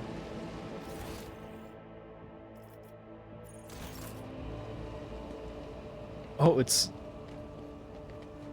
the Warsurians and Sarbox and... Oh! Hey, wasn't I supposed to meet you?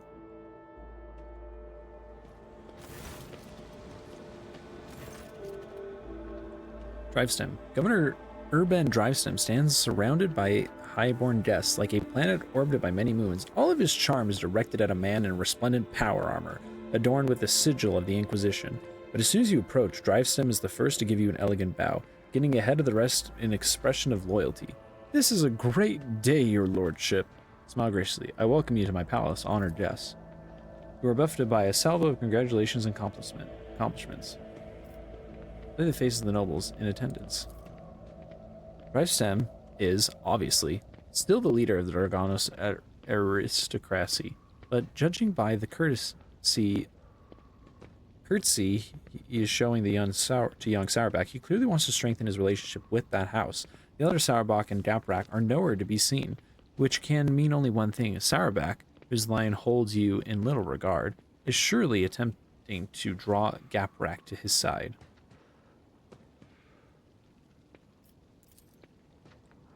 Which could be quite disadvantageous to Lady Gaprak, after all. The disaster on Kiavagama has left her family in an extremely vulnerable position. The Warsurians stand apart, their exclusion from the rest of the palpable.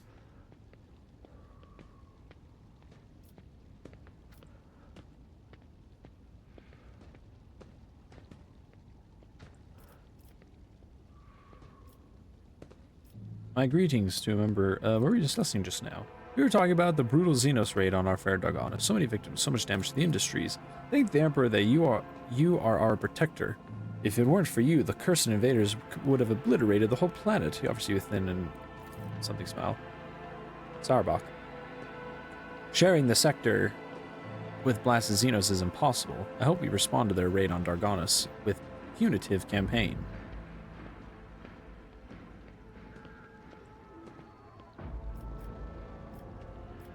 Abbelard's young relative. What is your name? Your lordship, allow me to introduce the daughter of Chancellor Clementia Warsurian, and my great-granddaughter, Astardita. Abelard looks solemnly upon the young woman with barely concealed pride. I'm delighted to witness you, your lordship. Asteria bows, keeping her observant and intelligent eyes trained on you. Redstone glowers at Astaria with cold hostility, while young Sauerbach does not even try to hide his burning contempt. How are you finding the reception? It is difficult to put into words, your lordship. Never before have I seen such a grand and striking ceremony. Astardita's voice sounds passionate and inspired, and her eyes shine with barely contained excitement. But I was so much more amazed by your generosity. The provisions that were being handed out in the streets of the capital will make the difference between life and death for many of those who lost everything in the Xenos attack. Perception. Young Gaprak keeps staring at Astardita curiously and a little bashfully. It seems the boy likes her. Ooh. Where are the rest of your kin? They are in the city, preoccupied with running the festivities and watching over some of the more crucial services. No incidents can be allowed to ruin your ceremony. Astardita frowns and adds peevishly, I asked the esteemed Abelard to put me to some important task too, but he bid me to attend the reception where I can do nothing to serve your lordship. Sauerbach smirks. If I had known, I too would have asked Abelard to let you miss the party.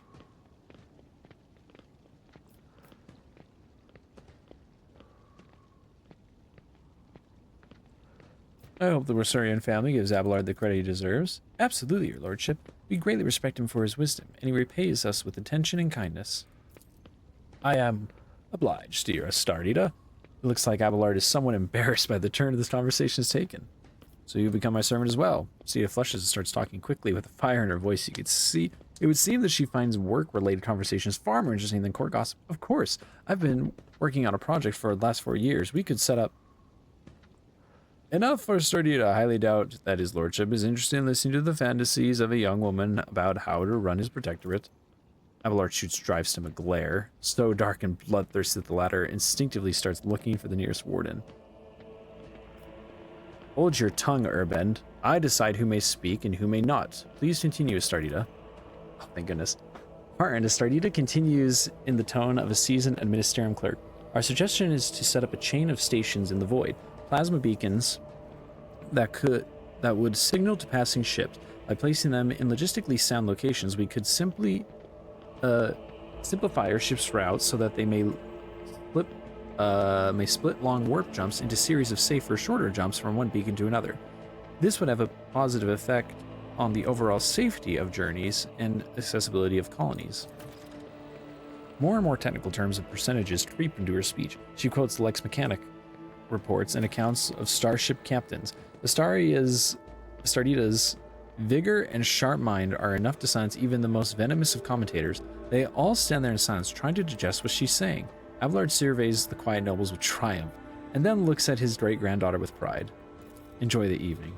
Thank you, lordship. Not the Inquisitor. My greetings to the member of the Holy Inquisition. Damn. Responds with a dignified bow, his proud face calm and unflattering. My greetings to you, esteemed Lazarus von Valaxius. May shadows never darken the light of the Astronomicon that guides you. I appreciate your display of loyalty to the Imperium. By having one of the Holy Ordo's members at your side during the ceremony, you have demonstrated that you consider yourself a son in the fold of our reverent organization.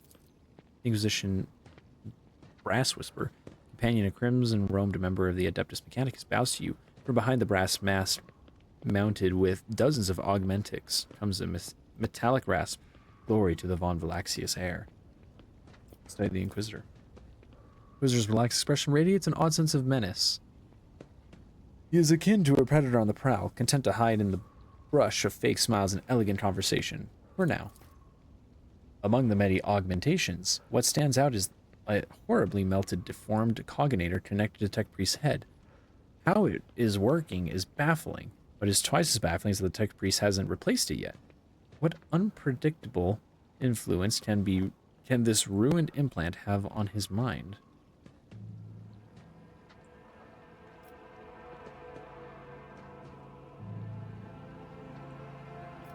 We have not been introduced. An oversight, to be sure. My name is Xavier Alcazar, and I have the honor of serving as a member of the illustrious Ordo Xenos, the head of the Coronis Expanse Conclave, and the Lord Inquisitor of this region. It is my unending task to ensure this sector's readiness to meet external threats and resist internal corruption. Unexpected visit, I wasn't told. I, however, have been told all about you. The Inquisitor's face is impenetrable, but behind this mask you detect a hint of mockery. I have been I'll have called for a little bit of trouble. Who is this member of the Honored Priesthood? This is Brass Whisper, which naturally is not his real name. The esteemed Magos is a member of my retinue.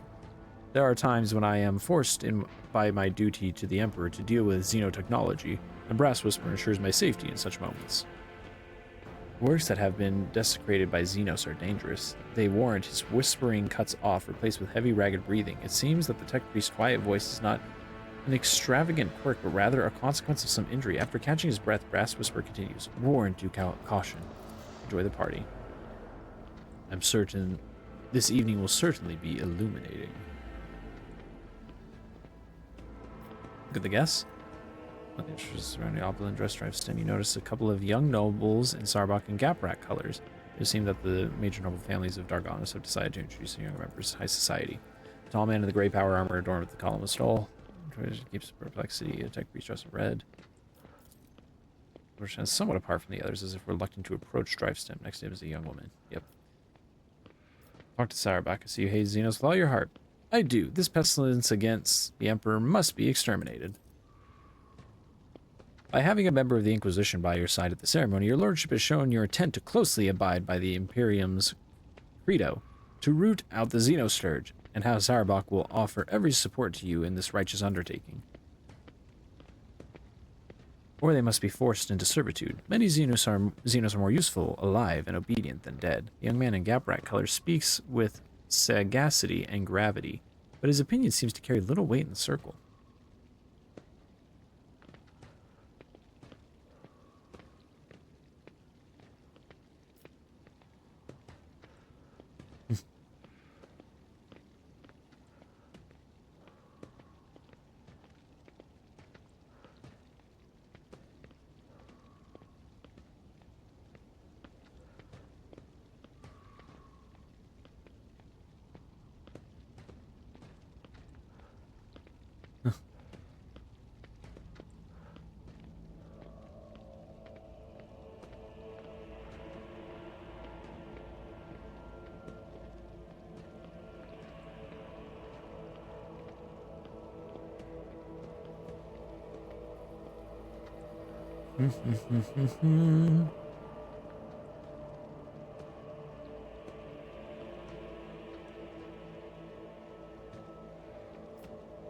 I'll throw a bone to Gaprak. Gaprak is right. This is not just a threat, they are also an opportunity. Young Gaprak accepts your praise calmly and with dignity, as befits a smart boy lauded by his mother and father for his prudence. The Inquisitor standing among the guests clears his throat quietly, but Gaprak's face instantly pales and sours.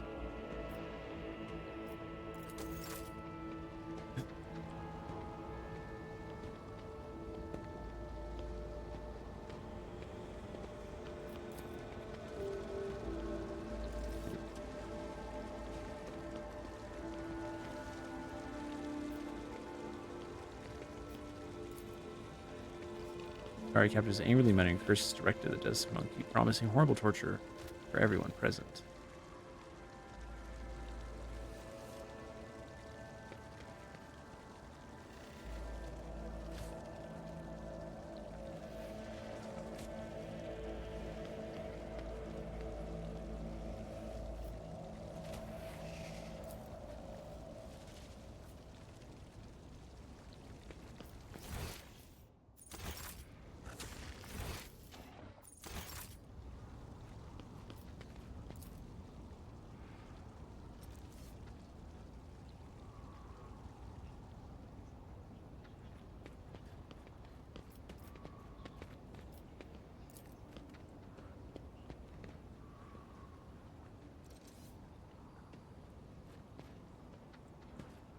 What's up, Rectus?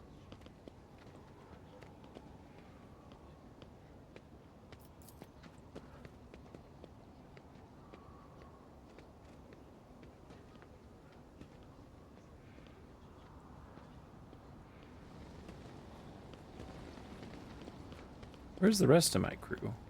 Are they all...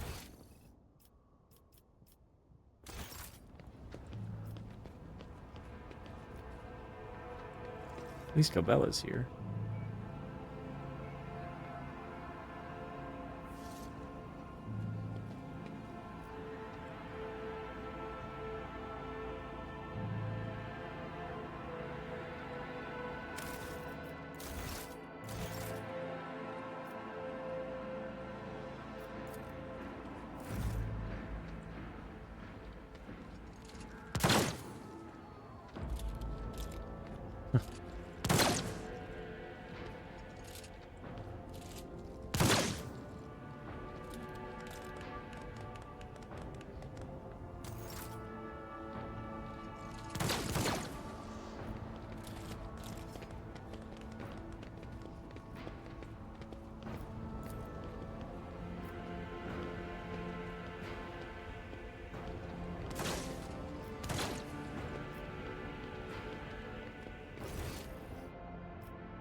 So now what do I do?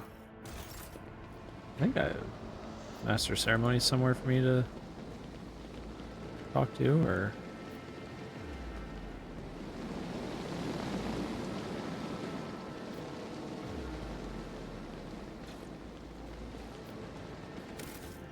Are there more festivities inside?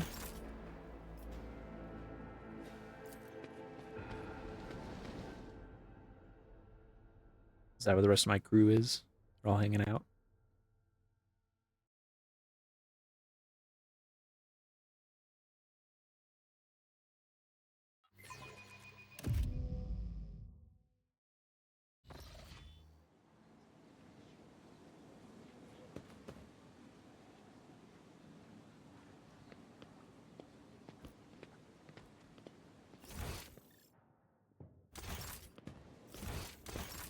Let's cast you all off our lonesome. Or maybe I'll get up there. There'll be like a whole army of nobles and people around her trying to get her attention and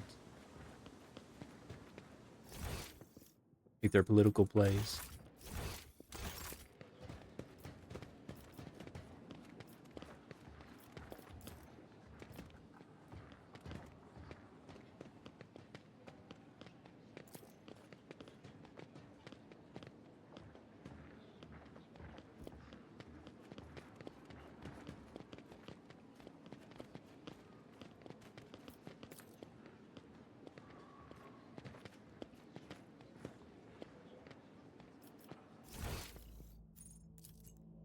Hopefully Adira is not getting too drunk.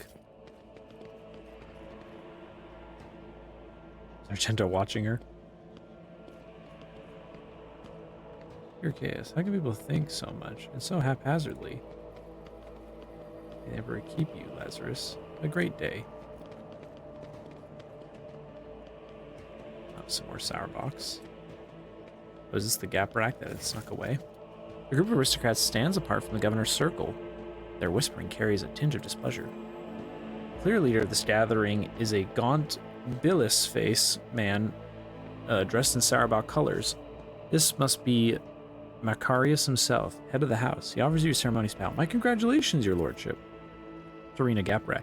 May the Omni Messiah grant you understanding. The woman with whom he is conversing, the one dressed in the robe with gear-shaped adornments, is Toriana Gaprak. It is difficult to read her face due to it being covered in numerous augmentations. Observe the guess. Gaprak looks rather anxious. Zarbak dressed surprisingly plainly and austerely for an aristocrat of such high rank, is frowning suspiciously. He came to the reception with a companion, a woman of dazzling beauty wearing a gilded augment necklace around her throat, his wife probably. Henrix, who joined the group unnoticed, mostly keeps silent, listening intently to every word. Where? Oh, did Henrix just, like, mosey on up when I wasn't paying attention? How are you these days, Torina? Like a forging hammer, Torina's voice falls heavily on the ear. The corruption of Kiabagama was a great blow to my family. The contemptible Cubist Delphim betrayed our trust, desecrated the forge cathedrals, and took my esteemed cousin's life. On behalf of my family, I humbly beg you to forgive our negligence. I'm ready to accept any punishment. Perception. There's something lurking beneath Torina's repentant expression, a grudge. It seemed that she was personally offended by the nightmare into which Cubist Demphim purged her domain, and she feels betrayed. Do your party. I do think you're playing for. Tell me more about your family. We Gabraks originate from the Calaxis sector, from the cluster planets known as the Lathe Worlds. We worked faithfully for the good of our masters there, the Adeptus Mechanicus, and through our service, we gained a spark of the Omni Messiah's knowledge. Then fate tied us through the bonds of fealty to the venerable Von Valaxius dynasty. We found ourselves in the Chronos Expanse. Generation after generation fulfilled our duty to faultlessly until Kiavagama was destroyed and disgraced our name. We are part to heal the wounds inflicted on Kiavagama, and your house will be forgiven. Rihanna raises her mechanical eyes to the ceiling. I swear on the Omni Messiah's all-encompassing insight, we will make every effort to justify the cost of its resurrection. Macarius scoffs. It was only a year ago that none could doubt House Gaprak's usefulness. Yet here you are, Toriana, on your knees, justifying the cost. Macarius, I'm surprised you deigned to make an appearance here this evening. Macarius' face twists into an unpleasant smile, which makes the artificial skin on the left side all the more prominent. I am a servant of the Von Valaxius dynasty. Had I not come, I would have committed an act of unacceptable insolence and damaged my family's honor. Regina. His wife offers you a charming smile as if apologizing for her husband's vitriolic tone. Her large dark eyes are brimming with curiosity. What has so displeased you? Says with caution, I am your dynasty's loyal servant, but you have asked, and I will answer. Too long has the Cross Expanse lived under the rule of rogue traders. The privileges granted to them make people think that commoners, too, can dismiss the prohibitions of the Imperium. For the good of this sector, rogue traders must become the paragons of the law, not exceptions to it. But do many warrant holders exhibit lawful conduct? No, they do not. Even you, your lordship, are subject of the strangest of rumors, and you have just recently inherited your protectorate. Kunrad Votgir's people, for instance, claim that you had a hand in the esteemed Theodora's demise and accuse you of many other misdeeds. It doesn't matter whether or not their claims are true. The people hear them, believe them, and think that they may follow your example.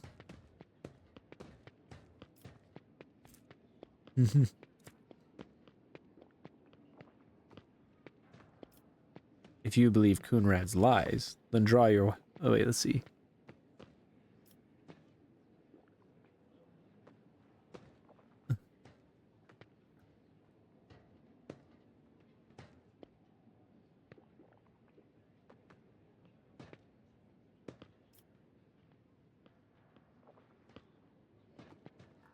I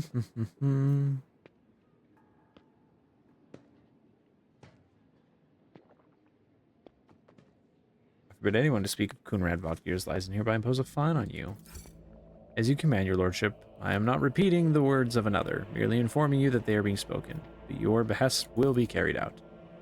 Henrix pulls out a data slate and makes note of it without looking. Your cousin Jocasta became the new master of arms on my ship. I am pleased to hear it. Nothing in his face shows that he is glad for his cousin. I was worried that her character would cause our house a great deal of grief, and yet, in the end, the noble Sauerbach blood was stronger than any personal shortcomings. I have faith that Jocasta will prove herself adequately. He forces a faint smile. I wish I knew more about House Sauerbach. Puffs out his chest and says proudly, the Sauerbach line was one of the first noble houses to arrive on Kronos Expanse. For millennia, we have served the Golden Throne and kept the faith. I'm trying to zoom in the camera and get a good look at them, but that's good enough. For millennia, we've served the Golden Throne and kept the faith. Sauerbach warriors have bled in 100 wars, and at different times have ruled a great many colonies of the von Vlaxius dynasty. I'd like to become better acquainted with your wife. Macarius is visibly vexed by the shift of conversation. His wife offers you a reserved smile. It is an honor to be in your company, your lordship.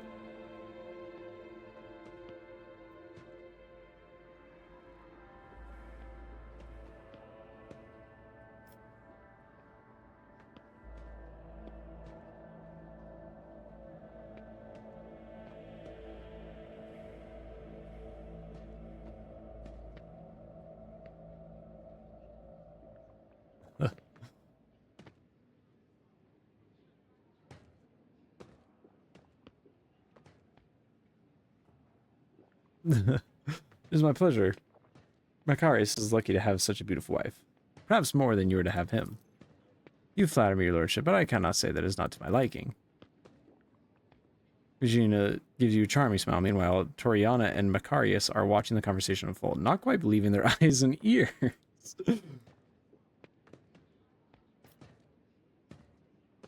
I shan't continue to test his loyalty speaking with his beautiful wife any longer. I'm glad to know you think highly of my beauty. His face deep red is only too ready to change the subject. Interesting conversation.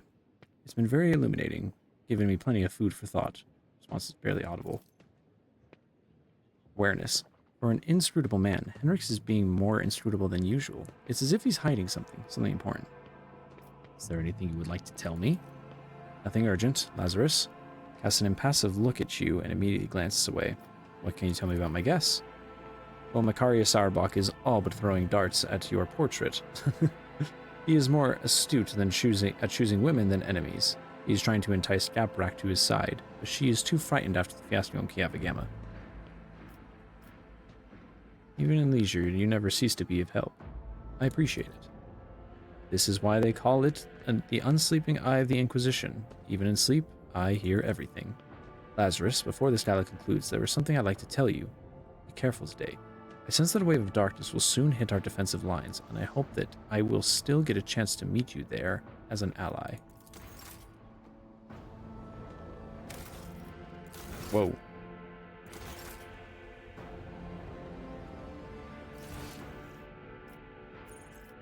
Oh, he was here the whole time. I didn't even notice. What do you think, Jaya? Won't end in a shootout.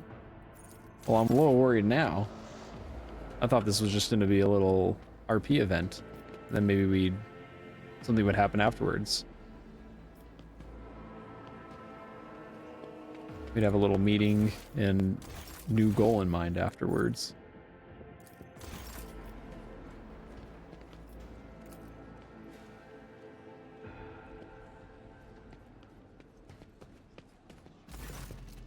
Strange servitor. Saying congratulations to you and Lazarus von Vlaxius on attaining your new legal status. Whoever standing next to him is examining you obliquely. He quickly looks away upon realizing that you have noticed. What is this servitor? It is Nomos' new repository. Nomos, this unit identifies as Lazarus von Vlaxius. Two-way identification complete. The servitor looks at you again. No longer trying to avoid your gaze, its face twitching as if the muscles have forgotten what facial expressions are and are now struggling to make its features look amiable. We are Nomos. We have made use of this receptacle to leave the ship. Greetings, Nomos. We enjoy greetings. We enjoy communication.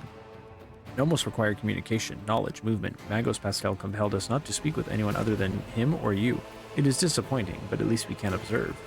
Nomos have changed since we last spoke to you, Lazarus. We are not able to conceptualize our previous experience, that of solitude, and we no longer enjoy it. I believe you intended to investigate what Nomos is? Every 15 watches, I commune with Nomos' code and spend prescribed lengths of time in calculus meditation. However, the Omni Messiah has yet to bless me with an answer. All I can say is that the capabilities of the entity Nomos are extraordinary. The ship's hollowed systems sing beneath its touch.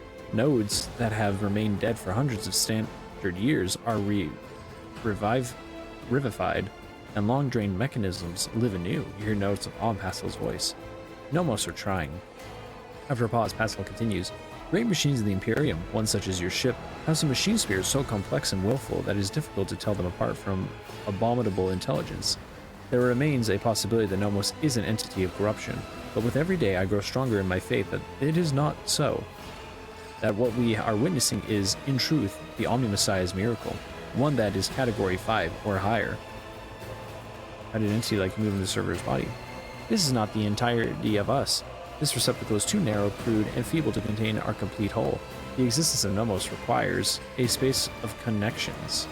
We're able to transfer a small part of us and build a thread strong enough to travel through the ship. We are enjoying this journey, discovery. Even though this receptacle suits us poorly, it will soon be destroyed by the force of our presence. Nomos, what do you think you are? Nomos have consciousness, awareness, knowledge, movement. Always movement, Servitor paused briefly. We do not know what we are. We have no past. We awaken in the depths of the ship upon answering a call. Our first clear memory is the call of your blood, Lazarus von Valaxius. The call and the plea for help near a place that is called the Warrant Chamber. Why have you brought it here, Pascal? Eddie Nomos asked permission for the visit. My objective was to observe the process of integration into a servitor. We wanted to see, observe, cognize, speak. Servitor makes a strange, wavy gesture with his hands that looks at once very human and far away from anything human. We want to speak with you. Will you speak with us? What do you wish to speak about? Many things, happenings, events, decisions. Servitor's eyes roll in their sockets before focusing on you. We have been observing you. You do things that we do not understand. We want to learn why. Remember the day we first met you. You gave us your blood to drink. We helped you save yourself. We followed you.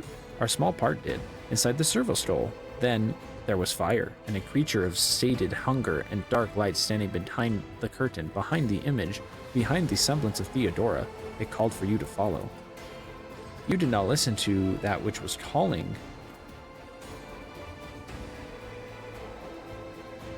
Oh yeah, you did not listen to that which was calling from behind the curtain. You thought only about those who followed you and about the fire that could destroy those shells. We remember the day when the star disappeared, when the dark light and the sated hunger wanted to take the world. Rakid Minoris was its name in the ship's data. You ordered that the world's heart, the old reactor, be torn apart. The fire destroyed everything. So many human shells who were begging to be saved, but the dark light retreated. You remember another day, we awakened inside the ship. We lived in its systems. Then we tried to emerge into servitors like this one. And so many of our receptacles were gathered in one place. You ordered to have them killed. Oh, that's right. The defected servitors. You felt sad. This is what we have seen. Among many other things, we have begun to understand, we think that we do not know everything about humans and about you, Lazarus von Valaxius. We have tried analyzing shells and defining sets of their needs and fears, their simple functions, but now we think that there is more, that there is another side that we do not see, a notion that is larger than we can compute, something that stands above fear and needs, something that drives them. We envisage this larger notion as a light, a web of light that connects humans. It may seem almost invisible, ephemeral, but it grows stronger when they are threatened. This web is always on your mind. When darkness comes, you want every thread that extends from you to shine bright so that those who follow do not lose their way. Whenever a thread breaks, it saddens you. Do Nomos understand correctly? Yes, you do understand correctly. Every thread that connects people, every life, their value is beyond measure. There is no greater reward than guiding others to salvation when all that surrounds us is darkness. We knew we could understand you. Light and movement, connections and help. We are enjoying this, perhaps because we too are connected to you, through blood, through life. Thank you for speaking with us. Nomos are grateful. We cannot continue moving on our own.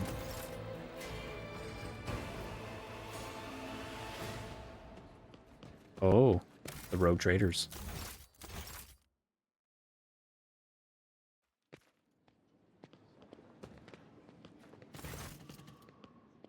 Ooh, and he gets a portrait. What the heck?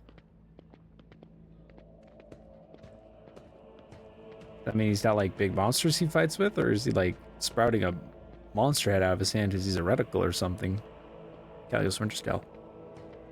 Lazarus, there you are. Welcome to the circle where each member is as powerful, ambitious, greedy, and vain as the last. That is to say, the noble rogue traders. Isedia Corda. Isedia Corda is watching him with barely suppressed contempt. Yes, you have found yourself suitable company, Caligos. At the very least, now you can enjoy idle diversions, boast about your power, and indulge in profane pastimes with one who is your equal rather than a member of the lower classes. Serve the rogue traders. Caligos Winterscale is a broad-shouldered, athletic-looking man. He frequently flashes a bright smile, no less dazzling than the blade of power axe he carries. Every part of him, from toes to his magnificent boots to the tips of his hair, radiates strength and the desire to live and win. His smile is crooked, as if ready to turn into a hostile snarl at any moment. Next to him is an unmoving hulk of a man clad in armor. His low forehead and gloomy face bear signs of degradation, and his bloodshot eyes are expressionless, like a pair of glass buttons. Insidia Corda radiates cosmic cold. Her skin is unnaturally white, and a nervous tick is constantly tugging at her left side of her noble visage. Garbed in a full dress uniform adorned with purity seals, she is the embodiment of a true imperial aristocrat. Haunting her side is a gaunt shadow of a priest in plain black robes. Oh, Dorsolero. Gives you a respectful nod. Welcome to my domain, honored guests. My, what hospitality. Come to think of it, why would I expect anything different from the air of the glorious Theodora? If you, Insidia, were to pay me a visit, I wouldn't waste time on warm greetings either. No, I would promptly arm myself with a flamer before your self-righteous parasites could infest my entire palace. Caligos, thank you for the visit. Caligos gives you a cheerful and somewhat feral smile. As a sign of your gratitude, you could return something of mine that has found its way into your pockets. Footfall Station sounds familiar? All I asked you to do was help that crafty slug Vladium deal with the threat of famine, not claim my property for yourself.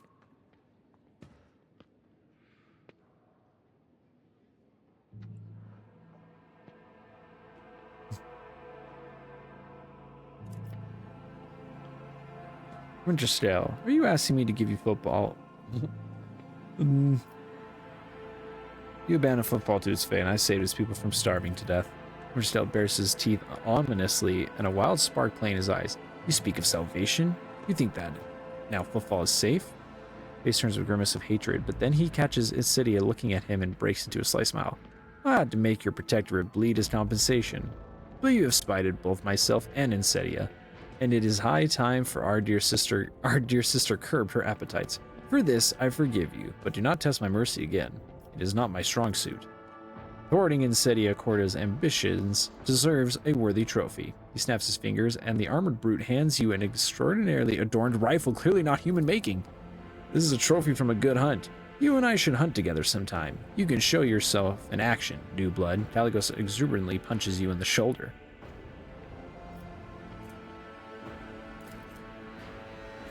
Whoa!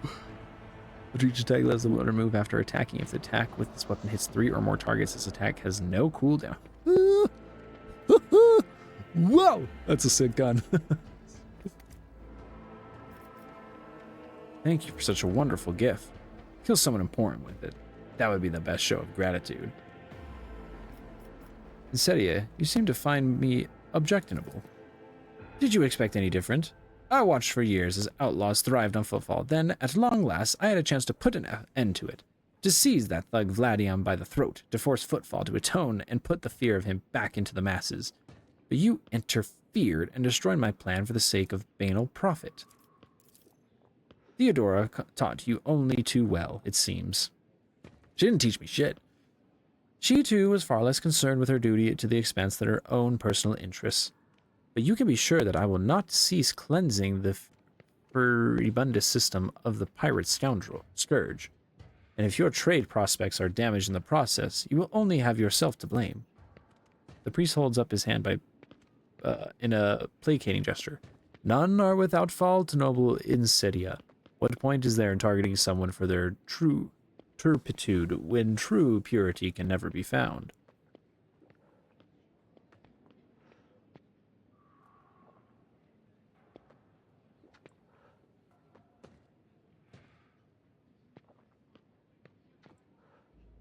You threatened a star footfall. I brought them salvation. So which one of us serves the Emperor, which their own unhealthy ambitions? Say rolls her eyes. Please, I'll believe it no sooner than hearing word that half the population of that den of heresy has been sent into the void's embrace. I have faith that the blessed Lazarus is perceptive enough to see the appalling nature of the residents of that deprived place. Hieronymus, your appearance here is unexpected. The esteemed Hieronymus is my confessor. I greatly obliged him for agreeing to accompany me on this journey. Hieronymus bows respectfully. May the Emperor's light guide your way across the abyss of human wickedness. I see the faith is more than just a word to you. Insidious smile, racked with a tick, looks sinister. Faith is everything to me. In his name, I have eradicated corruption on 100 worlds and will do so on 1,000 more. By his will, I hunt down pirates and desolate their vile nests. Let the Cordia name make a firebrand tremble, for sooner or later I will cast them into the void. The funny thing is, people still call me the foul-tempered tyrant in all this. Caligos' amiable smile somewhat resembles the bared teeth of a wild animal. I take it you're not overly fond of Theodora. Insidia lowers her eyes and says without animosity, she was the same breed as Asp. Stops shortly, then continues in a lowered voice. Conceited, insolent, unaware of the Emperor's stern gaze set upon her. I do not doubt her wisdom and courage, but Theodora did not have a shred of humanity or fear for his wrath. You know whose name Insidia almost uttered. You have heard it from your former life. More than once. Aspice Cordia, a rogue trader of the Chronos Expanse. An infamously merciless and voracious pillager who is scarcely different from a common pirate and heretic. One would never think so by looking at Insidia Astal Corda, but it appears that she and Aspice are related. Well, I for one liked Theodora, the stories they told of her travels to nameless stars, and yes, there was no fear in her, Winterstell sighs pensively, and his lively expression grows a little grayer. Aspice Corda. I have certainly heard the name before. They say she was an unrivaled plunderer and raider, and I wonder just how much of her ways her successor has inherited.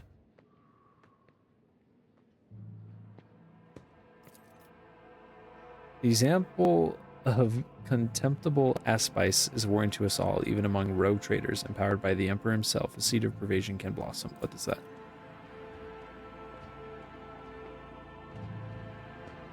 You notice Insidia seemingly freeze and choke up at the mention of aspice, but the priest's condemning words cause her icy rigidness to evaporate, and her dark eyes fill with righteous fury. Insidia's face twitches with the rhythm of artillery fire. That reprobate is my forebear and my curse. Aspice Cordia was a cruel, covetous, blaspheming monster. She fraternized with Xenos. She despised the faith. She robbed and slaughtered. She was drawn to dark secrets. One day she boarded her ship and vanished into the depths of the Chronos Expanse. She was declared missing, but I know. The bloody day will come when we see Aspice Cordia's battle flagship once more.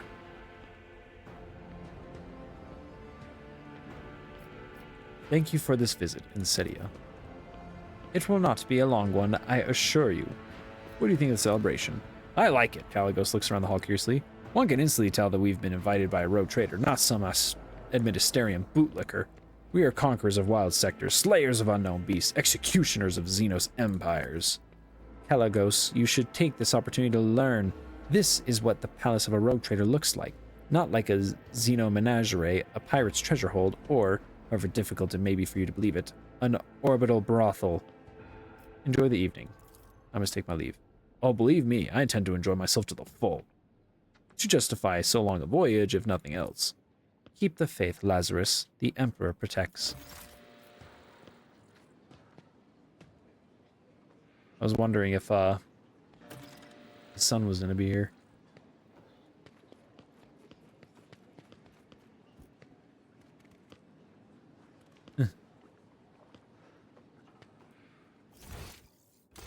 I'm sorry they are offending you, Cassia. Okay, well, hopefully nothing crazy happens.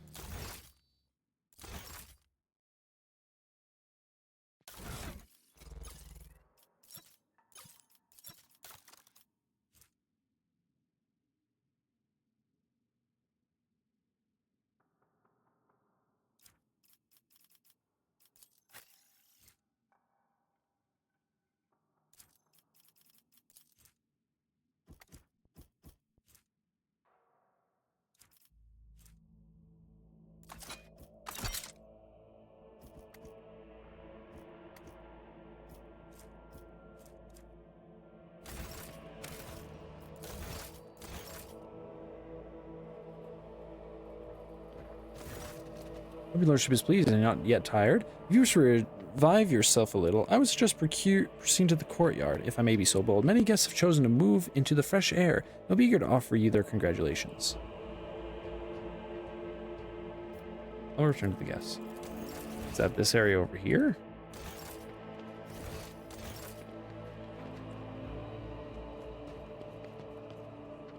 Well, I can't seem to go out there, so...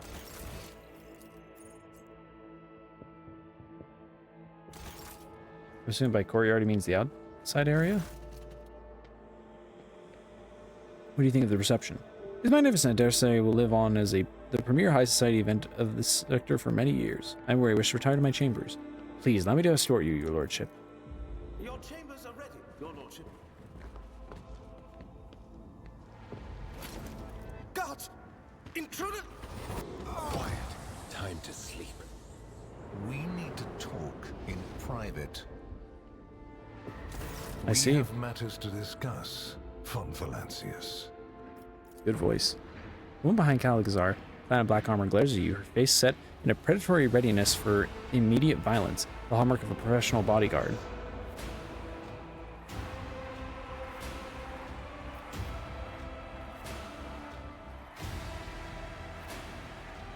The Inquisition wishes to have a talk with me. I'm glad to be at its service. A commendable openness to cooperation. It will be taken into account. Your sharp gaze is fixed on a point directly between your eyes. Master Van Kellogg's has spent enough time with you. He will vouch for your words. What stands out from your recent accomplishments is the suppression of a rebellion on Janus, the battle against the archenemy's minions on Kiava Gamma, and, of course, the unusual interest the Drakari have shown in you.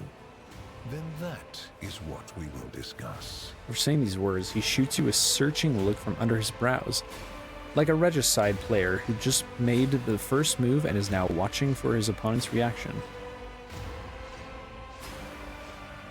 What do you wish to know about the events on Janus? Oh, I know it already.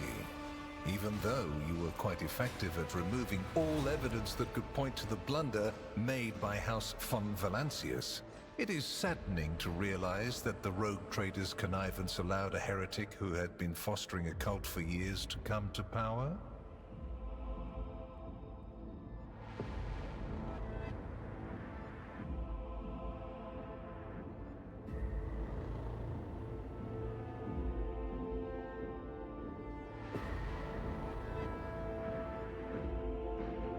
Every tool has a shelf life. Vistenzia reached the end of hers, so I replaced her. I would say your dynasty should have discarded her a good 10 years earlier. And had you waited another 2, I would have had to do it myself. Negligence can eventually become fatal. Dog, I just got into this position.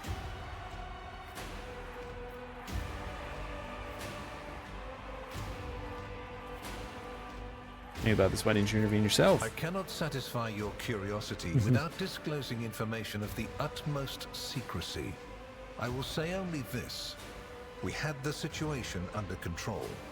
There is a tangled knot of perilous events in progress in the Coronis expanse. Plucking even one thread must be performed with great precision and caution, without any room for error. Because you do not want to know the price of such an error, or what forms it might take. What questions could you have for me about Kiava Gamma? Places touched by chaos must be purged with fire and condemned to oblivion. Kiava Gamma should have been bombed to dust and pronounced a forbidden world. However, you decided otherwise and restored the colony's operation. And you didn't even go to the trouble of hiding the traces of the neglect committed by your dynasty. After all, it was House von Valancius that gave Cubus Delphim so much freedom that he sank into seditious heresy. What was your rationale?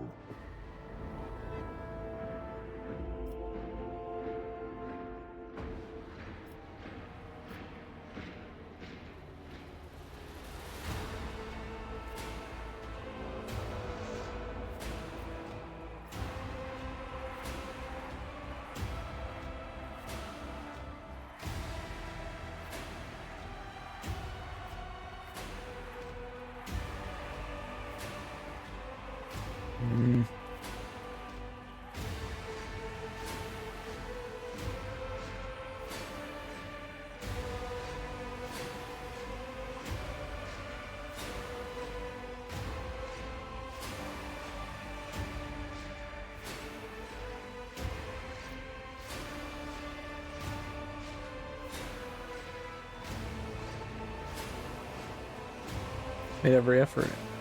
I saw to it that every seed of heresy was exterminated. The world of Kamigamma is tended no more. I can vouch for that. I hope you are sufficiently thorough. If you are not, you will be called to account. Drukhari have shown an interest in me. Are you referring to my ruined capital? Yes, yes. The enmity between you is a known fact. But there is another way to look at it. On Veabos 6, you met the Archon of a mighty cabal, whose presence there seems strange to begin with, and lived. You subsequently encountered a number of her closest henchmen. Yet, again, you survived.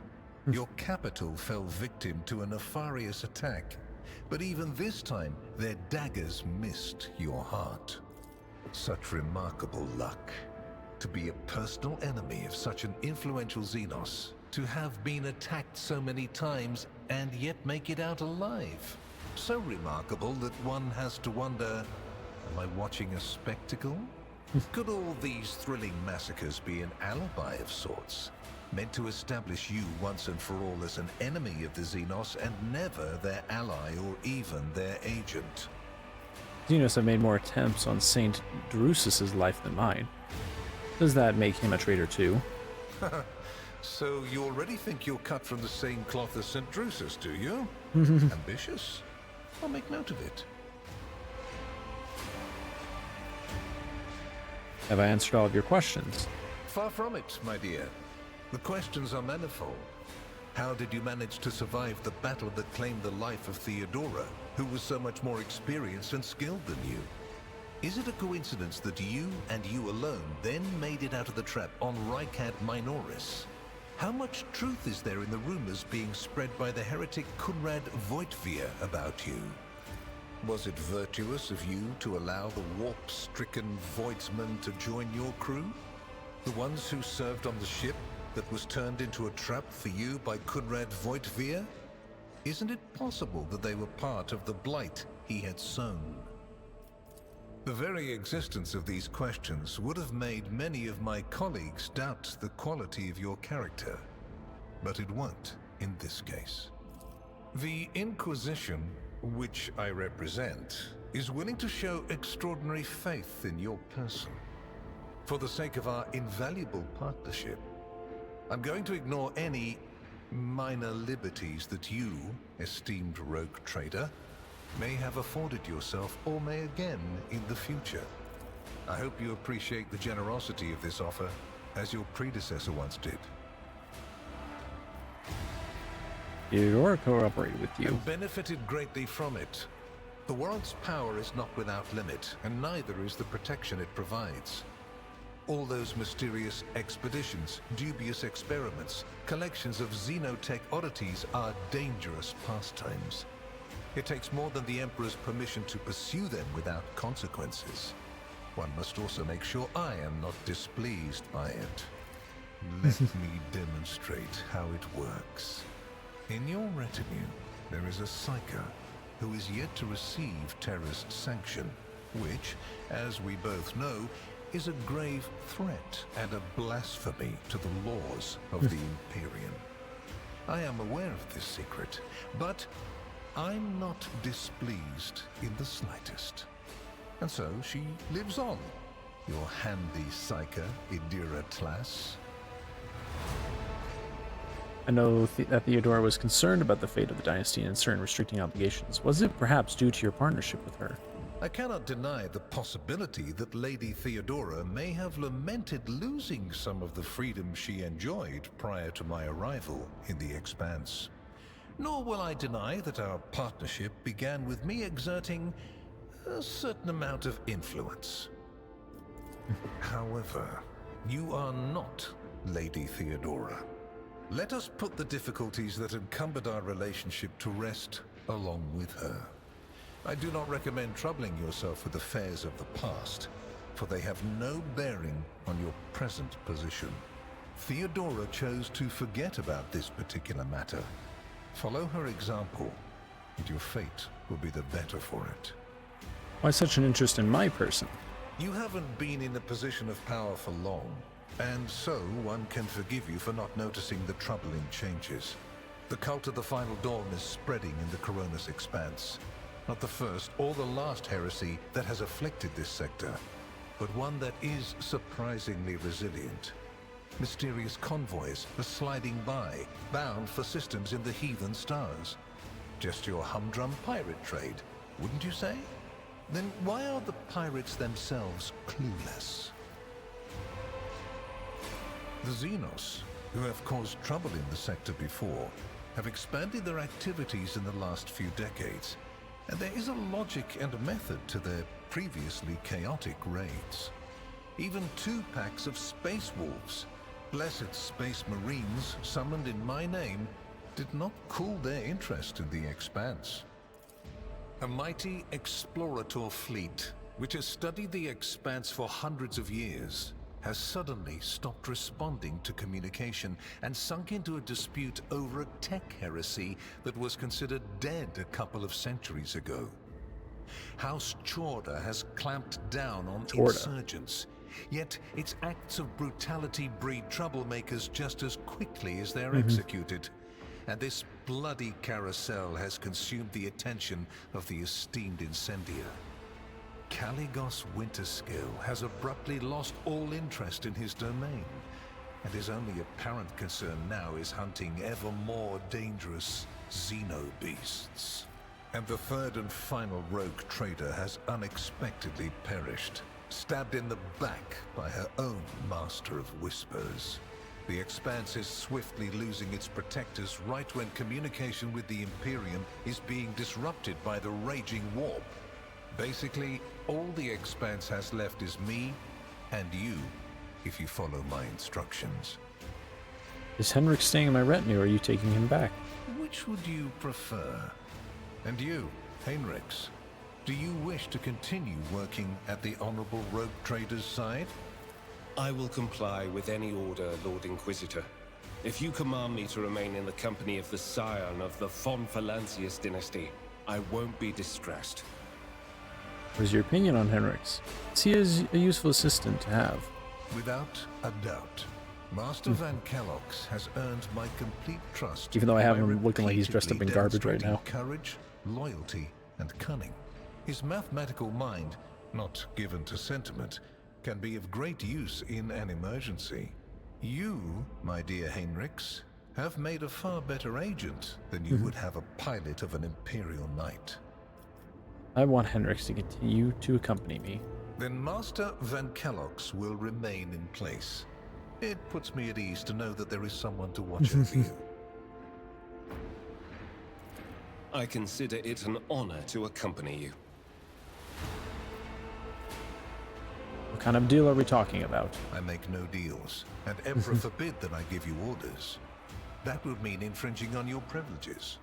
I'm merely offering well-meaning recommendations and expecting that when the Expanse finds itself in danger, you will break away from your own affairs to heed them. Sure. Please accept this gift as a sign of my favor. In an hour of need, give it to any faithful servant of the Emperor, and the Inquisition will come to your aid. The color indicates how close the bearer is to the Lord Inquisitor. Black means that you are a part of the inner circle. Any and all resources will be available to you. Dang it.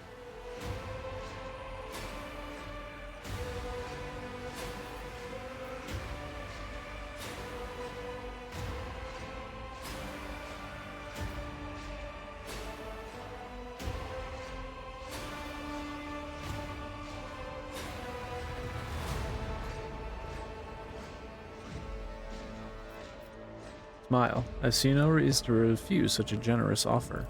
Then we have reached a consensus, and I am pleased to see it. Here is where we part. My shuttle is waiting.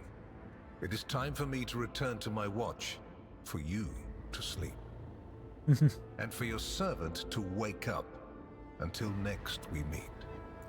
Well, you will obviously want to discuss what just happened, but not now. I presume. Right now, it would be better for you to rest and think on the Lord Inquisitor's words in private. I bid you good night, rogue trader. Yeah, I still like Henrix. He's just doing his job.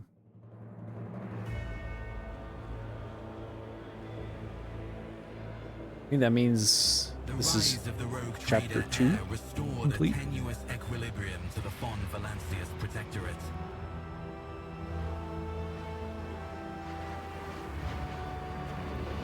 For a time, threats subsided, activity returned to trade routes, and reclaimed worlds began to heal.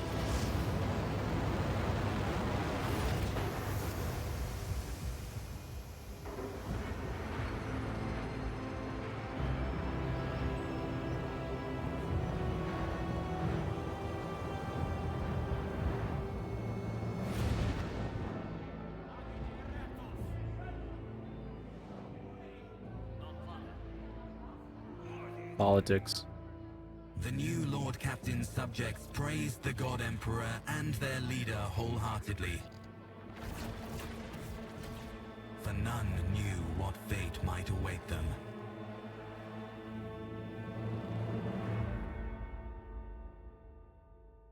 He's Danger Kari.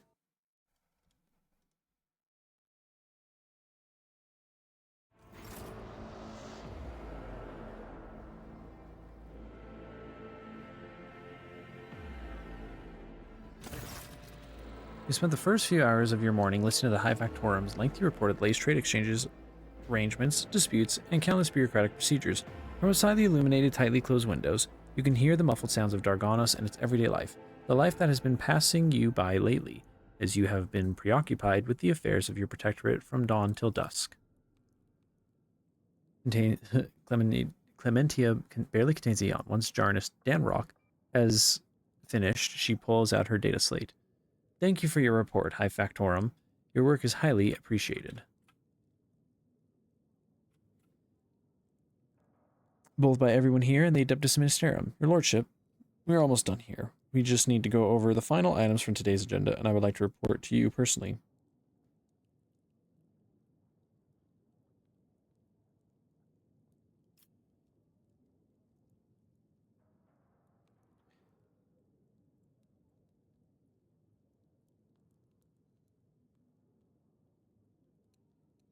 I've lost track of how long I've been trapped on Darganos for the good of the Protectorate.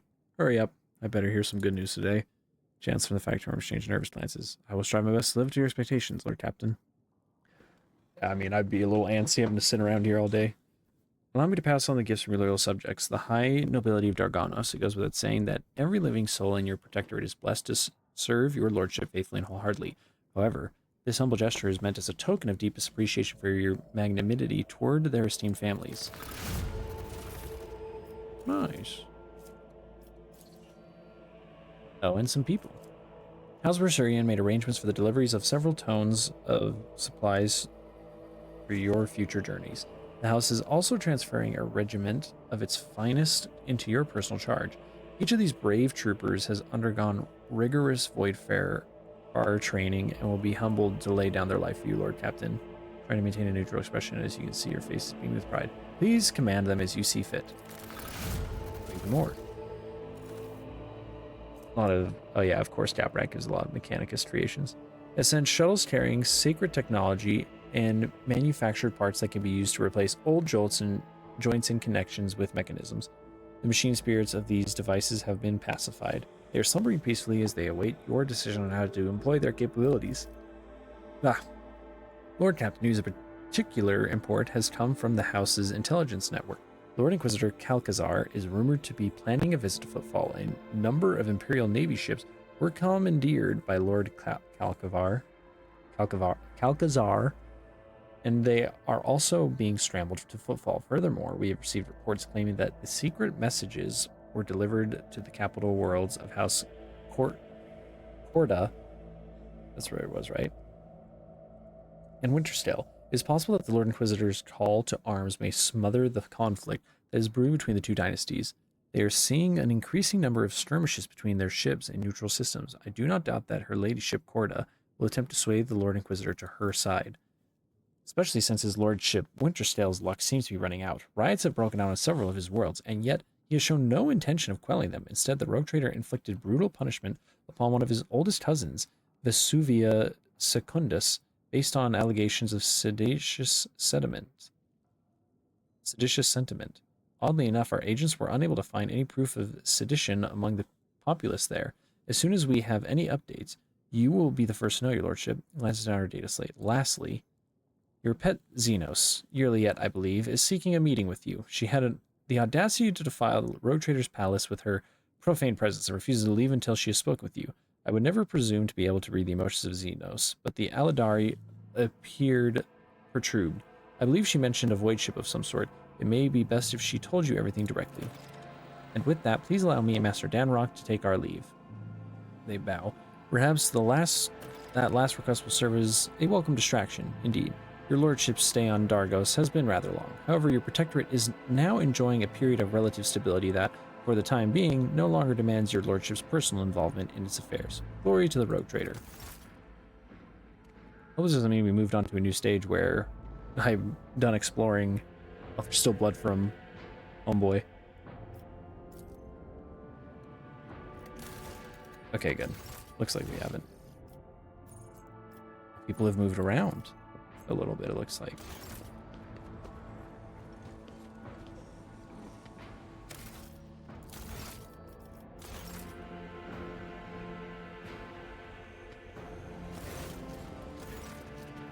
Entelok, alas, you have left your ornate cage. Kesseliga Stone Palace walls.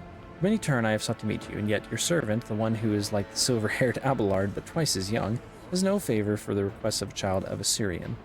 Take me to a place where the hearing of others will not steal the words intended for you.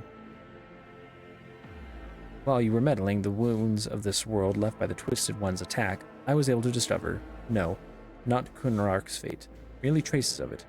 As Muaran found sanctuary under the boughs of the Lilithon's forest, so did my other kin find refuge in a system known as the Atlas Reach. We must make a journey there with haste, for new dangers destroy the witnesses who can show me a way to the lost Kudarak, whose fate remains shrouded by the stars. Really, a focused, piercing gaze on you. Their knowledge is the sole thread that may lead me to the truth, Entelok. I ask that your metal-winged ship take me along that thread before it tears under the strain of time and circumstance. Are we able to contact those Aladari? No, I did not contact the Assyriani. I have no means to do so, but I had enough time to explore the stone jungle of your world while you were preoccupied with your urgent matters. The path of the outcast has taught me to observe and listen to the world around me. In this case, the throngs of monkey at the port, errant conversations, rumors, chance words, like the parts of a speckled mosaic. They came together to form a hazy image. My kin were seen in the Atlas Reach, and now all we have to do is pull at the web of connections and possibilities to uncover whatever is concealed from the unseeing eye. Give me the coordinates, and I shall take you wherever you wish to go. You will? The ice nearly its eyes melts away for a moment. Thank you, Entelok. This path indeed takes me to the truth. I will be indebted to you, a rare happening between our kinds.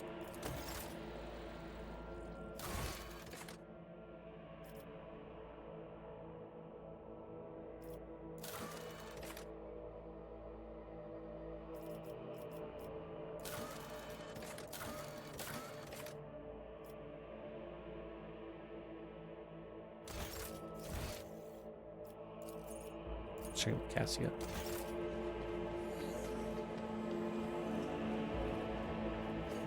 Not that she likely has anything new. Oh wait, no, these were all their places. Damn it. Even Abelard? Is this where Abelard was? I don't remember.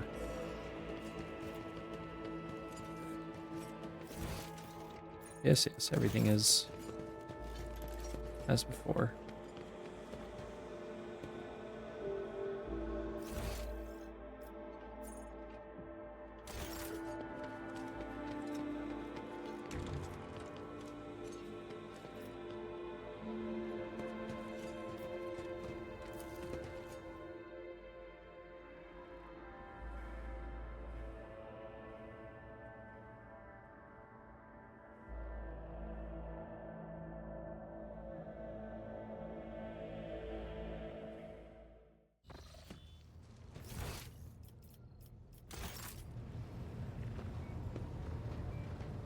People have new things to say since the new chapter. Lord Captain. Nope. Lord Captain. I'm assuming Hendrix has a good chat. Let me preempt your question. You want to talk about what happened after the Magna Accessio? I fully understand the circumstances surrounding it. I'm glad to hear it. My fears that our conversation would take an unpleasant turn were not realized.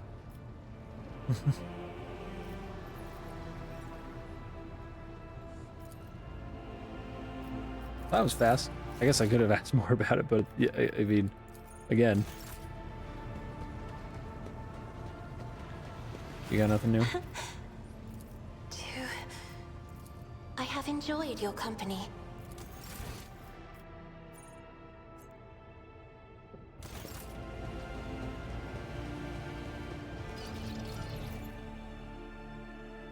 Oh wait, no. I need to talk to I haven't checked on reps in a minute. I don't think I have a whole lot of stuff to trade. And now I'm kind of feeling like I need to save stuff. I need to save fuel. I know that much.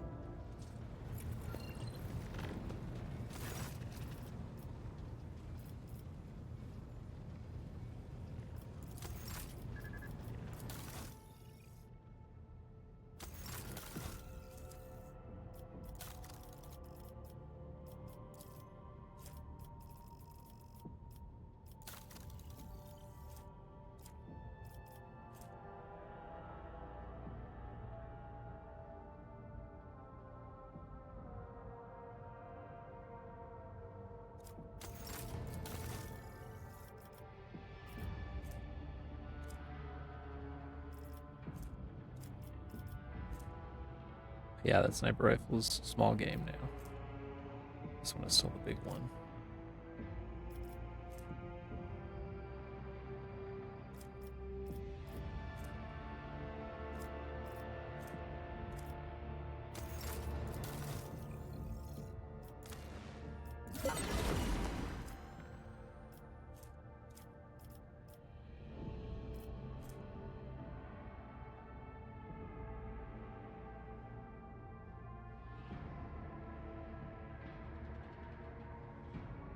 Ooh, that's good.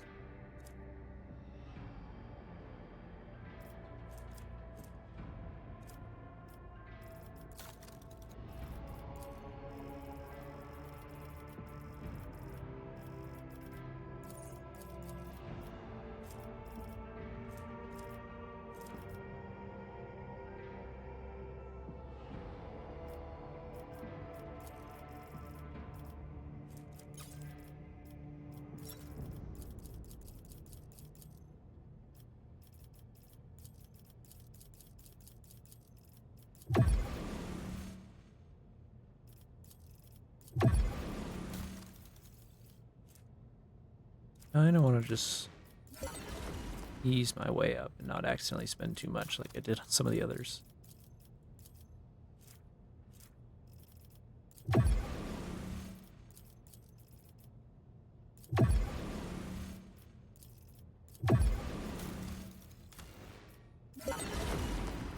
But maybe I can just finish off this rep, which would be very nice.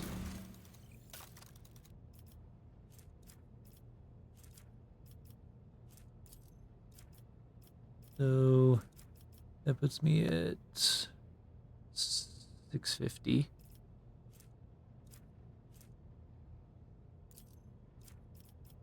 $850.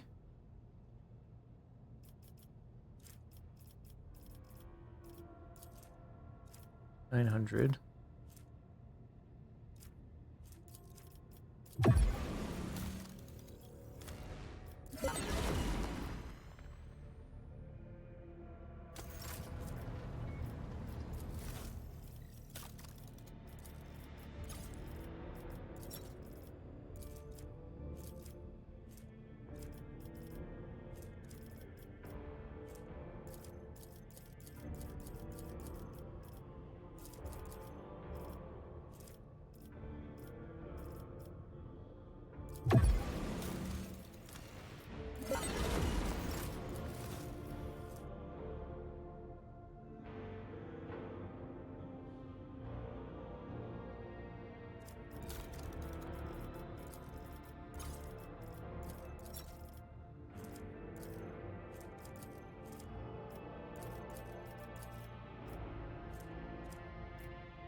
I actually still have a ways to go with it, I think.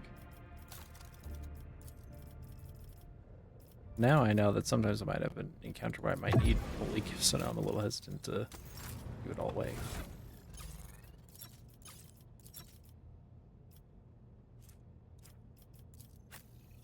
This isn't a fortress world, right?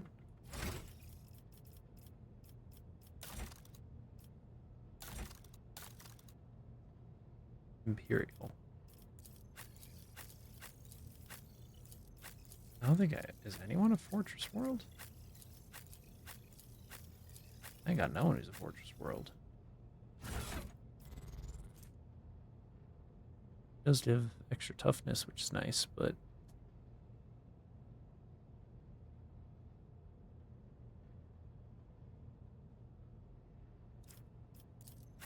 yeah, I need to get this homie heavy armor. Pronto.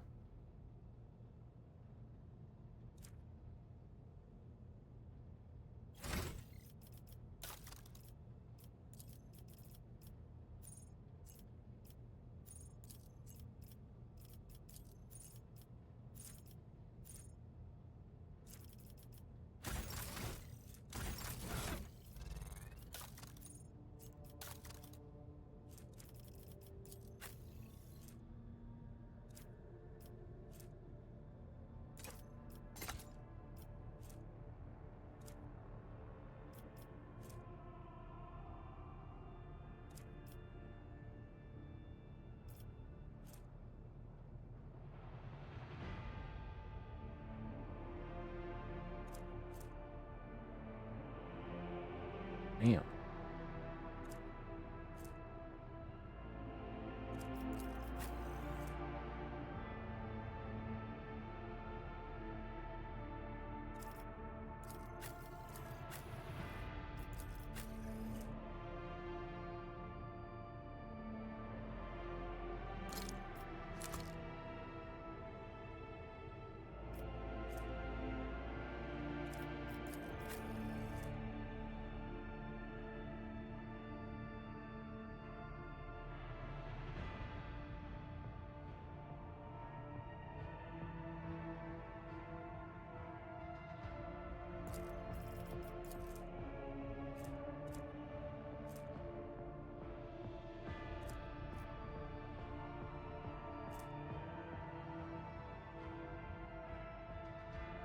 I don't think I've given her blood oath yet.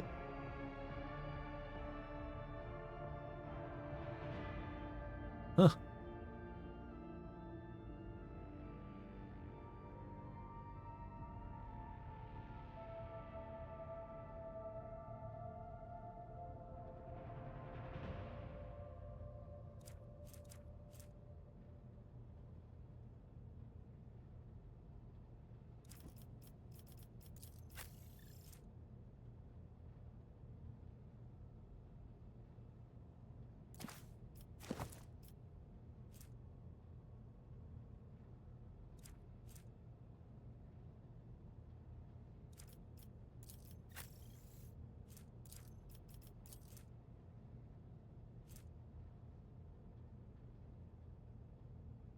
Ooh.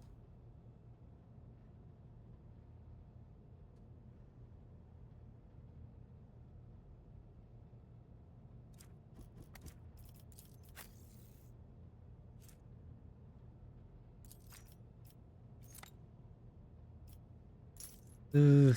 Seeing all those stats go down is painful.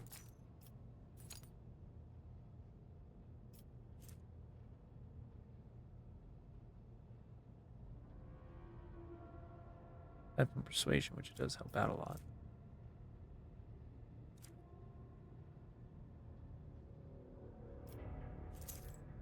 It actually.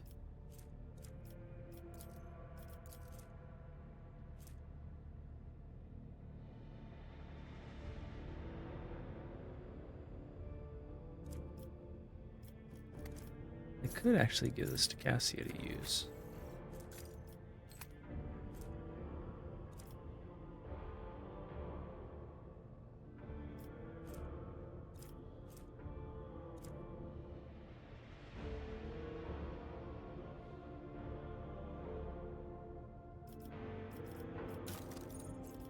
Oh wait, do we see her like claws?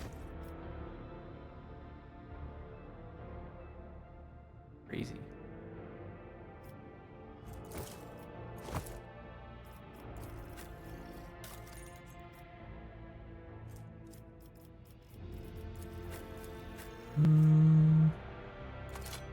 Oh, that's an upgrade.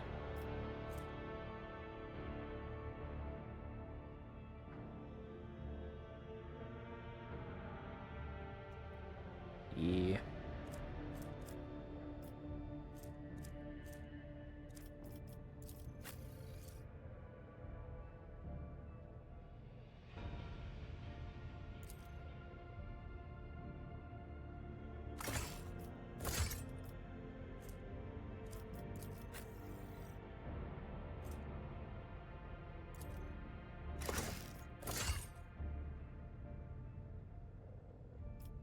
What the frick?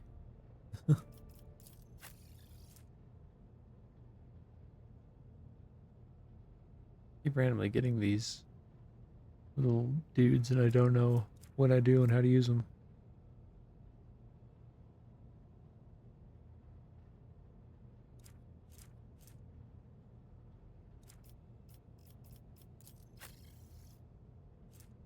Real shame because this is good.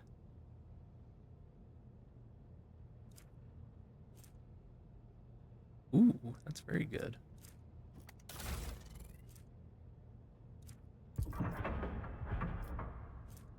Oh, and I can upgrade this more.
This is huge. This is so good for him.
Well, I'm sure once I...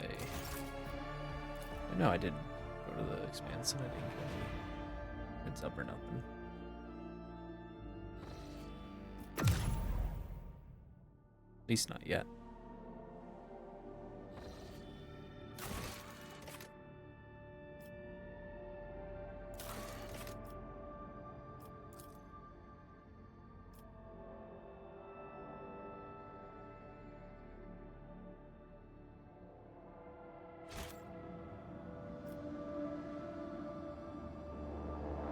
Okay, where's this?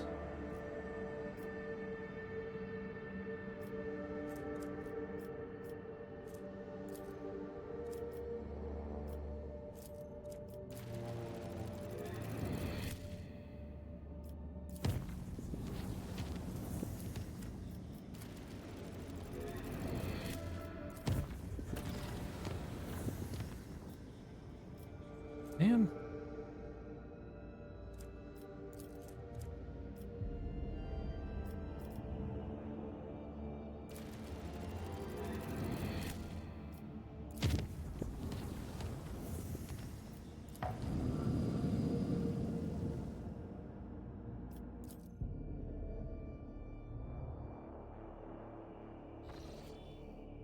More time according to the laboratory, we arrived at the coordinates. You specify the augers do not register any activity on the surface of local planetars, biological or otherwise, but many Xenos are using their arcane technology to conceal their presence.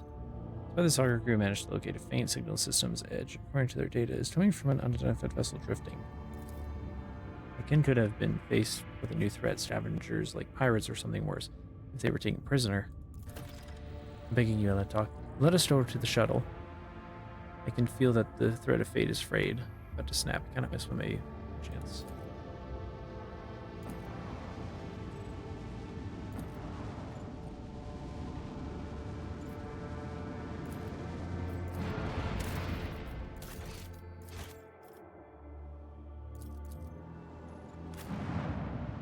Ooh. Okay, maybe I save this for next time. Already going into combat. Ugh.